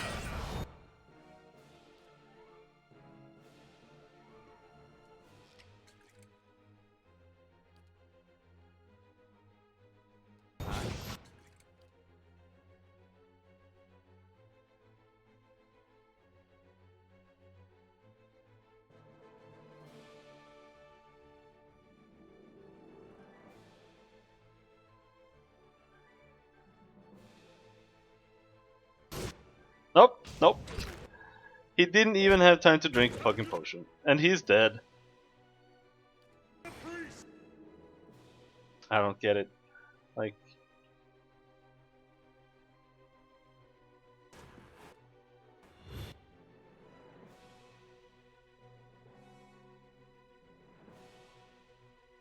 Fuck.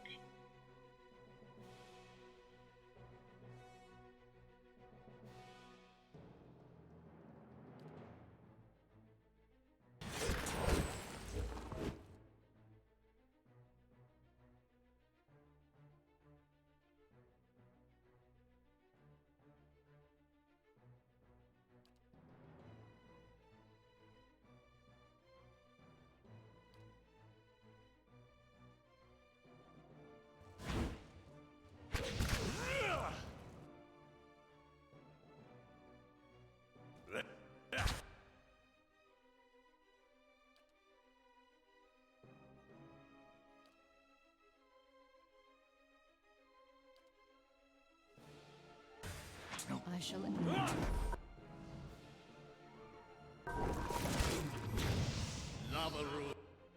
And he's dead. One move.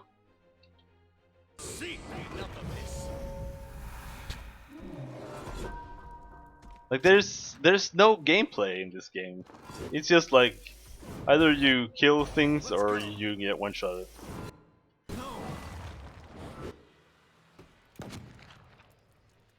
Or am I just super under level or something? Because I haven't done every side quest.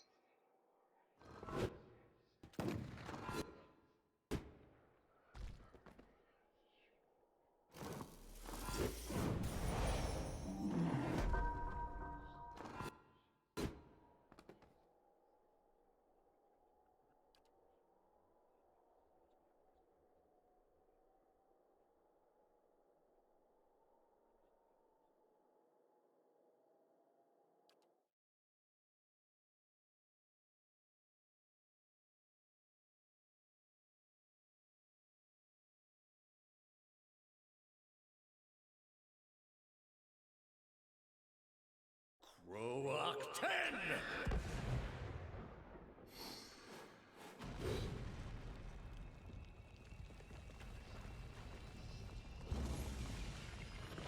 Okay, next strategy.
we have here?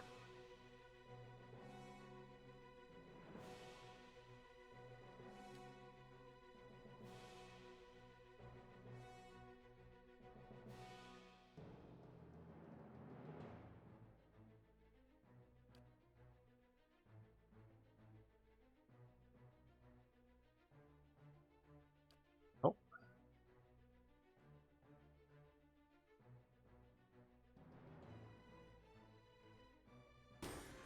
Best thing you can do is stand like 4 miles away.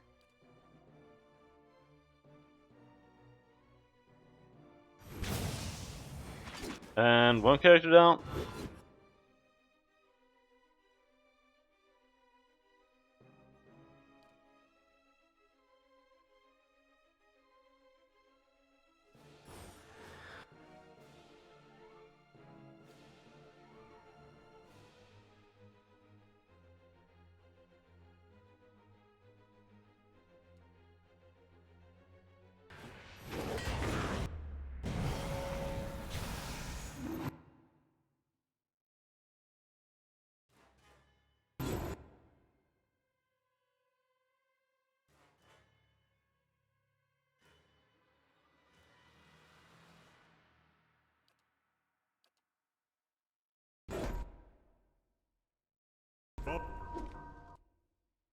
Wrong. I'm not sure what he's doing.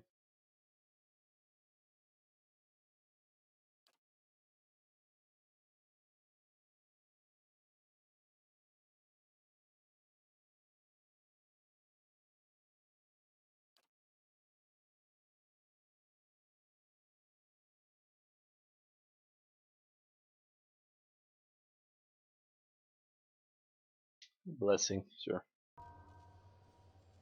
Moeth Ixi.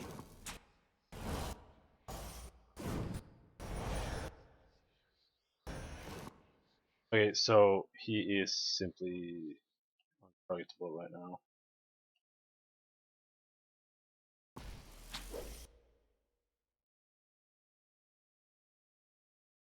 Immune to not prone.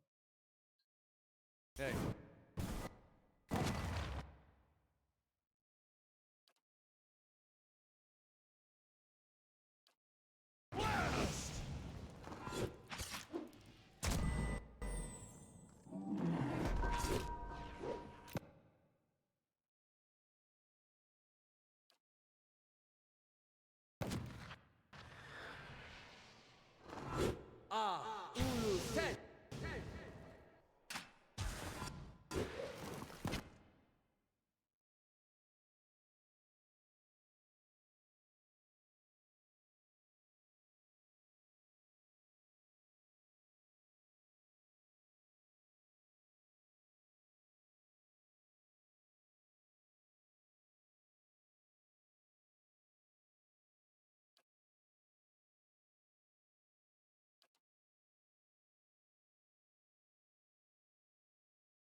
On.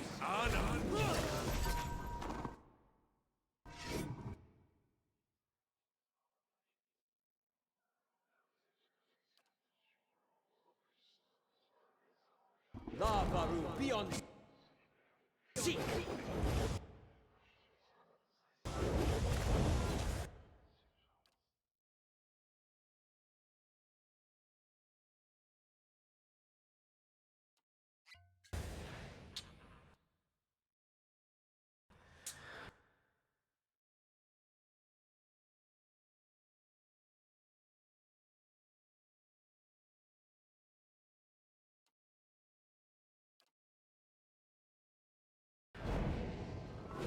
Arthek Worthen Rock.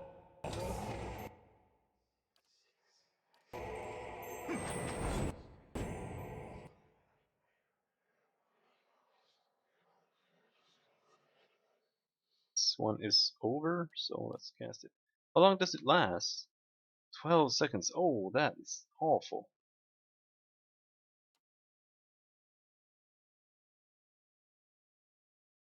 Plus 25 deflection. Let's go with that. That's not very...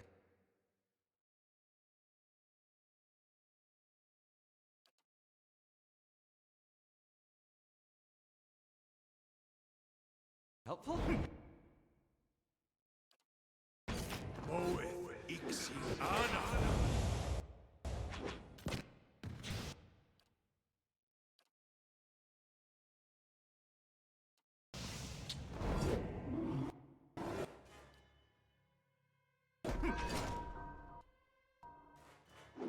Ha! That's it!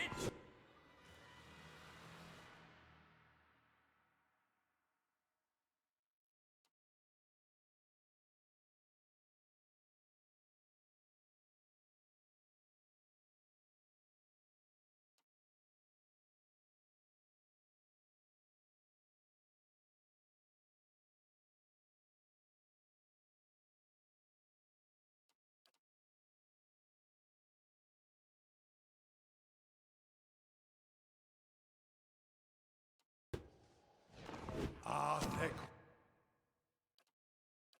Worthen Roth.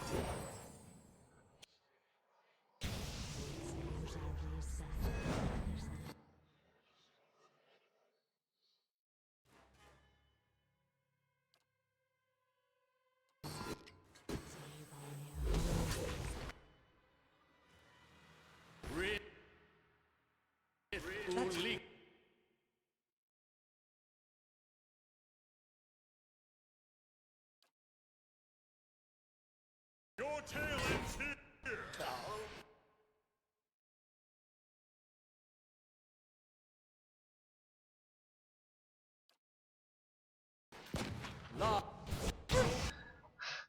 Blep.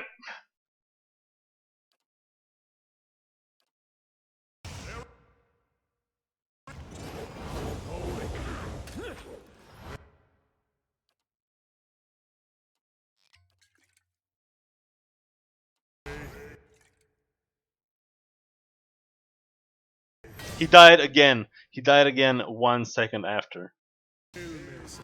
Amazing. Fucking love this game.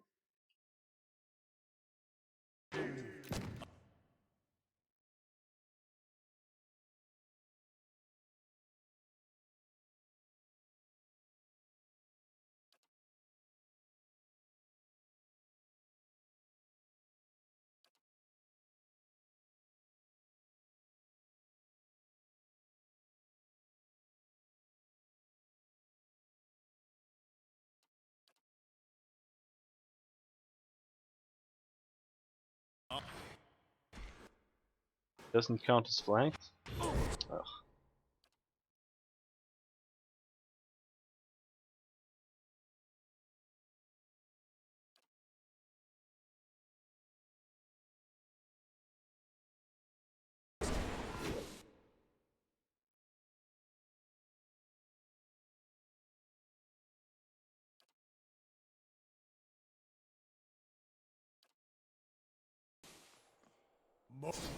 Ah!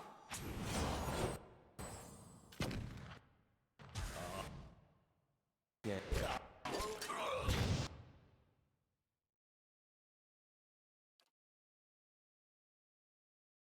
Lava room. What? Stop! If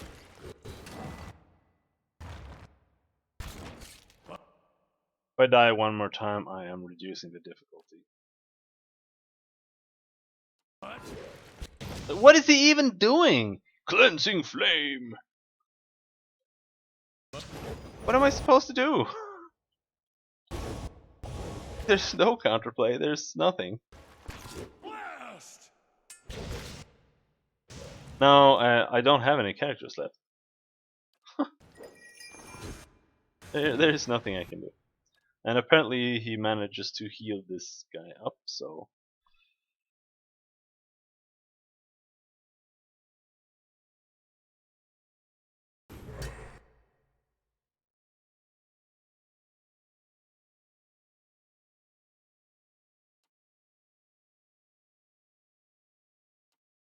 %8 chance.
Alright.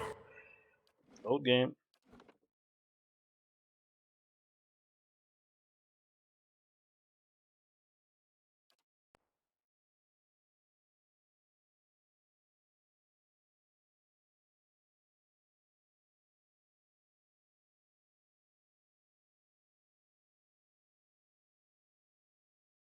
Rock 10!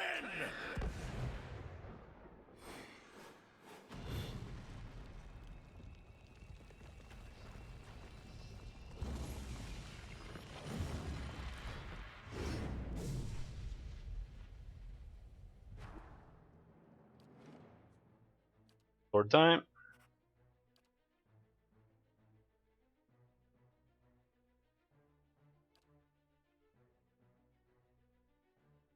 Okay, so I can't change the difficulty here.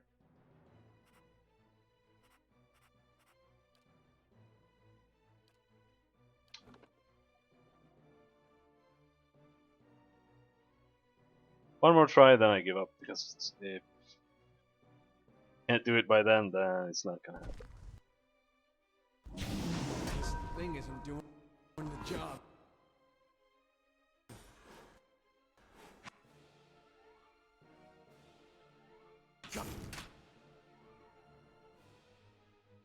Not even.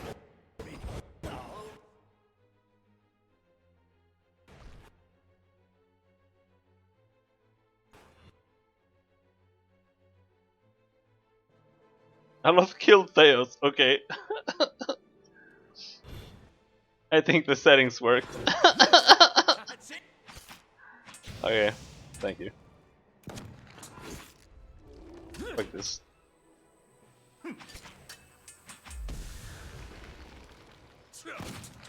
That's it!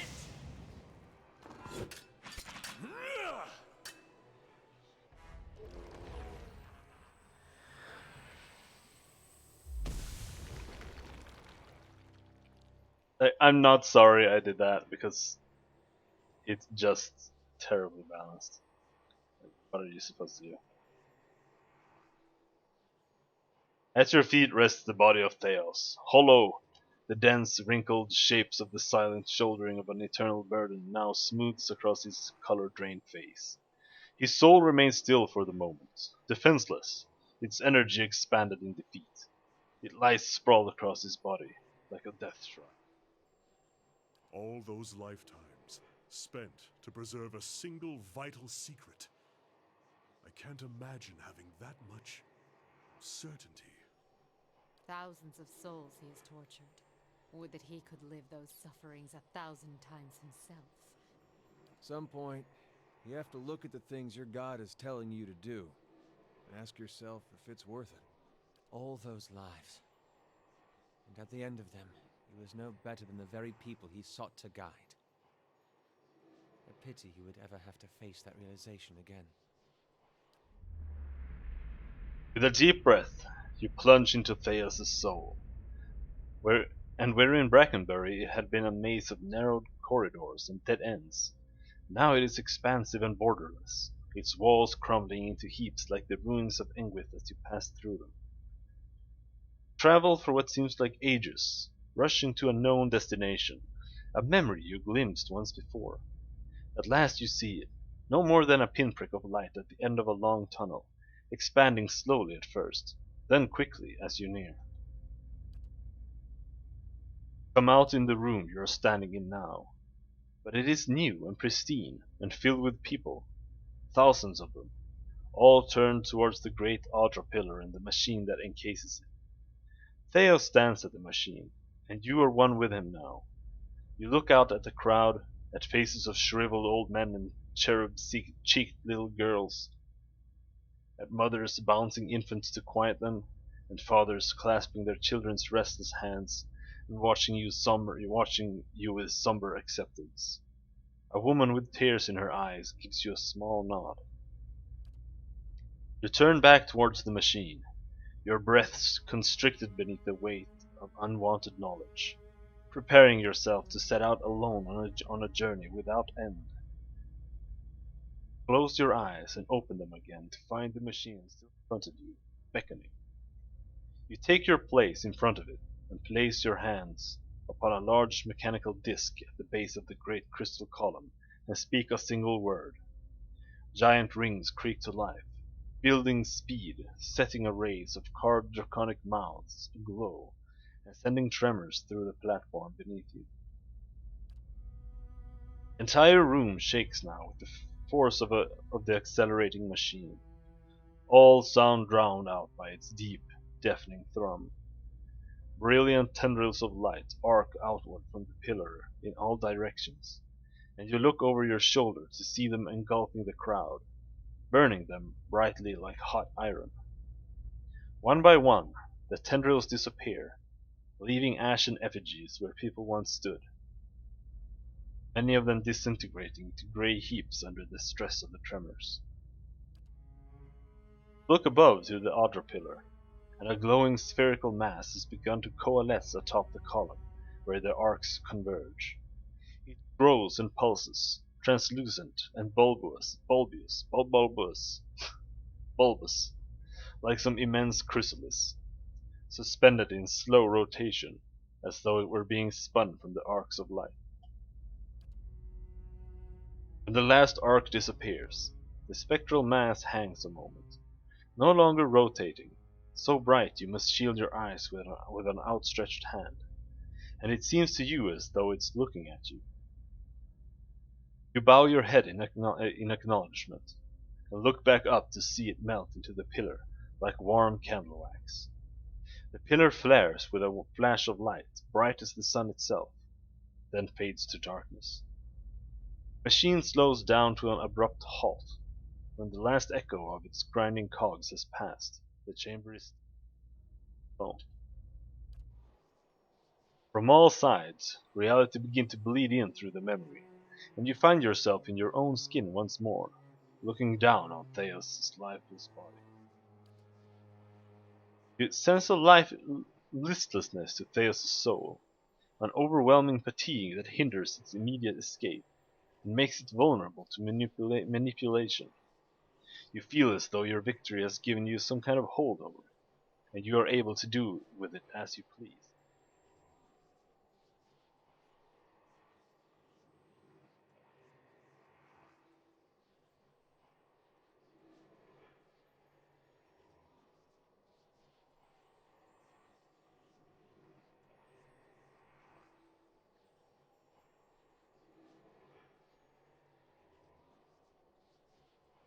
Two, tear his soul apart. I do not envy you, Theos. I of all people realize the sway memories can hold. It is time. An end to doubt and certainty alike. You reach out for Theos' soul, and you can feel its frailty in defeat, its texture like a coarse and threadbare cloth on the brink of disintegration. You insinuate yourself between the threads, pushing the weaving apart, unraveling the stitching until it's bereft of structure, a formless heap bound together by nothing at all. In its midst you dedicate your focus to a single idea, and the idea is shatter. You concentrate, and as you concentrate you feel a force building within your soul, an outward pressure that strains against containment, threatening to rupture your spirit. When you can contain it no more, you transfer it into Theos' soul all at once and release it there, a detonation of will that expands in all directions, driving out the remnants of its essence, scattering it into nothingness. Presence no more. In the stillness that follows, a single word echoes through your mind, a word you spoke when you were one with Theos in an ancient memory. You realize it is the word that activates the machine.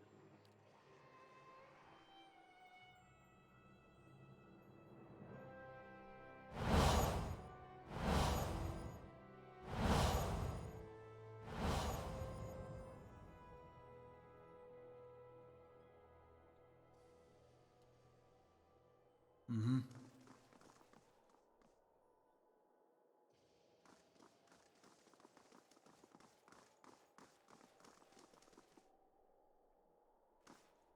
With your companions bearing witness, you step up to the place where Theos once stood, before his people long ago. The great machine lies in front of you, idle, ready. You have seen this machine and others like it in operation. You understand how it works. It is a device for directing souls. As a watcher, it would be a simple matter to influence that direction. Though as big as the machine is, it may be the last thing you ever do. And to activate the machine, there is a shrieking of stone grinding against stone as old cogs loosen and begin to turn. You have only moments before the souls will be sent into the Other Bay. This will be your only chance at redirecting.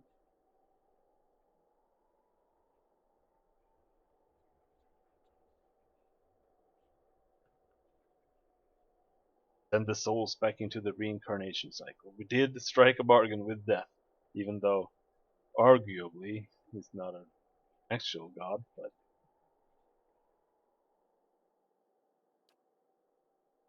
close your eyes and expand your perception outwards, taking in the immense totality of the tens of thousands of souls orbiting the chamber. Your grasp on the souls is tenuous. You find yourself fighting to keep them all within your influence, and you can feel them slipping away from you as the machine gains speed. A brief moment comes when it feels as though you hold all of them at once, and their force is so great it feels as though they will tear you apart. That moment, you dedicate your entire being to bending their orbit, channeling their flow into a new direction. At your command, the ancient device became your instrument, spinning to life with deafening resonance and gathering up the swirling essence like thread on a great spindle. There, in the pale pulsing glow of the machine that set you on this path long ago, you summoned all your strength, focusing on your objective and blocking out all else. With a single concussive blast that rocked the chamber and sent you tumbling to the ground, you freed the souls from their stasis. Exhausted, your consciousness slipping away, your last sight was of the machine, dark and dormant. Then your eyes closed, and sleep welcomed you at long last. After coming to and searching for some time, you discovered the route Theos used to enter Sun and Shadow, and embarked on a long and arduous ascent back to the surface. You emerged in Ter Evron after days of tunneling through the rubble Theos had left behind, and when you stepped into the daylight, you were faced with a different Deerwood than the one you had left. At your direction, the lost souls of the Hollowborn were funneled back into the churn of Bareth's wheel to find their way into new vessels and partake in the life they had been denied during Whitewind's legacy. Though parents of Hollowborn would remain just that, the end of Whitewind's legacy would bring about a spate of new, healthy births, with many of the infants bearing souls once meant for Hollowborn children. The natural cycle of life and death had been restored to Deerwood, and with it came a renewed faith in the providence of the gods. With the birth of his Hollowborn child, the last threads of Lord Radric's sanity frayed and broke apart, his wife the first victim of his wrath. With a fortress to protect him and a garrison of loyal soldiers at his command, he continued to snuff out all signs of resistance from the citizens of Gilded Vale, real or perceived. In the end, all would hang from the boughs of the village's trees, watching over their dead town with vacant eyes. Following the assassinations of Duke Avar Wolfgren and Lady Webb, Defiance Bay was thrown into political upheaval. In the ensuing weeks, the streets had become the domain of looters and blackguards. Few dared to step outside their own doors alone or unarmed. But order would soon come from an unexpected source. House Dominel, realizing that stability was good for business, brought the city's criminal elements in line through a systematic campaign of fear and intimidation. Capitalizing on the mutual antipathy of the Dozens and the Knights of the Crucible, House Dominel continued to manipulate both groups from the shadows, ensuring their decline and eventually supplanting their authority in Defiance Bay. Defiance Bay was served well by the Dominel's rise. Their subtle political maneuvers and lack of legal oversight allowed them to broker a number of favorable trade deals, rekindling the city's economy. Although their cautious approach in the Legacy's aftermath had perhaps denied them broad notoriety outside of Defiance Bay, House Dominel's wealth and influence both continued to grow unchecked. Though the machine atop Ter Noaneth had been disabled, it had not seen its last use. Heritage Hill was rebuilt, and no sooner had the first families moved in to resettle the district than members of the Leaden Key, acting under standing orders from their Grand Master, climbed the tower and reactivated the machine. The initiates slew a handful of the new settlers under cover of night and watched as history repeated itself, the victims reanimating and devouring the survivors. After this second incident, the district would remain abandoned. The Duke's assassination at the apparent hands of an Animancer had caused catastrophic rioting in the streets of Defiance Bay, and few Animancers survived the first day. Many Deerwoodans took the end of Widewind's legacy as a sign, both that the gods did not approve of Animancy, and that the purging of Animancers in Defiance Bay had been enough to satisfy them. In time, their rage would subside, and a number of surviving Animancers remained in and around Defiance Bay, often taking to the wilds to practice their science without repercussions. The rejuvenation of Cadnua was a short-lived endeavor. While the rise of a new master had presented new hopes of the keep being restored to its former glory, time proved otherwise. Plans for maintenance of the structure were postponed time and time again, until ultimately they were scrapped altogether, their master's priorities lying elsewhere. Adair chose not to return home. Still conflicted as to his role in the Saints' War and unsure of his place in the Deerwood, he took a ship to Adir and reunited with his parents. There, he resumed the quiet lifestyle he had grown accustomed to in his years as a farmhand in Gilded Vale. When the dust settled in Sun and Shadow, Aloth looked upon the remains of Theos Ix Arcanon, his former master. He saw where the Grandmaster had gone wrong, and he knew what he would do better. The secret of the gods would be preserved, and with it, the sanity and well-being of all Kith. He donned the remains of Theos's ceremonial garb and prepared himself for the long and lonely task ahead. After all that he had learned in the Watcher's company, Kanarua could no longer see meaning in his pursuit of the Tanvi Oratoa. He decided to leave what remained of it within the depths of the Endless Paths and return home. Kana bid the Watcher farewell and sailed back to Rawatai, spending the tempestuous journey reflecting on the time he had lost to the pursuit of falsehoods. His family found Kana much changed, his fiery excitement replaced with a weary solemnity. Determined to change his wandering ways, Kana took up a quiet life as a lorekeeper at the college, teaching young students the traditions of their people. With Theos defeated and the souls released from Sun and Shadow, healthy children were born once again in the Deerwood. The grieving mother sought a place where she might do penance for the birthing bell. She returned to Deerford, where, to the astonishment of the villagers, she delivered the first healthy child in over a decade. She remained there, and with each new birth, she saw a measure of hope restored to the Deerwood and a measure of grace for her own troubled past. Durrance continued to blame Woodica for the atrocities of the Saints' War. Believing Magrin to have been a pawn in the machinations of the Queen that was, and feeling that Theos's expulsion had been a step towards reconciliation with his goddess, Durrance tried for a time to reopen communication with her. When only silence came, he took it as a condemnation of his continued existence. Ultimately, he built a pyre and threw himself upon it, using his own shattered staff as kindling. You and Sagani never found Persok together. The Adra figurine had gone dark by the time they emerged from Sun and Shadow, and it was another month before Sagani finally accepted that Persok's Failed trail all of had them. gone cold again. Her search took her beyond the Deerwood and as far as the Living Lands. She saw the great coastal cities of Rawatai and the ruins of Old Valia, absorbing the details of these strange and distant lands. 20 years passed before the Adra figurine finally glowed again. When it did, she followed its signal to a quiet hamlet on the outskirts of Adir. There, she met a young farmer and told her of her past as an elder of Masuk. Sagani returned to a village that had forgotten her face, but remembered her story. Masuk greeted her with cautious warmth, and Sagani found that their ways had become strange to her. She also learned that Kalu had perished of winter fever a few years before, and her middle child, Najuo, had died in a raid. But she found her daughter Yakona a hunter and mother of 3, and her son Malak a builder of mighty walls. In them, she came to find her place in the village, and the familiar contours of a world that had changed in her absence.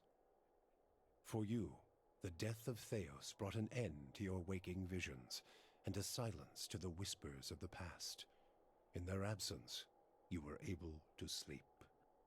The questions of a distant lifetime ceased to trouble your soul. All that remained was what to make of the answer. But at the moment, there was little to be done, and the matter would have to wait. A long journey loomed ahead.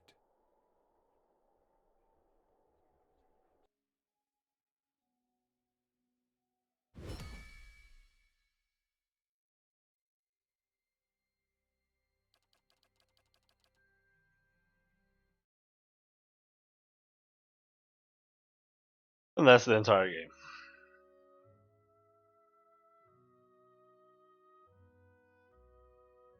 I'm a little bothered by how difficult it is to finish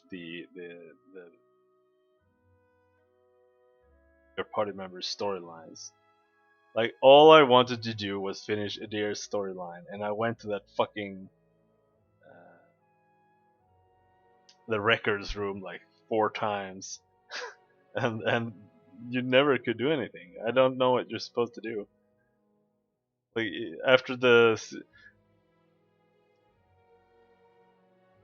insinuate that you're supposed to like talk with the Duke about it, I think.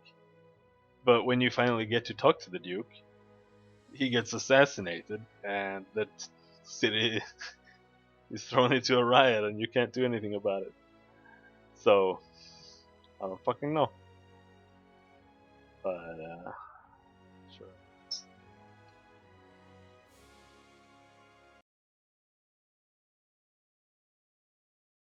But, it is time for me to go, and it's time for you to go to bed. Next, I will start playing Batman Arkham Asylum. I was planning on streaming Octopath Traveler, but I decided. And I think that is for the best, actually, because the dialogue would be a pain in the ass to read. Not, it's not great. They have this little almost every message or every new thing they say, they have this little like the message isn't voice acted. They like voice act the essence of it. So they might say like or like the first letter or the first word, and it's just super annoying. I think it would be even more annoying to read it at the same time. But I will start playing Pillars of Eternity 2 after I finish some of that.